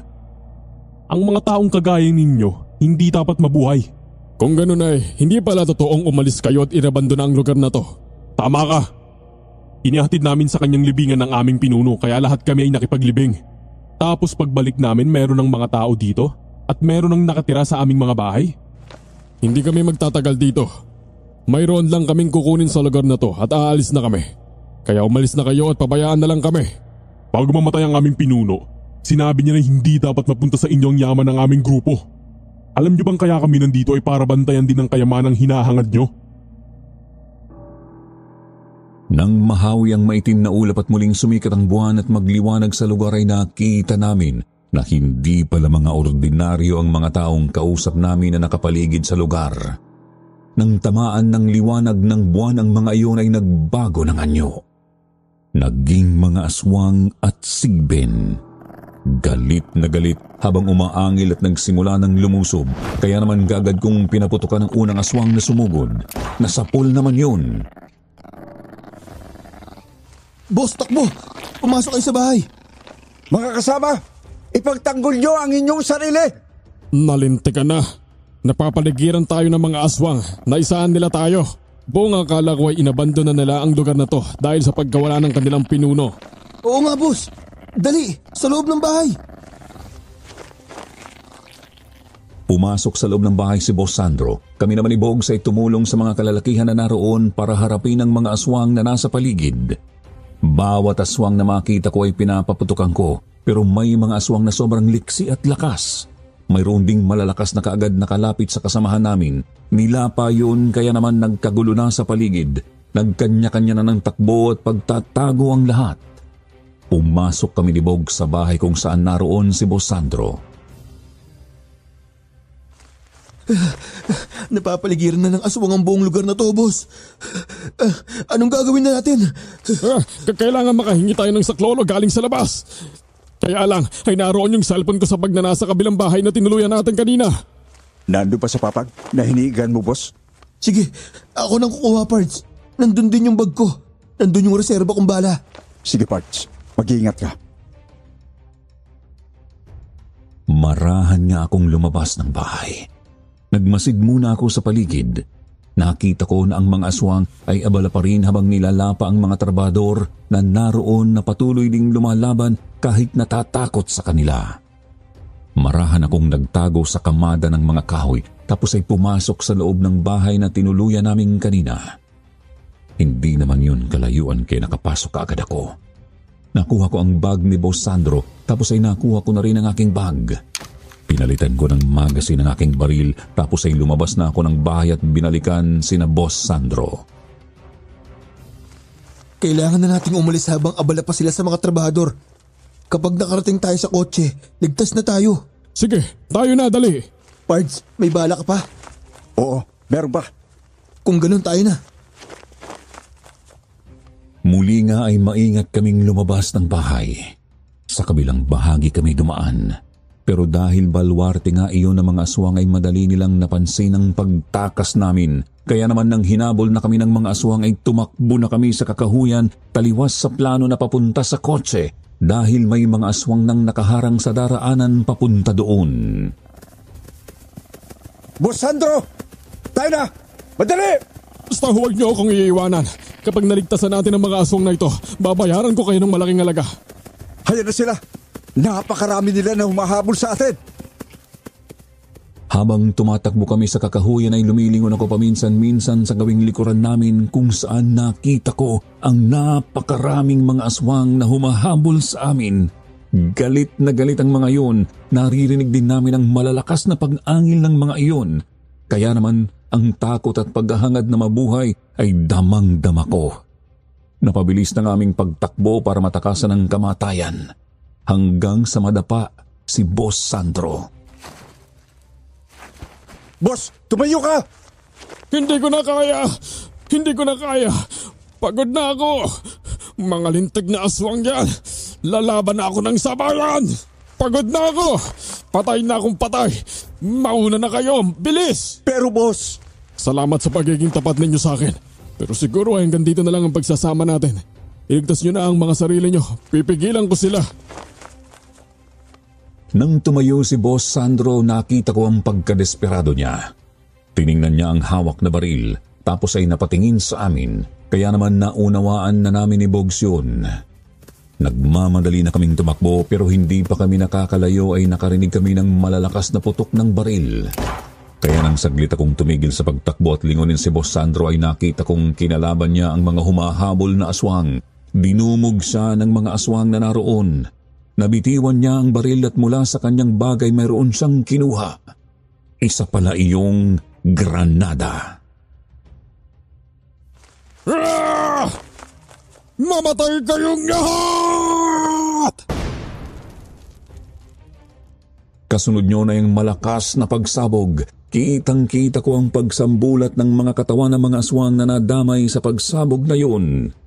Saglit ding nagliwanag ang lugar dahil sa pagsabog ng granada. Pagkatapos ay muling nagdilim at ang tanging liwanag na lamang ay ang liwanag na nagmumula sa buwan. Nagpatuloy ako sa pagtakbo hanggang sa makita ko na may mga aswang na humarang kay Bogs. Pards! Dito! Madali! Mauna ka na, Pards. Pipigilan ko ang mga ito. Hindi ako aalis nang hindi ka kasama. Kailangan dalawa tayong makauwi ng buhay. Hindi sa lahat ng pagkakataon ay pwede yung Pards. Sige na, takbo na! Hinarap nga ni Bogs ang mga aswang na sumugod sa kanya. Pinaputukan niya ang mga iyon hanggang sa maubusan siya ng bala. Ginamit niya ang dalang itak para ipagtanggol ang kanyang sarili, subalit higit na marami at malalakas ang mga aswang. Nagawa nilang lapain si Bogs. Narinig ko pang malakas na sigaw ni Bogs habang tumatakbo ako papalayo sa lugar na yun. Hanggang sa makalayo ako at makarating sa sagingan. Nagulat ako ng isang babae ang humarang sa akin. Eva, ikaw nga. Bakit nandito ka? Dahil taga rito ko, Boyet. Ang lugar na itong aking tahanan. Ha? Kung ganun, isa ka ring aswang? Tama ka. Isa ako sa mga kalahi nila. Ito ang dahilan kaya hindi kita maipakilala sa aking mga magulang. Hindi sila papayag na umibig ako sa hindi namin kalahi. Ang napatay niyo sa dalampasigan ng aking kaibigan na si Eleanor. Matatanggap ko naman kahit ano ka pa, Eva. Dahil mahal kita. Pero kung hindi talaga tayo para sa isa't isa, maluwag na sa aking kalooban na ang aswang napapatay sa akin ay ang babaeng aking minamahal. Binitiwan ko na ang hawak kong baril. Pagod na rin akong tumakbo. Inihanda ko na ang aking kalooban na yun na ang aking katapusan at ang kasiyahan na muli kong nakita ang babaeng aking minamahal. Sige na, handa na ako. Patayin mo na ako. Baliw ka. Mahal kita. Paano kitang sasaktan? Isa pa, ay hindi ako papayag na isisilang ko ang aking anak na walang ama. Ha? Buntis ka? Oo, nagbungang ginawa natin sa ilog. Kaya kailangan mo akong panagutan. Kung hindi, talagang lalapain kita. Ha? Talaga ba? Sige. Oo. Pananagutan kita. Pero kailangan mong sumama sa akin. Oo naman. Sasama ako sa iyo kahit saan. Buo na ang loob ko na iwanan sila at sumama sa iyo kapiling ng ating anak. Noon din ay magkahawak kamay kaming tumakbo sa kadiliman ni Eva. At dahil alam niya ang pasikot-sikot sa lugar na yon, ay madali kaming nakatakas. Hanggang sa sumikat ang araw at makarating kami sa kabilang baryo. Niyakap ko ng mahigpit si Eva at hinagkan sa labi sa sobra kong kaligayahan. Sa ngayon, payapa kaming namumuhay ni Eva. Pinili ko na tumira na lang kami sa bundok upang kung sumpungin man siya ng pagiging aswang niya, ay wala siyang mapeperwisyong tao. Sa halip ay mga hayop gubat na lang ang kanyang nilalapa. Bumababa naman ako sa bayan para magtrabaho at kung minsan ay nagtatagal ako doon ng ilang araw. Naging masaya kaming dalawa ni Eva, lalo na nang isilang niya ang aming anak na si Angel. Hanggang ngayon ay hindi pa rin ako makapaniwala na may isang aswang na umibig sa hitman na kagaya ko. Hanggang dito na lamang, Sir Jupiter. Maraming salamat sa pagbasa sa aking kwento.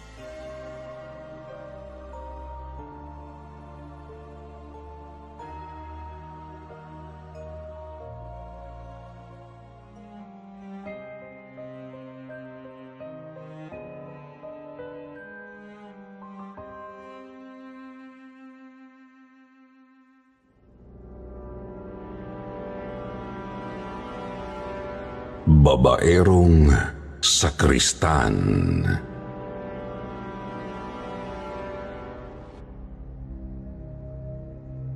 Hindi biro ang naidudulot ng pagiging. Bago natin simulan ng kwento, please like and share the video at huwag na din kalimutang mag-subscribe.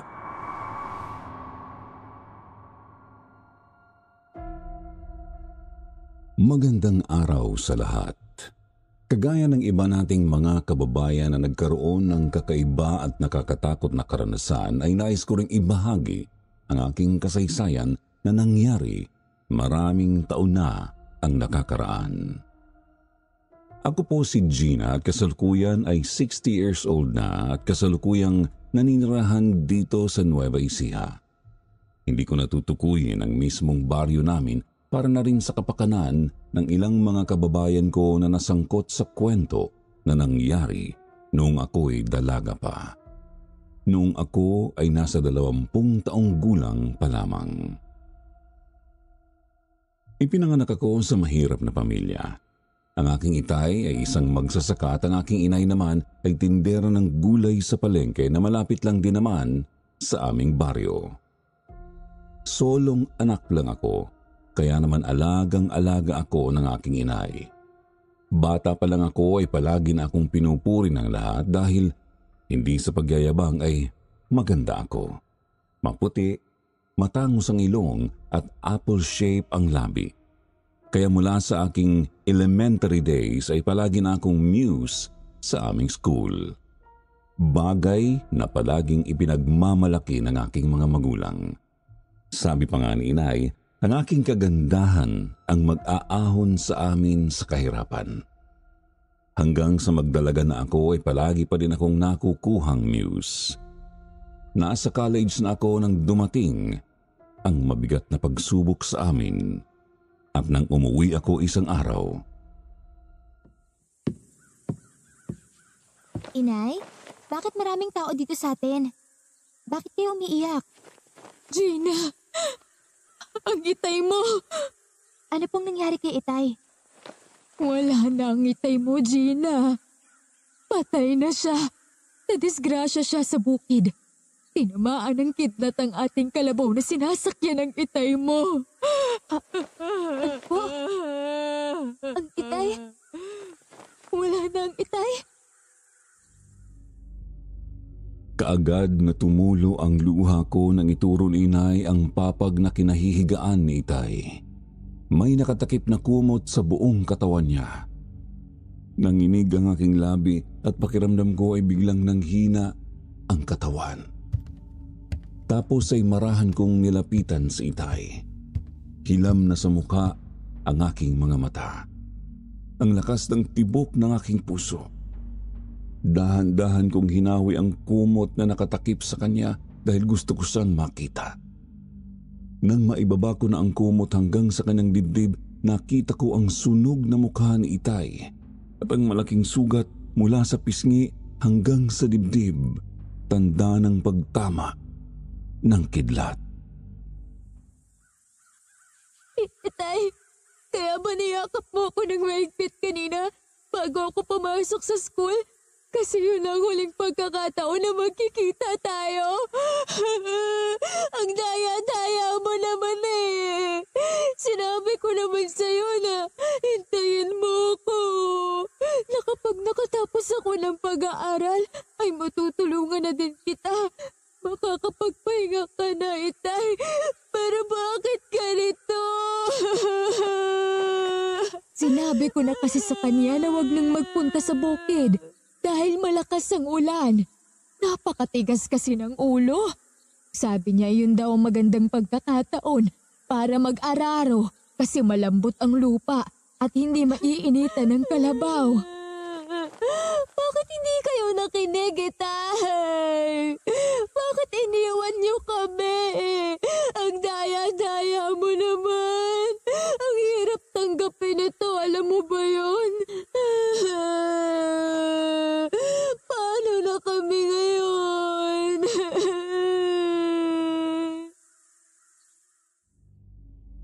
Patuloy din ang pag-iyak ni inay kaya niyakap ko na rin siya. Di nagtagal dumating na ang mga tauhan ng punerarya. Kinuha na ang bangkay ni itay para maisaayos yun. Nanlulumo naman akong nagtungo sa aking kwarto at doon ay muli akong umiyak. Inilabas ang kalungkutan na likha ng pagkawala ni itay. Makalipas ang may 8 oras ay ibinalik na ng punerarya ang bangkay ni itay. Nakalagay na sa kabaong. Nang masilip kong muli sa kabaong si itay ay napahagulgul ulit ako dahil alam ko na ilang araw lang hindi ko na siya makikita pa. Gina, anak. Sana. Alam kong masakit pero kailangan nating tanggapin ang katotohanan. Wala na ang itay mo. Inay, paano na tayo ngayong wala na ang itay? Hindi kita pababayaan, anak. Magtulungan tayong dalawa. Lakasan natin ang ating loob, ha? Inay, parang hindi ko kayang tanggapin na wala na ang itay.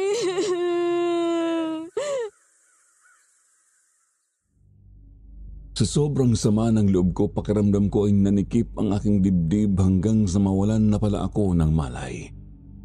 Malalim na ang gabi nang ako ay magising. Nalaman kong nasa kwarto pala ako at narinig ko ang usapan ng mga tao sa labas kaya naman kaagad akong bumangon at lumabas ng kwarto. Nang palapit ako sa kabaong ni itay ay nakita ko na mayroong malaking asong itim sa ilalim niyon kaya kaagad kong kinuha ang walis tingting at pinalo yun.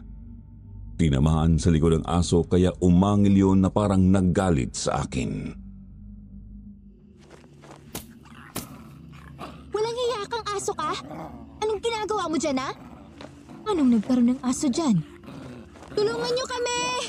May malaking aso dito! Nang marinig ng mga kalalakihang naroon ang sigaw namin ni inay ay kaagad na kumuha ng pamalo ang mga yon nang makita na hindi ordinaryo ang laki ng aso.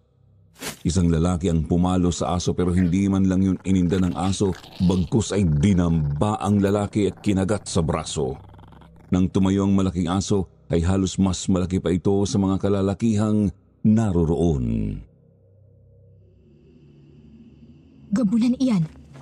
Patayin niyo! Huwag niyo hayaang makatakas! Diyos ko po, anong klaseng aso ba yan? Napakalaki! Nagkagulo ang mga tao sa labas ng aming bahay. Lahat ay kumuha ng armas at pinaligiran ng gabunan. Panay naman ang angil ng gabunan. Galit na galit. Kaya nang makalapit sa isang lalaki ay sinakmal yun. Kinagat sa balikat. Mabuti na lang at mayroong isang lalaki na may dalang itak. Tinaga ang gabunan at tinamaan sa likuran pero hindi masyadong bumaon ang talim ng itak dahil makunat ang balat ng gabunan. Kaya naman natakot na ang mga naroon. Nagawa ng gabunan na makatakas hanggang sa maglaho sa dilim. Tama nga ang sinabi ni Inang. May mga aswang talaga na ang paboritong kinakain ay mga taong patay na. Ang aswang na iyon ay naghihintay lang ng magandang pagkakataon para malingat tayo at makain niya ang itay mo, tapos ay papalitan niya ng puno ng saging. Anong klaseng aswang sila, Inay? Hindi ba ang mga aswang ay mga hayop o taong nabubuhay ang binibiktima? Ang mga aswang ng gabunan ay iba-iba ang ugali. Gaya ng sinabi ko, ang iba sa kanila ang gustong kinakain ay mga patay na. Sa unang gabi sila sumasalakay, pero kapag nabigo sila, hindi na sila bumabalik pa. Napakasama niya. Hindi na siya naawa kay Itay. Malupit na nga ang naging kamatayan. Gusto pa niyang kainin. Buti na lang at nakita ko. Napabuntong hininga na lang si inay. Matapos ay niyakap ako. At makalipas nga ang ilang araw at gabi ng paglalamay ay inihatid na namin si Itay sa kanyang libingan. Marami sa aming mga kabarangay ang nakiramay sa amin ni Itay kaya naman nagpapasalamat kami sa kanila. Matapos ang libing, umuwi na kami ni inay para magpahinga. Pero kinabukasan lang ay may lalaking maniningil ang dumating at kinausap si inay. Nang umalis yun, saka ako lumapit kay inay. Inay, ano pong sinisingil nun? Naisanla kasi ng Itay mo sa kanya ang lupang taniman natin ng palay dahil kailangan mo ng tuition fee. Ang pangako ng Itay mo ay babayaran siya ngayong darating na anihan. Kaya lang, nangyari nga ang ganoon sa Itay mo. Saka paano din po tayong makakapagsaka kung wala na din ang ating kalabaw? Sabay sila ni Itay na umalis. Gagawa ko ng paraan para mataniman iyon ng palay. At kapag umani, ay mababayaran ko rin si Mang Roberto. Ano po kaya kung tumigil na lang po ako sa pag-aaral? Humanap na lang ako ng trabaho para matulungan ko kayo. Hindi ka titigil sa pag-aaral, Gina. Gagawa ako ng paraan. Ikaw lang ang tanging pag-asa namin ng Itay mo para makaahon sa hirap. Namatay siyang iyon ang pangarap, kaya itutuloy natin iyon. Hindi na nga ako tumutol sa gusto ni inay. Ipinagpatuloy ko ang pagpasok sa kolehiyo. Nangutang si inay ng puhunan sa pagtatanim ng palay pero parang unfair sa amin ang mundo dahil sinira ng mga insekto ang aming palayan. Wala kaming gaanong inani kaya naman galit na galit kay inay ang mga inutangan niya. Nagsuguran sa bahay ang mga iyon at nag-iiskandalo. Lalo na si Mang Roberto na hindi lang pala ang lupain namin ang pinag-iinteresan. Pati pala ako ay gusto niya. Galit na galit si inay nang makaalis si Mang Roberto. Napakawalang hiya! Bastos ang lalaking yon! O nga po, inay. Gusto niya akong kabayaran sa utang ni itay. Kulang pa ba ang lupa natin na ibinayad sa kanya? At pati ako ay gusto niyang kunin? Doble-doble ang tubong ipinatong niya sa perang nakuha ng itay mo. Halos 10 ulit ang inalaki nun. Aswapang nakagaya niya. Walang karapatang mabuhay. Inay, huwag kayong papayag na kunin niya ako Hindi mangyayari iyon, anak. Ngayong wala na ang itay mo. Hindi ako papayag na api-apihin lang tayo ng kahit na sino. Poprotektahan kita, anak ko. Sisiguraduhin ko na magkakaroon ka ng magandang kinabukasan para kahit mawala ako, ay makatitiyak ako na hindi ka maghihirap. Salamat, inay. Magtutulungan tayo para malampasan ang lahat ng pagsubok na darating sa atin. Ang aming lupang sinasaka nga ang kinuha ni Mang Roberto. Bukod doon ay may utang pa daw kami kaya naman napilitan na lang ako na tumigil sa pag-aaral at naghanap ng trabaho. Pero dahil hindi pa nga ako nakatapos ay nahirapan akong humanap ng trabaho hanggang sa matanggap akong tindera ng bigas sa palengke. Pero si Mang Roberto ay patuloy ang pagpapakita ng kasakiman. Gusto niya talagang ako ang ipangbayad ni inay sa natitira pa daw na utang. Pupunta muna ako sa mga ilang Mga ilang araw siguro ako doon, anak. Kaya mo na ba ang sarili mo? Sige po, inay. Mas mabuti nga na magbakasyon muna kayo kina inang. Para kahit paano ay matahimik naman ang isip nyo. Huwag nyo na po ako masyadong isipin dahil dalaga na ako. Kaya ko na ang aking sarili. Sige, anak. Ilang araw lang naman akong mananatili roon. Pag uwi mo sa gabi, isasara mong mabuti ang pintuan at bintana bago ka matulog, Opo, inay.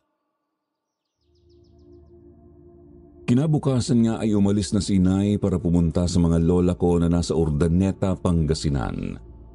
Ako naman ay pumasok na sa aking trabaho sa tindahan ng bigas. Nang dumating ako at buksan na ang kasamahan kong tindera ang tindahan ay nagulat kami na marami na pala ang naroon na bibili ng bigas. Naghihintay lang na ako ay dumating. Isa na roon si Mang Octavio. Mabuti naman at dumating ka na, Gina. Kanina pa ako naghihintay Ganun po ba? Ano po bang kailangan nyo? Taghintay pa kayo ng matagal? Nainip tuloy kayo? Hindi naman ako maiinip. Lalo na kung ikaw ang hinihintay ko. Kahit matagal, okay lang. Sige po. Bibili po ba kayo ng bigas? Oo. Bigyan mo ako ng 5. 5 kilo po ba? Sige po, sandali at maglalagay lang ako sa plastic. 5 sako ang bibilhin ko. Ipadala mo sa bahay ko. 5 sako po ba? Sige po, magandang buwan naman iyan para sa araw na to. Mas maganda ang araw ko kasi nakita kita. Saka, pwede ba huwag mo naman akong pinupupo? Bata pa naman ako eto ang bayad para sa 5 sako. Yung sukli, paghatian nyo na ng kasama mo. Tuwang-tuwa ang kasamahan kong tindera nang marinig ang sinabi ni Octavio. Nakita ko din ang matamis na ngiti ni Octavio habang nakatingin sa akin. Napilitan naman akong ngumiti dahil customer namin siya. Si Octavio ay kilala sa lugar namin na nakakaangat sa buhay. Malaki ang lupaing pag-aari nito. Mayroon siyang mga inupahang magsasaka para taniman at alagaan ang mga palayan. Biyudo si Octavio at halos kasing edad niya ang itay ko, 55 years old. Sige po, pagdating ng driver at pahinante ay ipapadeliver ko na ang bigas sa bahay niyo. Hayaan ka na naman. Sabi ko, wag mo na akong pinupo kasi hindi pa naman ako katandaan. Malakas pa ko at naghahanap nga ng magiging asawa. Sige. Nasanay lang kasi ako na maging magalang sa mga nakakatanda sa akin. Magsasalita pa sana si Octavio ng isang lalaki ang dumating na halos kasing edad ko lang din. Bibili din siya ng bigas kaya siya naman ang hinarap ko pero si Octavio ay nanatiling naroon. Matapos na maibigay ko ang bigas na binili ng lalaki ay nagpakilala yon. Siya si Ernesto. Ilang araw na raw niya akong nakikita sa pwesto namin pero ngayon lang nagkaroon ng lakas ng loob para lumapit at makipagkilala. Kaya naman napatawa ako. Palabiro kasi si Ernesto kaya napapatawa ako. Aalis na ako, Gina. Hintayin ko na lang yung bigas, ha? Sige po. Ipapadala ko agad kapag dumating yung driver at pahinante. Utoy, iyang binili mong bigas, iuwi mo na nang maisaing na. Ang dami po pang kwento kay Gina eh. Nakakaistorbo ka sa nagtatrabaho. Okay lang naman. Customer naman eh. Kaya pwede makipagkwentuhan sandali. Sa sinabi ko ay parang lalong nainis si Octavio. Tinapik niya sa balikat si Ernesto. Bahagyang pinisil bago tuluyang umalis. Hindi naman nakakibo si Ernesto kasi nakita niya na nagagalit si Octavio pero wala naman siyang ibang ginawa kung hindi ang makipagkilala kay Gina. Napapatawa naman ng mga kasama kong tindera na sinabing naistorbo ni Ernesto ang diskarte ni Octavio. Mabilis na lumipas ang maghapon. 7:00 na ng gabi nang magsarado ang tindahan kaya naman pauwi na ako nang muli kong makita si Ernesto at nagmagandang loob na ihahatid daw ako sa amin. Dahil gabi na ay pumayag naman ako. Nang makarating na kami sa aming bahay at nakapasok na ako ay biglang may malaking aso na dumating at humarang sa aming pintuan upang hindi na makapasok si Ernesto. Parang galit yun na hinarap si Ernesto. Ernesto, mag-ingat ka. Mabuti na lang at napatan ako sa lugar na ito. Gutom na gutom pa naman ako. Ernesto! Tumakbo ka na! Iiwanan mo ba ang babaeng ito o ipauubayan mo na lang siya sa akin? Gutom na gutom pa naman ako. Diyos ko, ano bang gagawin ko? Bakit ngayon pa may dumating na gabunan dito? Mas maganda pa kung kainin ko na kayong dalawa pero uunahin na kita, lalaki. Hinarap ng gabunan si Ernesto at ng pagkakataon namang yun ay nakakuha na ng pamalo si Ernesto na isang kahoy kaya nang lumapit sa kanya ang gabunan ay pinalo niya ito. Pero sinalo lang ng gabunan ang pamalo ni Ernesto at kinagat iyon hanggang sa maputol ng matatalas na pangil ng gabunan. Tapos ay binuhat si Ernesto at inihagis. Kaya naman sa takot ni Ernesto na makagat ng halimaw ay kumaripas na ito ng takbo. Nang makita ko yun, kaagad kong isinara ang pintuan at bintana ng bahay. Kinuha ko ang karit ni Itay at nagsiksik ako sa isang sulok ng aming salas dahil alam kong nasa labas ang gabunan. Duwag naman pala ang maliligaw mo. Ayun, kumaripas na ng takbo kahit alam niya na delikadong buhay mo, iniiwang ka na niya. Kaya ngayon, aking ka na. Babantayan kita buong magdamag. Hindi ka makakatakas sa akin. Nasaan ka na ba? Naku po, ang walang hiya talagang hindi umalis. Bakit naman kasi ngayon pa umalis si Inay? Ano na ba ang aking gagawin? Pero, hindi ka dapat matakot, Gina. Tama, wala kang aasahan kung hindi ang sarili mo.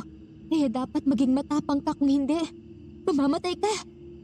Sabi ni Itay, kapag nasa kagipitan ako, kailangan kong magtiwala sa aking sarili. Para akong baliw na bumubulong at kinakausap ang aking sarili para palakasin ang aking loob. Lalo na nga at alam kong nasa labas ng aming bahay ang gabunan at inaabangan lang ang aking paglabas hanggang sa marinig ko ang kaluskus sa aming pintuan na parang kinakalmot ng matutulis na kuko ng gabunan. Tapos ay lumipat siya sa bintana at sa maliit na siwang ay ipinasok ang kamay niya na may matutulis na kuko at mahahabang balahibo na kulay itim. Kahit natatakot ako, tinaga ko siya ng karit. Lumayas ka dito! Kampun ka ng dyablo! Aray ko, walang iya ka. Nasugatan mo ako! Aha, tinatablan ka pala ng karit ha? Sige, halika dito. Pumasok ka para tagpasin ko yung leeg mo. Matalas pala ang karit na ito, kaya pala paboritong dalhin ni Itay. Sige, pasok ka pa! Hangal ka talaga. Talagang ginagalit mo ako. Muling ipinasok ng gabunan ng kanyang kamay para alisin ang lock ng aming bintana dahil yun lang talaga ang tanging daan para makapasok ng madali sa aming bahay. Konkreto na kasi ang aming dingding. Yero ang bubungan at ang pintuan namin ay gawa sa makapal na kahoy, kaya ang bintana ang talagang pinuntirya ng gabunan. Kaya nang muling ipinasok ng gabunan ng kanyang kamay, ilang beses ko yung tinaga kaya naputol yun nang mapaatras ang gabunan at masilip ang hawak kong karit. Unang yaka! Yari pala sa pilak ang karit mo, kaya pala nagawa mo akong masugatan. Lalo mo lang akong ginagalit. Pinutol mong kamay ko! Oo, tama ka. Nagamitan ito ng aking itay. Ngayon ay alam ko na, kaya pala palagi niya itong dala. Panlaban pala sa mga katulad mo. Pero naalala ko, mayroon din palang panlaban ng inay ko. Sandali lang. Kahit takot ako ay kinuha ko ang naputol niyang kamay at inihagis sa labas ng bahay, tapos ay nagmamadali akong tumakbo sa kwarto ni inay kung saan nakita ko ang arinola niya na puno pa ng ihi. Nakalimutan kong itapon sa banyo kaya 2 araw na yun doon. Kaagad kong kinuha ang arinola tapos ay sinilip ko ang gabunan na nasa tapat pa din ng bintana at iniinda ang sugatang kamay. Kaagad kong binuksan ang bintana at isinaboy ang ihi sa gabunan. Ang pangi! Walang yaka! Bastos! Oh, ano lasa? Ang alat, diba? Yan naman ang panlaban ng aking inay. Mas malupit! Dahil sa ginawa mo, hindi kita mapapatawad ngayon! Galit na talaga ako! Nagkamali ako ng iniisip. Akala ko kapag ginawa kong labanan siya at masugatan ay aalis na siya. Hindi pala. Lalo siyang nagalit. Binalya niya ang bintana ng aming bahay na halos mawasak na, kaya napaatras ako habang hawak pa din ng mahigpit ang karit. Hanggang sa masira ang kabilang bahagi ng aming bintana dahil ilang ulit iyong binalya ng gabunan. Nang mawasak yun at handa na akong pasukin ang gabunan, ay isa pang gabunan ng dumating. Paano yan? 2 na kaming kakain sa puso at tatay mo. Mga walang hiya kayo! Mga kampon kayo ng dyablo! Sige, pumasok kayo para tagpasin ko kayo nitong karit. Sige, pasok! Talagang papasukin na kita dyan. Kanina pa ako nagugutom. Pinahihirapan mo ako. Pero nang papasukin na ako ng gabunan na aking nasugatan ay hinatak sa palabas ng kadarating lang na gabunan. Silang 2 ang nag-away. Habang nag-aaway sila, inaayos ko naman ang nawasak naming bintana. Nakita ko na higit na mas malakas ang huling gabunan na dumating. Nakagat niya at nasugatan ng malubhang kalaban kaya naman nanghihina na tumakas ang unang gabunan. Kaagad kong isinara ang bintana ng bahay. Nakiramdam ako tapos ay muling sumilip kung saan nakita ko na nakatayo lang sa malayo ang gabunan. Nakatingin sa akin at di nagtagal ay umalis na iyon. Kaya naman nakahinga ako ng maluwag. Kaya nang umuwi si inay makalipas ang ilang araw. Inay! Inay ko! Mabuti naman at umuwi ka na. Akala ko hindi na tayo magkikita pang muli. Akala ko talaga tatapusan ko na. Bakit ka umiiyak? Ano ba nangyari? Akala ko ba ay okay lang sa iyo na maiwanan kita? Kasi inay, habang wala kayo, ang dami nang nangyari. Muntik na akong mamatay. Muntik na akong mabiktima ng gabunan. Ang ibig mong sabihin, sinalakay ka ng gabunan? Oo, inay. Mabuti na lang at nakuha ko iyong karit ni itay. Naputol ko ang kamay ng gabunan, kaya lalo iyong nagalit. Pero isang gabunan pa ang dumating at silang nag-away. Kung ganun, ay makikilala din natin ang gabunan na iyon, Gina. Dahil ang sinumang gabunan na masugatan ng sandatang yari sa pilak ay hindi nagagaling pa. Kaya kapag nangyari yun, manda siya sa akin. Pagbabayarin ko siya ng mahal sa ginawa niyang pagtatangka sa buhay mo. Mabuti na nga lang, inay. Nakuha ko yung arenola mo na puno ng ihi. Isinaboy ko sa kanya. Ayun, galit na galit kasi ang panghi daw. E paano nga kasi 2 araw na yun dun sa kwarto niyo? Sa sinabi kong yun ay napatawa na si inay. Parang nawala ang galit sa kanyang mukha na nakita ko kanina. Kaya naman nang makapagpahinga si inay, sinabi niya na ihahatid niya ako sa palengke sa aking pinapasukan na tindahan ng bigas para makasiguro siya na makakarating ako ng maayos doon. Habang naglalakad kami ni inay, nasalubong namin si Aling Salome. Kaagad na tumaas ang kilay ni Aling Salome nang makita kami. Paano nga ay mayroon din kaming utang sa kanya, pero kung tutuusin, bayad na sana yun. Naibalik na namin ang kapital ng pera niya pero yung natitira na tubo ay pinatubuan pa ulit. Kaya muling nangako si inay na kapag nagkapera, babayaran si Aling Salome. Inay, napansin niyo ba? May benda ang kamay ni Aling Salome. Parang naputol ang kamay niya.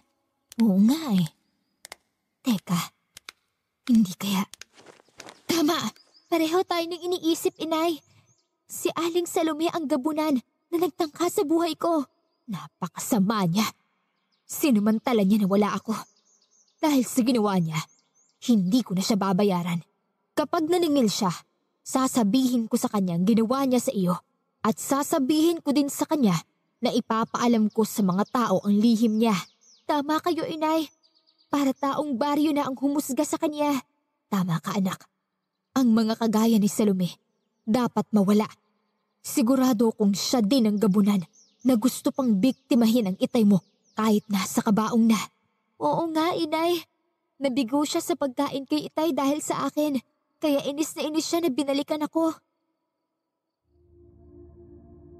Makalipas ang ilang pang sandali ay nakarating na kami sa palengke. Nagpunta na ako sa tindahan ng bigas na kabubukas pa lang din at kagaya ng dati. Nang makita ako na naroon na ay ang dami na agad pumila para bumili. Kaya naman tuwang-tuwa ang may-ari ng bigasan. Nakita din iyon ni inay.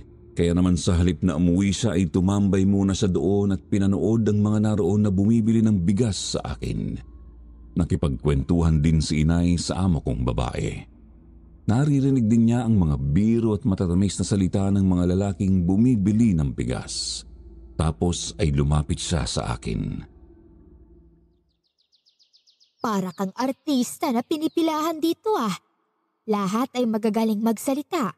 Mga bolero ang mga yan kaya wag na wag kang maniniwala kaagad. Sana ay maging matalino ka, anak. Huwag kayong mag-alala sa bagay na iyan, inay. Nakikisama lang po ako sa kanila kasi mga customer sila. Alam ko naman po iyon. Ang sa akin ay paalala lang, ha? Sige, ako'y uuwi na. Maghahanda ako ng pagkain para mamaya pag uwi mo, may makakain ka. Sige po, inay. Mag-iingat po kayo. Nang makaalis na si inay ay hinarap ko na ang mga taong naroon na bumibili ng bigas. Mabilis na lumipas ang oras. Maaga kaming nagsara ng araw na yon kaya naman 5:00 pa lang ng hapon ay naglalakad na ako pauwi sa aming bahay. Napadaan ako sa bahay ni Aling Salome kung saan nakita ko na maraming tao na naroon sa paligid ng bahay ni Aling Salome. Nakita ko na naroon din si nanay. Inay, anong meron dito? Si Aling Salome kanina pa sumisigaw at nagwawala. Parang nasisiraan na yata ng bait. Ayun o, tignan mo, papalabas na ng bahay niya. Panay ang sigaw. Oo nga po, parang inaatake siya ng mga kulisap. Ayun po, ang dami. Iba-ibang klase ng kulisap ang kumakagat sa kanya. Kaya sigaw siya ng sigaw. Tignan niyo, inay. Oo. Kanina ko pa iyan nakikita. Kinakagat siya ng mga iyan kaya galit na galit siya. Di naglaon sa sobrang galit ni Aling Salome ay napilitan itong magpalit ng anyo. Huli na nang mapansin ito na maraming tao pala ang naroon sa paligid ng kanyang bakuran.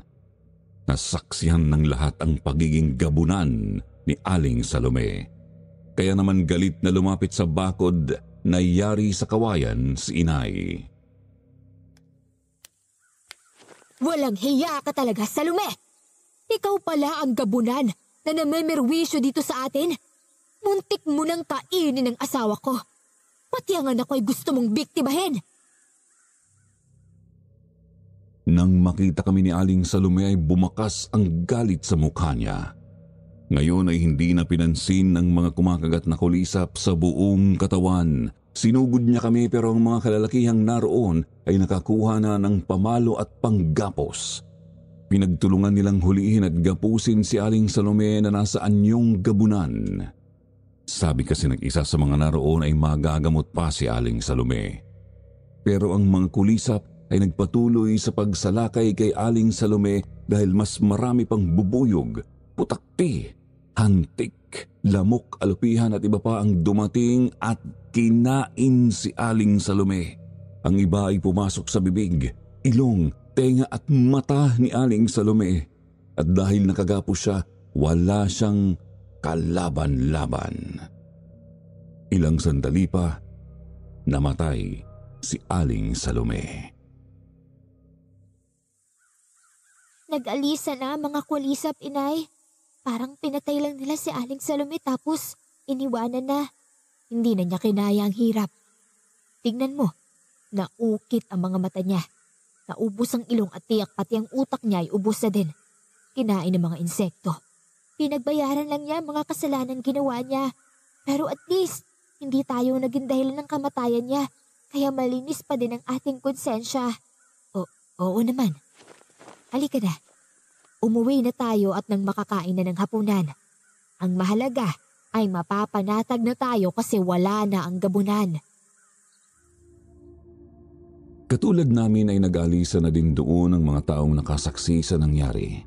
Iba-iba ang reaksyon ng lahat. May nagagalit, mayroong natutuwa. Nagagalit sila dahil huli na nang malaman nila kung sino ang salot. Natutuwa dahil sa wakas ay makakatulog na ng mahimbing kasi patay na ang salot. Pero ang pinagtataka ng lahat ay ang mga mababangis na kulisap na sumalakay kay Aling Salome kung saan galing ang mga yon. Halos magdilim kasi ang langit nang magsama-samang lumipad palayo ang mga kulisap. Nandito pala kayo, Gina. Anong nangyari? Bakit maraming tao dito? Opo. Si Aling Salome kasi, isa palang gabunan. Dapat siyang mapigilan. Delikado kung patuloy siyang makapaminsala. Patay na po si Aling Salome. Hayun po, inaayos na ng mga kamag-anak nila. Teka po, bakit napunta kayo dito? Papahapon na. Dinalaw ko si paring Roberto. May sakit Nagulat nga ako kahapon lang, masigla siya. Pero ngayon, hindi na makabangon. Hinang-hina daw ang katawan. Marami naman po siyang pera. Marami siyang pangpagamot. Malakas siyang magpatubo sa mga may utang sa kanya kaya baka kaya niyang bayaran kahit ang pinakamagaling na doktor. Gina, tigilan mo yan. Masyadong matabil ang bibig mo. Opo, inay. Pasensya na po. Pasensya ka na sa aking anak, Octavio. Medyo matabil ang dila. Okay lang yan, Madel. Siya nga pala. Papauwi na ba kayo? Ihatid ko na kayo. Dala ko naman ang owner type jeep ko Naku, wag na po. Malapit na naman ang bahay namin. Kaya na naming maglakad. Siya nga naman, Octavio. Sanay naman kaming maglakad. O sige, kung ayaw nyo, pwede ba akong mamasyal sa inyo, Madel? Magdadala ako ng regalo para sa inyo. Hindi kaagad nakakibo si inay. Parang nataranta siya at parang umurong ang kanyang tila. Napatingin siya sa akin. Pero nangislap ang kanyang mga mata at parang bahagya siyang kinilig. Bahagya na akong dinikitan at bahagyang siniko sabay bulong sa akin habang ang mga mata ay nanatiling nakatingin kay Octavio. Anak, mukhang interesado sa akin ang matandang ito. Siguradong alam niya na wala na ang itay mo kaya nagpapasaring na kaagad. Mukhang ganoon nga, inay. Kasi nung isang araw din ang daming bigas na binili sa amin. Mukhang nagpapalakas din sa akin. Ngayon ko naisip na kayo pala ang target. Madel, pwede ba akong pumasyal sa inyo kung papayag ka? Ha? Kamamatay lang kasi ng aking asawa.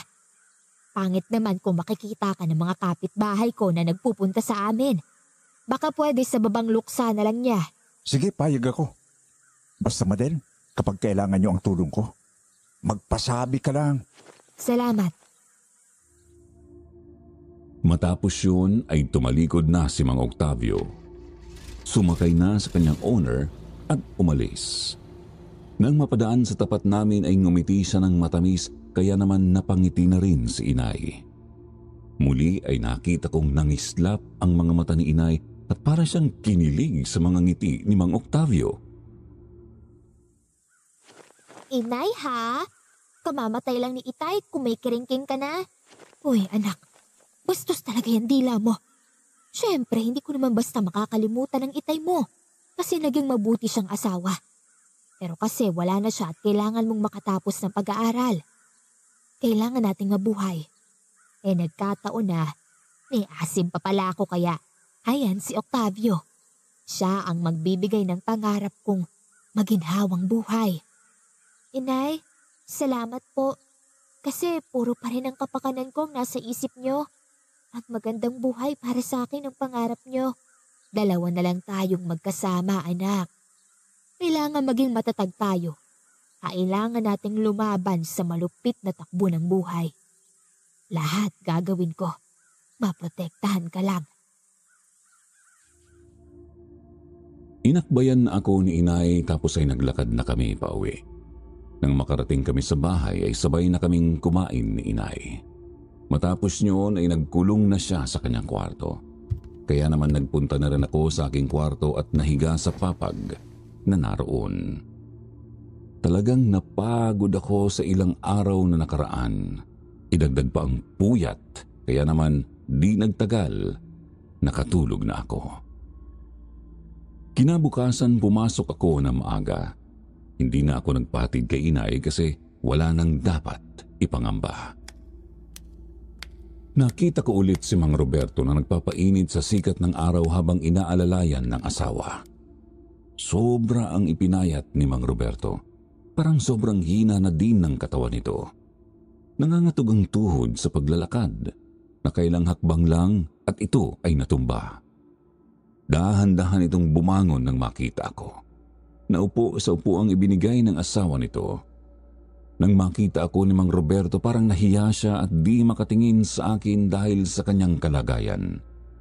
Tapos ay isang tricycle ang dumaan. Oh, palengke.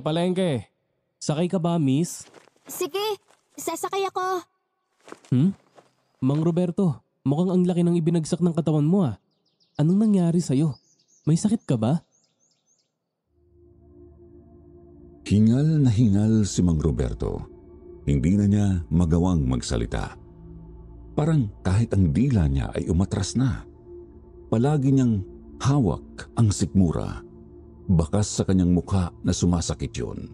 Parang hirap na hirap si Mang Roberto hanggang mapaubo siya kung saan ay sumuka siya ng dugo. Napakaraming dugo kaya naman nataranta na ang asawa ni Mang Roberto. Delikado na po ang lagay ni Mang Roberto. Mabuti pa dalhin niyo na po sa doktor para matingnan. Oo nga po. Isakay niyo na po dito sa tricycle. Dito na kayo sa loob at ako naman sa likuran ng driver. Okay lang ba sa'yo, miss? Oo, ayos lang sa akin. Delikado na ang lagay niya. Dapat sa doktor na siya dalhin. Bumaba nga ako ng tricycle at lumipat sa likuran ng driver. Ang pagkakataong ito ay parang nawala ang galit ko kay Mang Roberto. Napalitan ng pagkaawa sa kanyang kalagayan ngayon.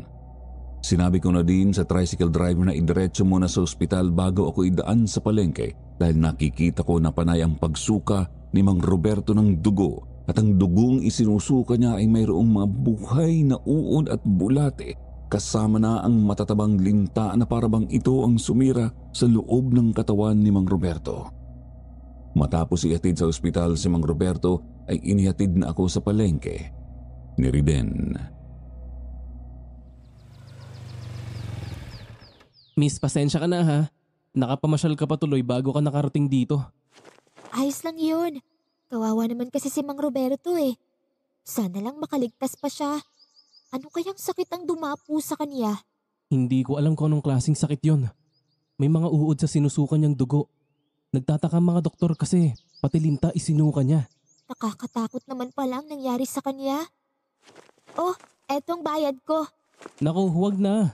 Nalate ka ng dahil sa akin, kaya okay lang yun, miss. Huwag ka nang magbayad. Ako nga pala si Reden. Talaga? Hindi mo na ako pagbabayarin? Hindi ka nagbibiro? Oo, huwag ka nang magbayad. Malaman ko lang ang pangalan mo okay na sa akin. Gina. Gina ang aking pangalan. Ganda ng pangalan mo, Gina. Kasing ganda mo. Sige, alis na ako. Bebiyahe muna ako. Sana hindi pa ito ang huli nating pagkikita. Sige, ingat. Salamat ulit ha. Ngumiti ng matamis si Reden sabay kamot sa kanyang ulo. Tapos ay sumakay na siya sa tricycle at umalis. Tinanaw ko pa siya habang papalayo dahil sa totoo lang ay parang kakaiba si Reden. Kasi ang mga mata niya, napakaganda. Nakakaakit ang mga ngiti niya at napaka-gentleman niya pati sa pananalita. Kaya naisip ko, ang bait siguro niyang tao. Bukod pa doon, maganda ang kanyang katawan at talagang gwapo siya. Nang hapon na yun ay muli kong nakita si Reden. Gina, sakay ka na. Ihahatid na kita sa inyo. Wag na. Malapit lang naman ang sa amin. Kaya ko naman lakarin yon. Bumiyahe ka na lang para kumita ka pa. Ihahatid na kita sa inyo. Huwag ka nang maglakad. At saka hindi naman kita sisingilin eh. Sa akin naman ang tricycle na ito kaya pwede kong ilibre kahit na sino ang gusto ko. Sabihin na lang natin na doon din ang punta ko. Ganoon ba? Taga-roon ka ba? Oo, doon ako sa gawin ni Mang Roberto. Kumusta na nga pala siya? Ano nang nangyari sa kanya? Patay na siya, Gina. Sabi ng asawa niya pagdating nila sa ospital ay lalong nagsuka ng dugo si Mang Roberto. Tapos mga kulisap, uod at linta ang lumabas sa bibig kasama ng dugo. Hindi rin alam ng doktor kung anong sakit niya tapos, yun na, tumirik na daw ang mata ni Mang Roberto. Grabe palang hirap ng katawan na inabot niya. Sabi naman ng isang kapitbahay namin ay binarang daw si Mang Roberto. Barang? Ano yun? Para din yung mangkukulam. Kaya lang ang pagkakaiba nila, ang mangkukulam ay gumagamit ng karayom at manika. Samantalang ang mambabarang ay gumagamit ng mga mababangis na insekto, kulisap, mga uod, bulate at linta para patayin ang kanilang biktima. Sa utos ng mambabarang ay sumusunod ang mga yon. Pinapasok nila ang katawan ng biktima at umaatake mula sa loob. Nakakatakot naman pala mambabarang kung ganoon. Kaya pala ganoon ang nakita natin kay Mang Roberto. Talagang nakakatakot. Isipin mo kahit na ang isang gabunan na gaya ni Aling Salome ay hindi nakaligtas sa galit ng mambabarang. O sige na, sumakay ka na at ihahatid na kita sa inyo para malaman ko din ang bahay mo. Hindi ka talaga taga rito ano? Kasi lahat halos ng taga roon sa amin, kilala ko eh. Alam nila kung saan ang bahay namin. Kakalipat lang namin doon sa gawin ni Mang Roberto. Nakabili kami ng bahay doon kaya konti pa lang ang nakikilala ko. Napangiti ako. Naisip ko na kaya pala ngayon ko lang din siya nakita ay hindi naman pala siya talagang taga roon. Bagong lipat lang pala sila sa lugar na yon kaya nang sumakay na ako sa tricycle ay itinuro ko kay Reden ang daan patungo sa aming bahay. Kaya naman nang makarating na kami sa amin, inanyayahan ko siyang pumasok sa loob ng aming bahay para makapagkape naman. Kaagad namang sumang-ayon si Reden at nakaharap niya ang aking inay. Magandang araw po. Magandang araw naman. Gina, sino ba itong kasama mo? Si Reden po, inay. Kaibigan ko. Mukhang hindi ka taga rito. Ngayon lang kita nakita. Halos lahat ng kabataan dito ay kilala ko. Lalo na yung mga naging kaklase ni Gina. Tama po kayo. Bagong lipat lang kami malapit dyan kina Mang Roberto. Ilang linggo pa lamang po mula nung makabili kami ng bahay dyan. Yung tricycle na yon, sa iyo ba yon? Opo. Kaya kung kailangan niyo po ng service papunta sa palengke o kahit saan, pwede po ako. Ah, ganun ba? Eh ang mga magulang mo, ano ang trabaho nila? Ang tatay ko po driver ng bulldozer sa isang kumpanya na konektado ng gobyerno kaya mga kalsada at irigasyon at mga tulay ang ginagawa nila. Ang nanay ko naman po ay isang teacher. Ikaw, hindi ka na ba nag-aaral? Gusto mo ba na habang buhay ka na lang tricycle driver? Nag-aaral pa po ako. Sem break lang po kaya habang nagbabakasyon ay namamasada ako ng tricycle. Inay talaga. Daig pang investigador kung makapagtanong. Abay wala namang masama sa tinatanong ko. Hindi naman masamang magtanong at alamin ko kung anong klaseng tao ang mga nagiging kaibigan ng anak ko. Hindi ba, Riden? Opo, wala pong problema sa akin. Nakita ko na namumula si Riden at talatang kinakabahan habang kinakausap ni Inay. Pero makalipas naman ang ilang sandali at matapos malaman ni Inay ang mga gusto niyang malaman, ipinaghanda niya ng kape at tinapay si Riden. Hindi pa kami nagsisimulang kumain ay nakita ko na may pumaradang owner-type jeep sa kalsada sa tapat ng aming bahay. Inay, si Mang Octavio dumating. Si Octavio nga ba? Opo, at ang daming dalang regalo. Ayun oh, papunta na dito. Nako, sandali. Bakit naman kasi hindi nagpapasabi? Bigla na lang dadating. Natataranta tuloy ako. Ayan ka na naman, Inay eh. Huwag ka naman masyadong pahalata. Relax ka lang. Medyo pakipot ng konti sa manliligaw mo. Ha? Manliligaw niyo po yung papalapit dito? Naku, tipong mapera ah. Oo, mapera talaga iyang si Octavio. Mabilis na inayos na Inay ang kanyang sarili. Panay ang sipat niya sa salamin na nakasabit sa dingding. Inayos pati ang suot niyang damit. Ilang sandali nga ay nakalapit na sa aming pintuan si Mang Octavio. Napangiti ito nang makita kami ni Inay. Kaagad na iniabot ang dalawang malalaking plastik ng pasalubong. Madel, para sa inyo ni Gina. Salamat, Octavio. Tuloy ka. May bisita pala kayo? Kaibigan ko po, si Reden. Kumusta po kayo? Parang hindi ka taga rito, Reden? Hindi nga po. Bagong lipat lang po kami doon banda kina Mang Roberto. Ilang linggo pa lang kami dyan. Ah, kaya pala. Ngayon lang kita nakita eh. Kilala ko si Roberto. Kumpare ko yon. Ganun po ba? Bakit hindi niyo po alam na patay na po si Mang Roberto? Sa tricycle ko po siya sinakay nung isinugod sa ospital. Ay, ganun talaga ang buhay. Pag oras mo na. Kapag masaya ka, sulitin mo na yung mga sandaling yon. Tama ka dyan, Octavio. Gusto mo ba ng kape? Sige, kung pwede. May dala akong tinapay dyan at saka palaman. Pansit at manok para sa atin.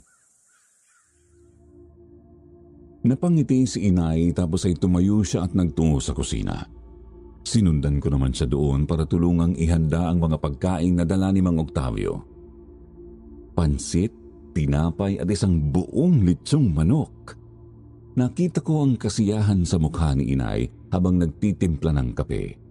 Sabi pa niya hindi niya akalaing sa edad niyang 50 at biyuda na, meron pang magkaka-interes sa kanya at isang mayamang tao pa. Kaya naman matapos na ihanda ang pagkain, bumalik na kami sa salas. Pero nagulat ako nang makitang wala na si Riden. Nasaan na po si Reden? Umalis na. May gagawin pa daw siyang importanteng bagay. Ako na lang daw magsabi sa'yo na umalis na siya. Pambihira naman siya.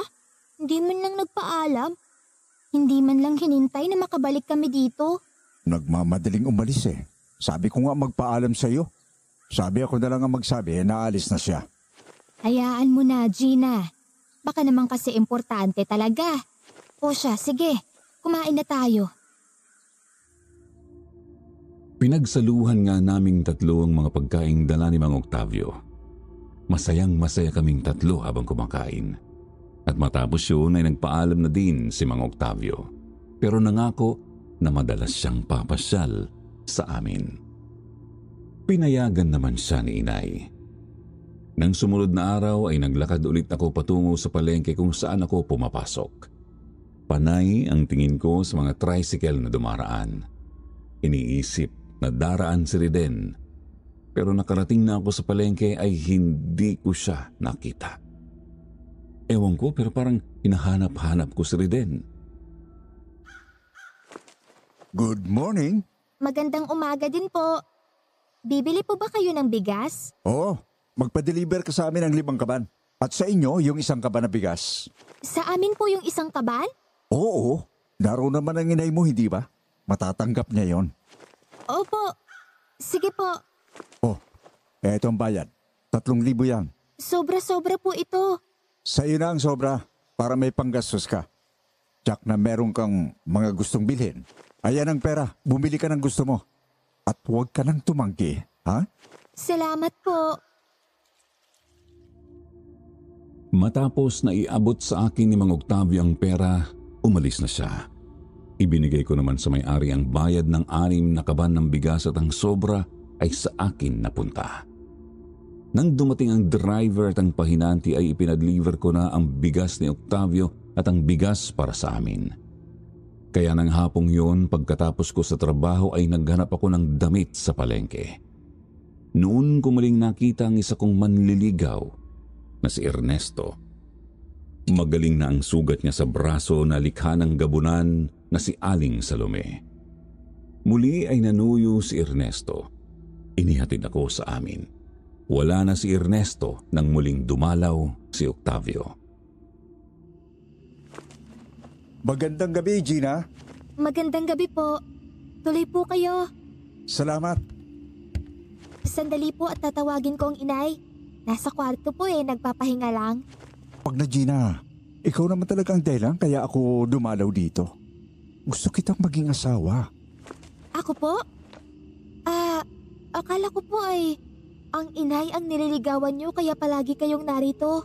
Ikaw ang gusto kong ligawan, hindi ang inay mo. Nanunuyo ako sa kanya para ibigay niya ang basbas para maligawan kita. Totoo bang narinig ko, Octavio? Kung ganoon ay mali pala ang lahat ng nakita ko. Ang anak ko pala ang punteriya mo. Oo, Madel. Gusto kong maging asawa si Gina. Handa akong ibigay sa kanya lahat na karangyaan. Yung buhay na pinapangarap mo para sa anak mo ay magagawa kong tuparin yon. Mang Octavio, ngayon pa lang ay sinasabi ko na sa inyo, wala kayong aasahan sa akin kasi parang tatay ko na kayo. Gina, huwag kang maging tanga. Sa hirap ng buhay nyo ngayon, ako lang ang pag-asa ninyo. Aasenso kayo ng inay mo. Magiging masaya kayo. Pasensya na po, pero hindi perang basihan para maging masaya.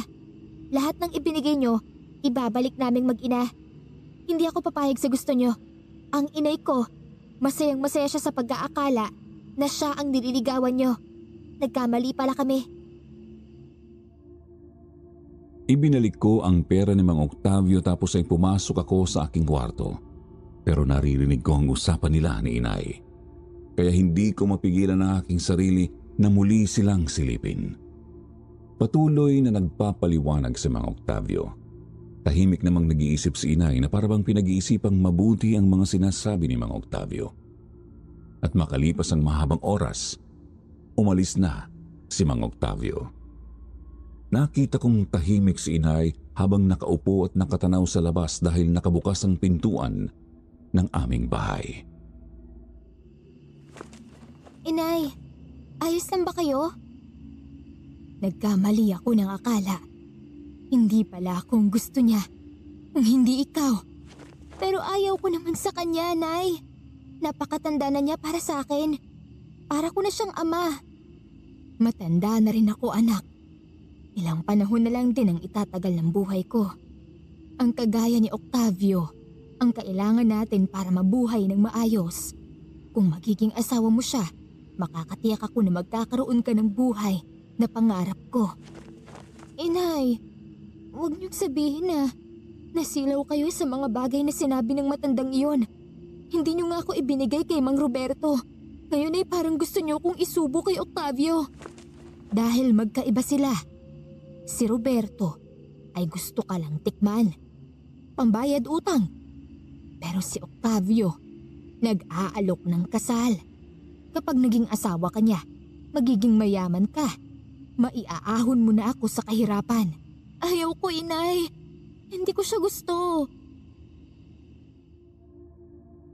Parang bigla ay naging iba ang tingin ko kay inay. Parang mas mahalaga na sa kanya ngayon ang pera. Ang karangyaan na iniaalok ni Mang Octavio, kaya puno ng tampo ang aking kalooban nang iwanan ko siya at pumasok ako sa loob ng aking kwarto. Mula noon tuwing dadalaw si Mang Octavio sa amin ay pinagtataguan ko, pero minsan ay napipilitan akong harapin dahil nag-aaway na kami ni inay. Bakit ayaw mong harapin si Octavio? Sinong ipinagmamalaki mo? Iyong binatang naghatid sa iyo kanina? Iyong Ernesto na iyon? Anong mapapala mo sa kanya? Mapapakain ka ba noon ng maayos? Bakit hindi ikaw ang humarap kay Octavio, inay? Total kayo namang dalawa ang nagkakasundo. Kayo na lang ang magsama para sa iyong ginagawa ko. Kaya sumunod ka para hindi tayo nag-aaway. Nandoon na siya sa labas. Harapin mo. Ang dami pa naman yan dalang regalo. Kapag ganoong sitwasyon ay napipilitan na akong gawin ang gusto ni inay dahil galit na siya.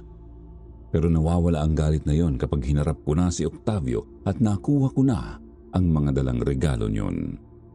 Tuwang-tuwa si inay habang binubuksan ang mga regalo kapag wala na si Octavio. Pinababayaan ko na lang siya kapag ganoon. Hinahakot niya sa kanyang kwarto ang mga regalong dala ni Octavio dahil baliwala naman sa akin yun. Nang sumunod na araw, inihatid ako sa amin ni Ernesto. Maupo ka muna, Ernesto. Magbibihis lang ako. Sinong bisita mo? Yung tricycle driver ba na si Riden? Nako, hindi po, inay. Hindi na nagpakita si Riden sa akin mula nang mag-abot sila ni Octavio dito. Si Ernesto po ang kasama ko. Mabuti naman. At bumalik ka. Alam mo ba na gusto rin talaga kitang makausap? Ayaw ko kasi na patuloy kang aali-aligid sa aking anak na parang isang aso. Alam mo bang mataas ang pangarap ko para kay Gina? At alam kong hindi mo iyon kayang ibigay. Kaya kung ako sa'yo, huwag ka nang magpumilit pa. Iwasan mo na ang aking anak dahil kahit kailan ay hindi kita magugustuhan para sa kanya. Inay naman, huwag naman kayong magsalita ng ganyan. Tama naman ako.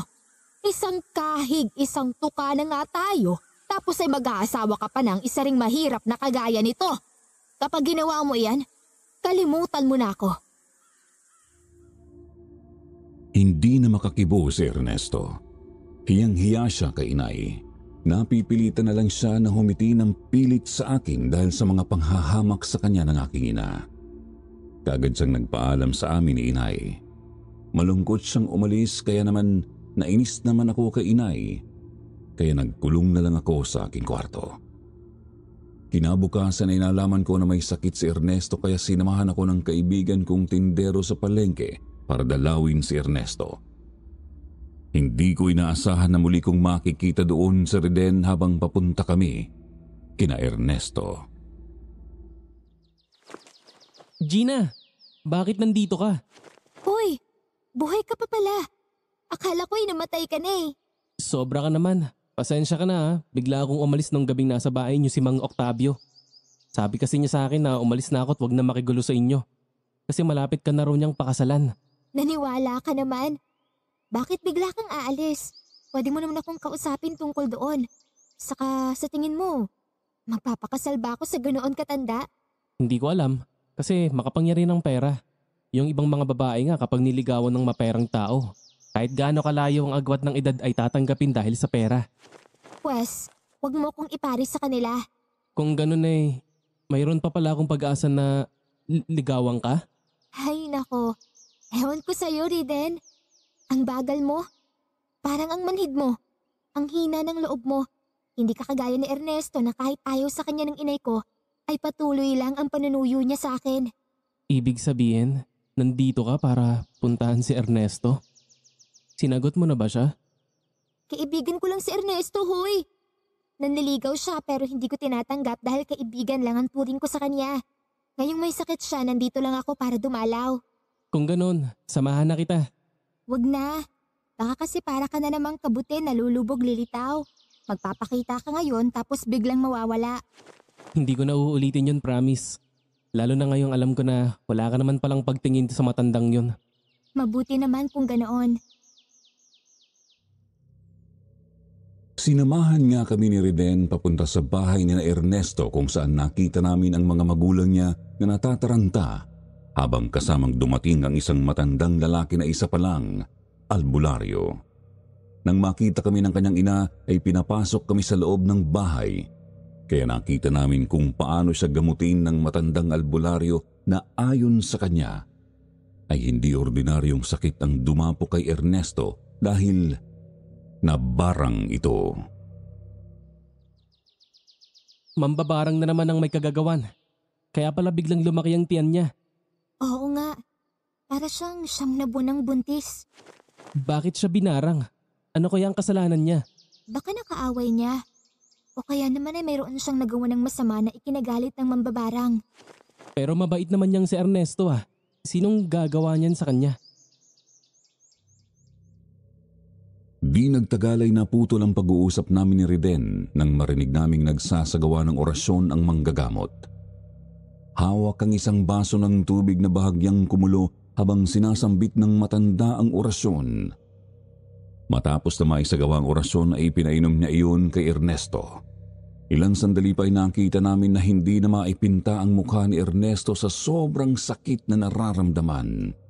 Tutop niya ang tiyan niya at di nagtagal, sumuka siya ng sunod-sunod. Bagay na ikinagulat naming lahat. Mga kinakalawang na pako, tornilyo at mga bubog ang laman ng tiyan ni Ernesto.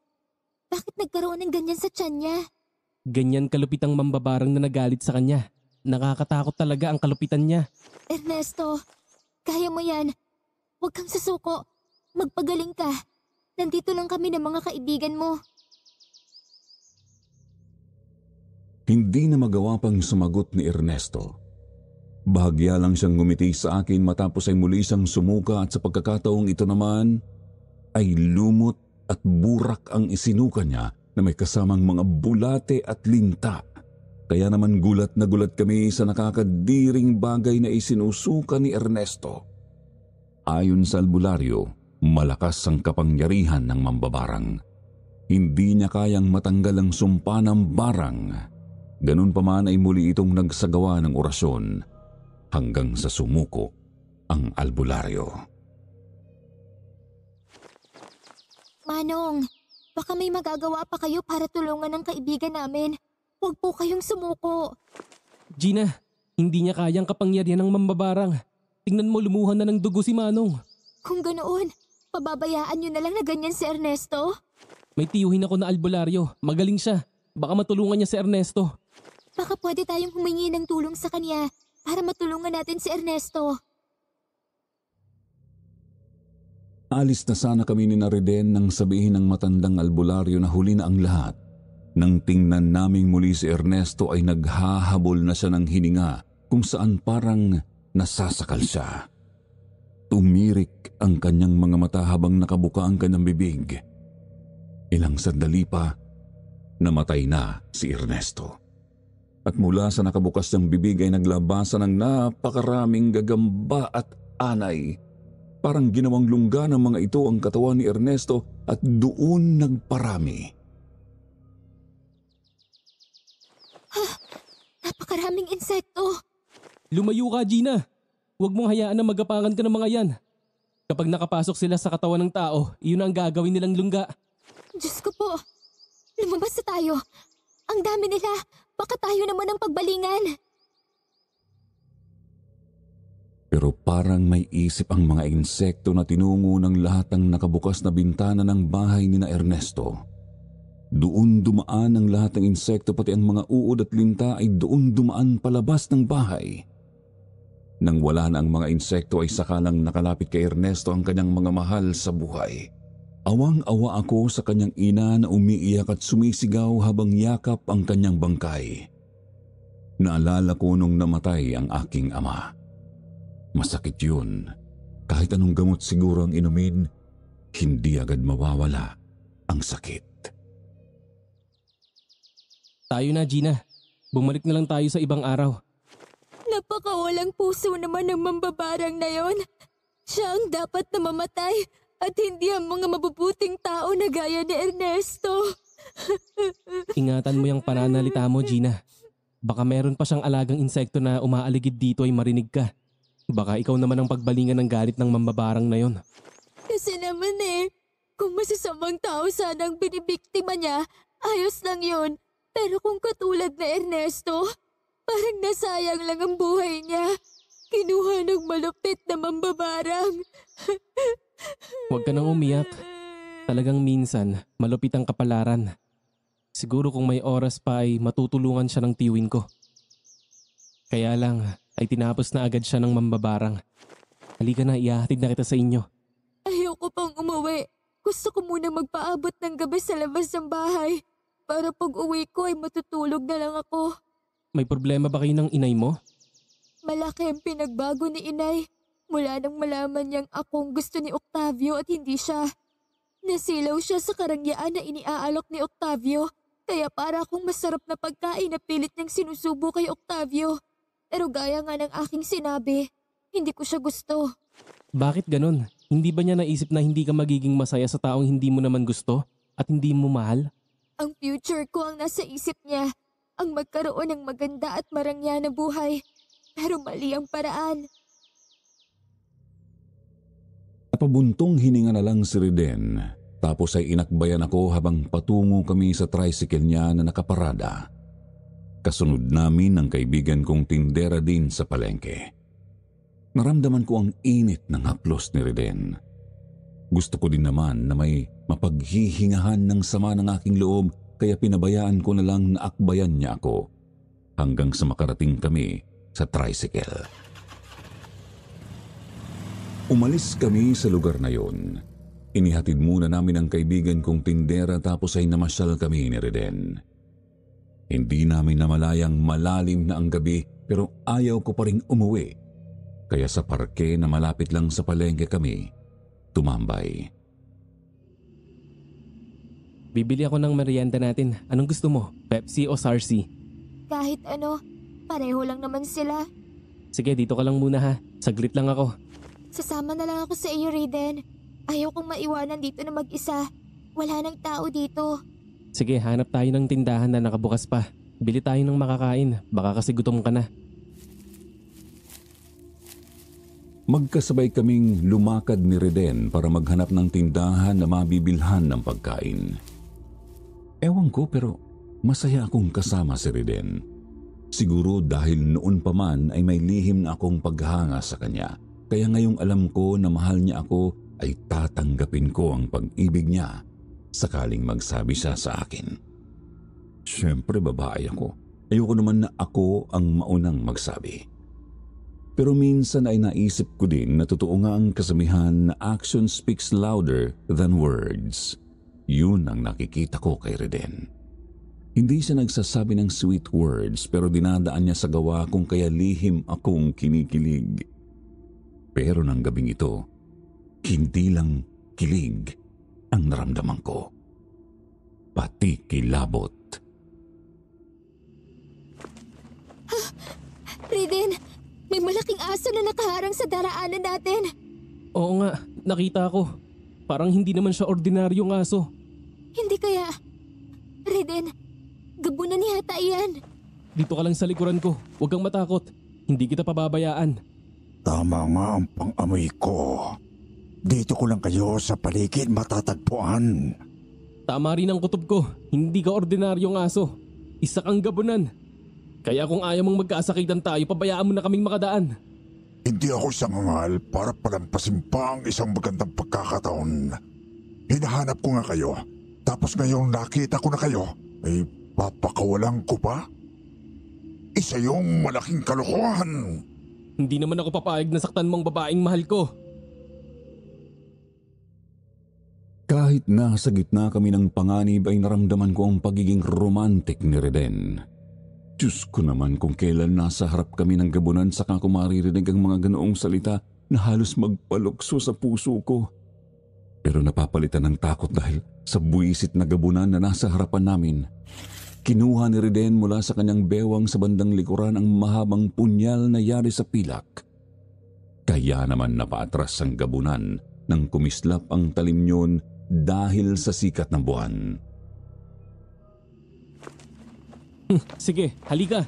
Lumapit ka para makita mo ang hinahanap mo. Maraming masasamang nilalang na ang kagaya mong narapatay ng punyal na ito. Dali, lapit ka! Matapang ka, binata. Alam mo ang sandata na panlaban sa mga tulad ko. Pero hindi ako natatakot sa iyo. Papatayin kita! Gina, huwag kang lalayo sa akin. Oo, Riden. Huwag mo akong iiwanan sa walang hiya na iyan. Galit na sumugod ang gabunan. Magkakasunod na halihaw ang ginawa nito para kalmutin si Reden. Pero naiwasan yun ni Reden.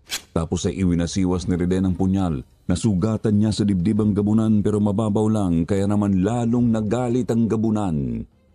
Muling dumamba at sa pagkakataong ito nakipag-agawan sa punyal ni Reden hanggang sa mabitawan ni Reden ang punyal tapos ay sinakal siya ng gabunan. Binuhat siya kaya naman hindi na makahinga si Reden dahil sa higpit ng pagkakasakal ng gabunan at nakaangat na sa lupa ang mga paa niya. Kaya nang makita ko yun ay napansin ko ang punyal na nasa di kalayuan. Kinuha ko yun at sinaksak sa likuran ng gabunan pero dahil sa kunat ng balat ng gabunan ay hindi masyadong bumaon ang punyal. Bitiwan mo siya! Walang niya ka! Sinugatan mo ako! Papatayin kita! Walang hiya ka! Bitiwan mo si Riden!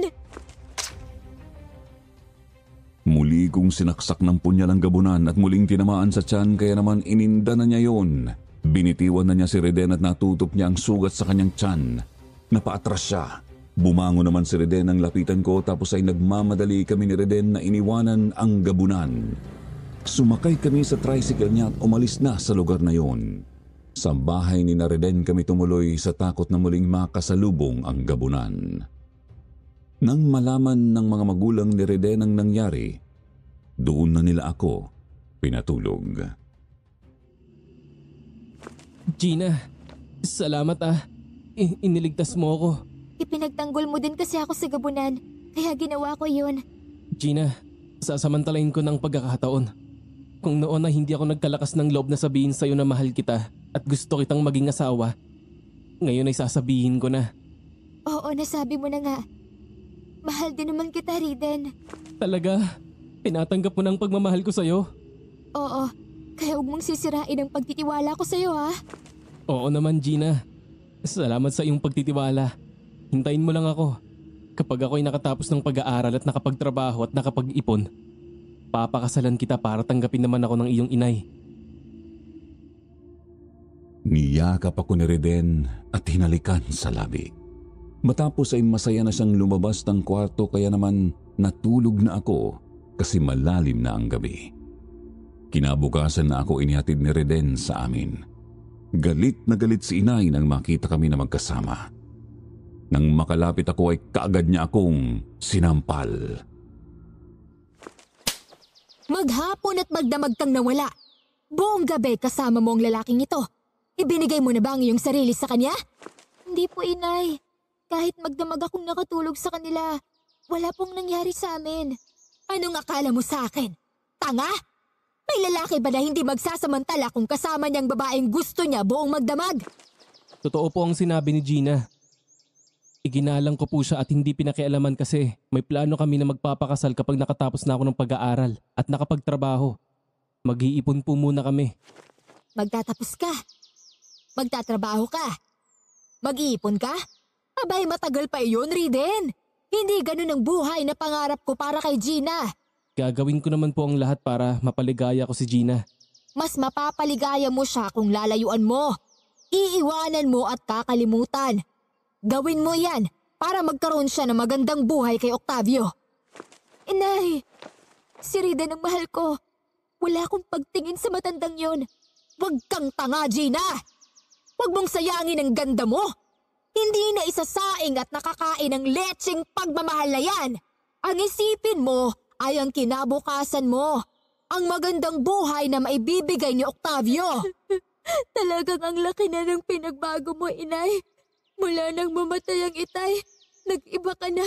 Puro na lang karangyaan ang nasa isip mo, lalo na nang malaman mo nung gusto pala ako ni Octavio. Tama ka, anak. Nagbago ako. Yun ay dahil sa kahirapan at sa mga taong nakapaligid sa akin. Naisip ko na kapag marami kang pera, hindi ka magiging kawawa sa mundong ito. Ang kinabukasan nating dalawa ang iniisip ko. Pero ayaw mo naman akong sundin. Hindi ko kayo susuwayin kung tama ang ginagawa niyo. Inay, mas masaya ako kay Riden, kaya sana pabayaan mo na kami. Oo nga po. Handa naman po kaming maghintay ng tamang panahon bago magpakasal. Sisiguraduhin ko rin po na hindi mahihirapan sa piling ko si Gina. Napabuntong hininga lang si inay, tapos ay galit itong tumalikod at iniwanan kami ni Reden sa salas. Kaya naman nagpaalam na si Reden sa akin. Ako naman ay tumuloy na sa aking kwarto nang umalis na si Reden. Nagbihis lang ako at lumabas na ulit ng kwarto para magluto. Napansin ko na nagkulong na ng kanyang kwarto si inay ng maghapong yun.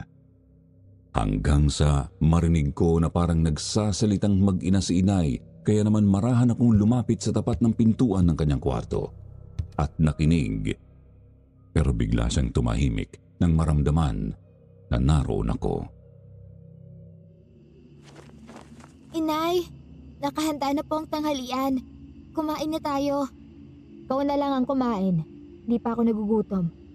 Sige po, basta pag nagutom kayo, kumain kayo ha. Sige, mayroon lang akong ginagawa. Gabi na ay hindi pa rin lumalabas ng kwarto si inay. Hanggang matulog na lang ako nang hindi kami nakakapag-usap. Naisip ko na talagang masama rin ang loob niya sa akin, kaya naman pinabayaan ko na lang siya. Kinabukasan ay maaga akong pumasok sa tindahan ng bigas. Nalaman ko mula sa aking kasama na galing daw doon ang ama ni Reden kung saan hinahanap daw ako kasi daw ay may sakit si Reden. Kaya naman matapos na magpaalam ako sa may-ari ng bigasan ay nagpunta ako kina Reden. Ano nangyari sa'yo? Kahapon lang ay maayos ka naman, diba? Ang sakit ng tiyan ko, Gina. Hindi ako makahinga. Parang may nakagapo sa aking bewang. Saka kanina may lumabas na bubuig sa ilong ko, kaya dumugo to. Mas mabuti pa, pagpatingin ka sa doktor, baka kung ano na yung nangyayari sa'yo. Hindi pwede sa doktor, hindi nila kaya ang aking sakit. Sabi ko kay Itay, dalhin ako kay Tio Domeng. Isa siyang magaling na albularyo. Bakit sa kanya? Huwag mo sabihing nababarang ka rin. Tama ka dyan, nagsuka na ako bago ka pa dumating. Puro ipis at burak ang isinuka ko. Ano ba yan? Bakit naman ganun? Bakit lahat na lang na nagmamahal sa akin, nagkakasakit at napagdidiskitahan ng mambabarang? Maaaring isa sa aking mga karibalang may kagagawa nito, Gina. Wala na tayong oras. Sumama ka sa amin papunta kay Tio Domeng. Oo, sasama ako sa inyo. Hindi kita iiwanan. Isinakay namin si Reden sa tricycle at nagbiyahe kami papunta sa kamag-anakan nila na isa raw magaling na albularyo. Habang nasa daan ay nagsusuka si Reden na madaling nagpapahina sa kanya. Hawak ko ng mahigpit ang kanyang kamay habang katabi ko siya. Nakasandig ang ulo niya sa balikat ko. Panay ang dasal ko na tulungan ng puong may kapal si Reden kasi mahal na mahal ko siya. Ayokong maparis siya sa mga taong nakita ko na naging biktima ng mambabarang hanggang sa makarating na kami sa bahay ng Tio Domeng niya. Delikado, tulungan niyo akong ilagay si Reden sa drum. Gawin niyo po ang lahat para gumaling siya. Konting tiis lang, Reden. Huwag kang panghinaan ng loob. Ililigtas kita sa kamay ng mambabarang na yan. Tio, nararamdaman kong mabilis na pangiina ng aking katawan. Pero lalaban ako, Tio. Ayaw kong iwanan si Gina. Kaya lakasan mo ang loob mo. Marami pa tayong mga pangarap na gusto nating matupad, hindi ba? Kaya mo yan. Gagaling ka. Nandito lang ako sa tabi mo. Oo, mahal ko. Lalaban ako. Malakas ang mambabarang na naglagay ng sumpa sa iyo, Reden. Pero huwag kang mag-alala. Gagawin ko ang lahat ng nalalaman ko para agawin ka sa kamay ni kamatayan. Sinimulan na ni Mang Doming ang orasyon habang nasa loob ng drum si Reden at nakatayo ay binubuhusan nito ng buhangin ang loob ng drum. Napansin ko na itim ang mga buhangin na inilagay ni Mang Doming. Umuusok ang mga buhangin na sa wari ko ay mainit yon. Hanggang sa mapuno ng itim na buhangin ng drum, eksaktong hanggang bewang yun ni Reden. Patuloy na nagsagawa ng orasyon si Mang Doming tapos ay may pulang telas ang itinali sa magkabilang kamay ni Reden. Palalabasin ko na ang mga kulisap na itinanim niya sa katawan mo, Reden. Magpakatatag ka. Kapit lang, Reden. Ang sakit. Parang may kumakagat sa parte ng katawan ko. Reden, pilitin mong mahigop ang mga usok na lalabas sa buhanging nakapaligid sa iyo para hindi makahinga ang mga insekto at kulisap na itinanim sa katawan mo ng mambabarang. Binuhusan ni Mang Doming ng kung anong klaseng tubig ang buhangin na nakapaligid kay Reden. Umusok yun at nilanghap ni Reden kaya naman ilang sandali pa ay naglabasan na sa bibig ni Reden ang mga gagamba at putakti, pati mga bubuyog at langaw lumabas at lumipad papalayo. Pero ang iba ay parang mga lasing na nahilo sa usok ng buhangin kaya naman nagbabagsakan ang mga iyon sa ibabaw ng buhangin at namamatay. Di nagtagal ay isang malaking daga ang lumabas sa bibig ni Reden na labis kong ikinabigla. Pinatay ni Mang Doming ang daga tapos ay tinalian niya ng itim na tela ang ulo ni Reden kasabay ang pagsasagawa ng orasyon. Alabum, abrak, tenet, impactum, pactum, pactum, Diyos, Diyos, pititikum, tikum, amen. Sa wakas, nahuli din kitang walang yaka. Ikaw naman ang pahihirapan ko ngayon. Pakialamero kang matanda ka. Sinira mo ang plano ko sa lokong lalaki na yan. Reden, nagiging boses babae ka. Boses yan ng mambabarang na nagpapahirap sa kanya. Nahuli ko na siya. Hoy mambabarang, umamin ka kung hindi ay pahihirapan kita. Sino ka? At ano ang kasalanan sa iyo ng pamangking ko? At bakit naman ako magsasabi sa iyo? Ano ka? Nanay ko? Pilosopo ka. Sige, ginagalit mo ako. Ngayon, humanda ka! Kinuha ni Mang Doming ang punyal na pilak at ang puluhan yun ay inilagay sa pagitan ng daliri ni Reden tapos ay piniga ng madiin. Kaya naman napasigaw ang mambabarang na nagpapahirap kay Reden.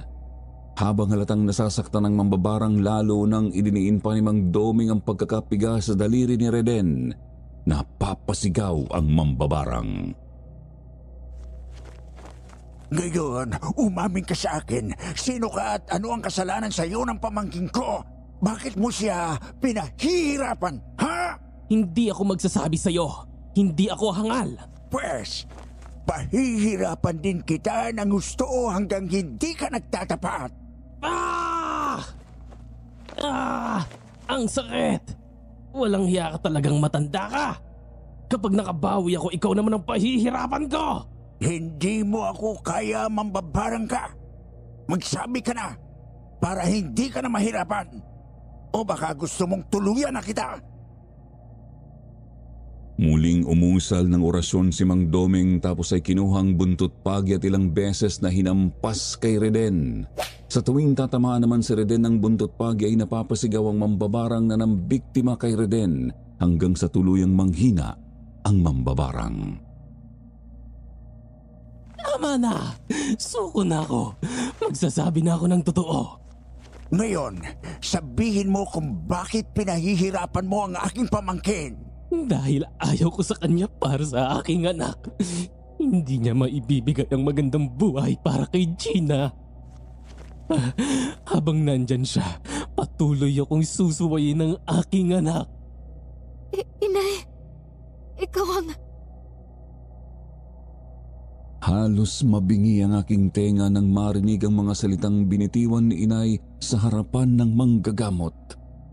Nanlulumo akong napaupo habang nakatingin sa mga magulang ni Reden na nagulat din sa natuklasan namin. Halos matunaw ako sa kahihiyan ng mga sandaling ito. Paano nga pati si Mang Doming ay nakatingin na rin sa akin. Kaya naman napaiyak na ako. Patawarin niyo po ako. Patawarin niyo din ang inay ko. Hindi ko po kasi alam na makakaya niyang gawin ang mga bagay na yan. Marunong pala ang mambarang ang inay mo, Gina. Hindi ko po alam. Naguguluhan po ako. Ngayon ko lang din nalaman na ganyan siya. Gina, huwag ka nang umiyak. Magaling na ako. Hindi kita iiwanan. Hindi magbabago ang pagtingin at pagmamahal ko sa'yo. Patawad, Reden. Dahil sa akin, ay nahirapan ka ng ganyan. Tahan na. Kagaya ng sinabi ko, mahal kita at anuman ang mangyari ay hindi magbabago yon. Nilapitan ko si Reden at niyakap ng mahigpit. Muli akong umiyak sa kanyang balikat. Napakasaya ko dahil gumaling siya at nakaligtas sa kamatayan, pero nalulungkot ako sa pagbubunyag ng katotohanan na ang aking inay ang may kagagawan yun. Ayon kay Mang Doming, kailangan muna ni Reden na manatili doon sa kanila. Kasi baka muling balikan si Reden ng aking inay. Kaya nagpaalam ako sa kanila para umuwi sa amin at harapin ang aking ina. Pero nangako ako kay Reden na babalikan ko siya. Galit ako nang umuwi. Pakiramdam ko ay ibang tao ang aking susugurin. Inay! Inay! Harapin mo ako! Lumabas ka dyan sa iyong kwarto! Inay! Gina! Anak! Nang marinig ko ang boses ni inay at makita ko na bumukas ang pintuan ng kanyang kwarto ay nagmamadali akong pumasok doon kung saan nakita ko sa istante ang mga garapon kung saan doon nakalagay ang iba-ibang klase ng insekto at mga kulisap na ginagamit ni inay sa pambabarang. Galit na galit akong hinarap siya. Bakit naging ganyan ka, inay? Bakit nagpaalipin ka sa kadiliman? Bakit naging isa kang mambabarang? Noong una na gustong ipamana sa akin ng lola mo ang mga insektong iyan at turuan akong mambarang. Tinanggihan ko siya kasi ayaw kong maging alipin ng kasamaan. Pero nang namatay ang itay mo, nang gipitin tayo ng mga taong masasama, ng mga taong masama ang hangarin sa iyo, naisip ko na mabibigyan kita ng proteksyon kung tatanggapin ko ang alok ng lola mo. Kaya diba, umuwi ako ng Pangasinan para magpaturo sa kanya kung paano mambarang dahil iyon lang ang naisip kong paraan para proteksyonan ka. Pinatay ko si Salome dahil isa siyang gabunan. Pinatay ko si Roberto dahil masama ang tangka niya sa iyo. Pero sina Ernesto at Reden, anong naging kasalanan nila, inay? Kasalanan ba ang mahalin ako? Hindi naman, diba? Naging alipin ka ng kasamaan, inay. Pati ang mga mabubuting tao, pinarusahan mo. At ang mga kulisap na ito ang may kasalanan. Sa sobrang galit ko ay nagwala ako sa kwarto ni inay. Kinuha ko ang mga garapon ng mga insekto at kulisap. Ibinato ko ang mga iyon sa isang sulok ng kwarto ni inay kaya naman nagbagsakan ng mga garapon at nagliparan sa buong kwarto ang mga kulisap at insekto. Ang karamihan ay pinaligiran ako kaya naman napatigil ako sa pagwawala.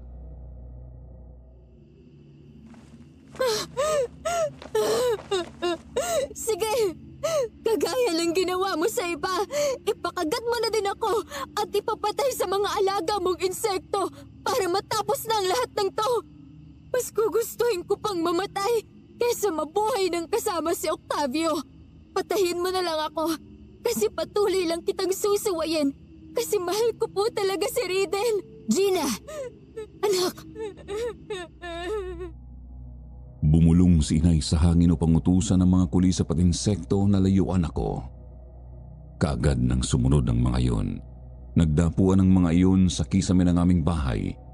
Kaya naman nang makita kong wala ng kulisap sa aking paligid ay lumabas na ako ng kwarto ni inay. Nagpunta ako sa aking kwarto.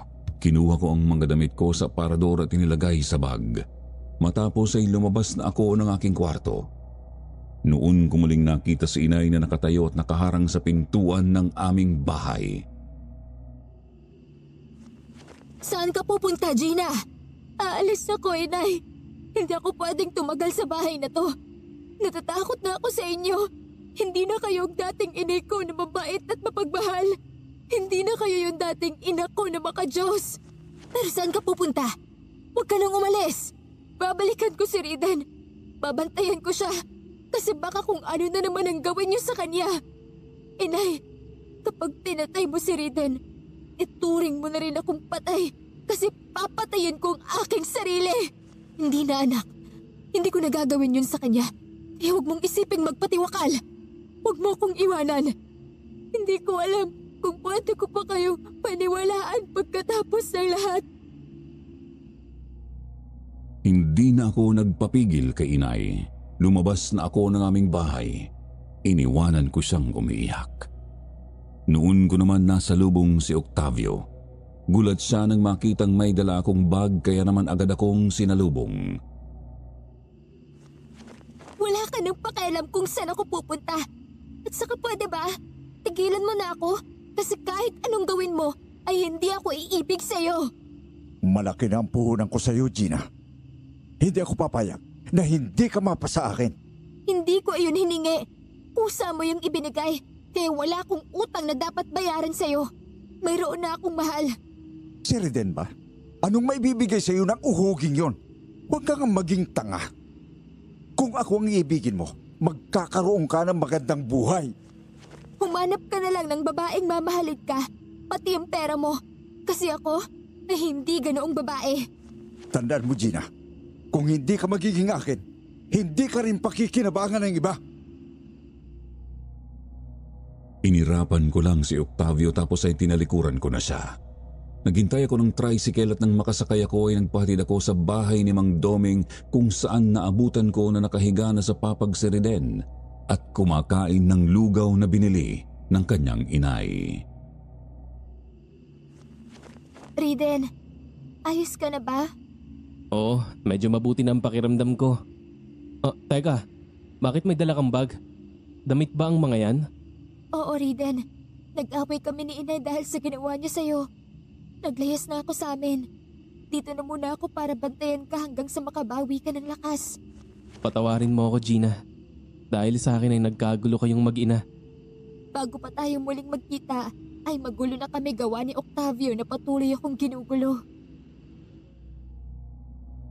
Muli yumakap ako kay Riden para ilabas ang sama ng aking loob kay inay. Muli akong umiyak ng impit sa kanyang balikat. Pilit naman akong binakalma ni Riden at nangako na hindi niya ako pababayaan. Mabilis na lumipas ang oras. Nagulat si Mang Doming nang tumahol ang alaga niyang aso tapos di nagtagal ay umungol ang aso na parang natatakot na. Kaya naman sumilip si Mang Doming kung saan nakita ang isang gabunan. Riden, hawakan mo ang pilak na punyal. Humanda kayo. Mukhang gusto tayong pasukin ng gabunan. Naku, Chong. Baka yung gabunan na nakalaban naming dati ni Gina. Nasugatan namin yun eh. Baka gustong gumante. Kaya mo na ba ang sarili mo, Riden? Oo, nagbalik na ang lakas ko. Para lang akong nagdahilan. Makakaya ko ng tulungan si Tio Domeng. Mag-iingat kayo. Lumabas ng bahay si Mang Doming at Riden. Napilitan naman akong sundan sila. Nang nasa labas na kami ay hindi namin kaagad nakita ang gabunan. Nagtago yun sa dilim lalo na at nakita na naroon pala si Mang Doming. Nagpalinga-linga kami sa paligid. Patuloy ang pag-ingit ng aso ni Mang Doming na halatang natatakot kaya alam ni Mang Doming na nasa paligid lang ang gabunan. Huwag kang magtago. Alam namin, nasa paligid ka lang. Kung gusto mo kami, lumabas ka! Kung ako talaga ang gusto mo, tapusin na natin to. Mula nga sa dilim ay lumabas ang gabunan. Nagpakita siya sa amin. Bakas sa mukha ang matinding galit. Tapos ay nagbago ang anyo nito. Nagbalik sa pagiging tao upang ipakilala ang kanyang sarili. Naggulat ako nang ilabot ang buo kong katawan nang makilala ang gabunan. Siya si Octavio. Kung ganoon, ay tama lang palang desisyon ko na tanggihan ka. Isa ka palang kampo ng Diablo. Isa nga akong gabunan. Iniligtas kita sa kamay ni Salome, pero hindi mo yung binigyan ng halaga. Lahat ng mamahaling regalo ay binigay ko sa iyo, pero walang kwenta sa iyo. Sinasalakay ko at tinatakot ko ang mga manliligaw mo para masulok kita. Pero si Riden pa din ang pinili mo. Kaya naisip ko na kung hindi ka magiging akin, papatayin na lang kita. Hindi kita papayagang saktan ng aking anak. Ako din. Hindi ako papayag na saktan mong aking anak. Magdaraan ka muna sa ibabaw ng aking bangkay. Maden, nandito ka din? Oo. Nakita ko kasi nang harangin mo si Gina. Naisip ko na mayroon kang masamang binabalak, kaya pinasundan na kita sa alaga ko. Tama nga ako. May balak ka nga na masama sa anak ko. Pipigilan mo ko, ay uunahin na kita kaysa sa anak mo. Galit na galit si Octavio. Muling nagpalit ng anyo bilang isang gabunan at humakbang palapit kay inay. Sinalubong naman siya ng napakaraming insekto at kulisap na alaga ni inay. Dumapo ang mga ito sa katawan ni Octavio at nagpasukan sa bawat butas ng katawan ni Octavio. Patuloy siyang kinagat ng mga insekto sa labas at sa loob ng katawan nito. Bumagal ang kilos ni Octavio nang maramdaman ang kamandag ng mga insekto, pero patuloy pa rin niyang sinalakay si inay at nang makalapit ay kinagat niya si inay. Nakagat sa balikat at braso. Inay! Inay! Hayop ka, Octavio! Tigilan mo ang inay ko! Tutulungan ko inay mo. Gamitin mo ang punyal, Reden! Mabilis na nga na nakalapit si Reden kay Octavio. Itinusok niya sa likuran ni Octavio ang punyal sa tapat ng puso, kaya naman nagulat si Octavio. Binitiwan si inay at inarap si Reden, pero dahil napuno ng insekto ang katawan nito, pati ang bibig niya ay puro insekto na. Walang buhay na bumagsak si Octavio. Kaya naman nalapitan na namin si inay. Duguan siya. Patawarin niyo ako. Gina. Riden. Oo, inay. Huwag ka na magsalita. Dadalhin ka namin sa doktor. Nadala naman kaagad sa doktor si inay. Naagapan ang mga sugat niya sa katawan. Nabuhay siya, pero naging baldado ang kanang kamay niya. Itinigil na din niya ang masama niyang gawain at inalagaan ko siya at pinaglingkuran.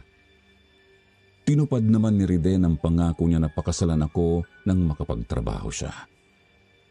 Naging masaya kami. Pero ang nakakatakot na karanasang iyon ay hindi ko makakalimutan habang buhay.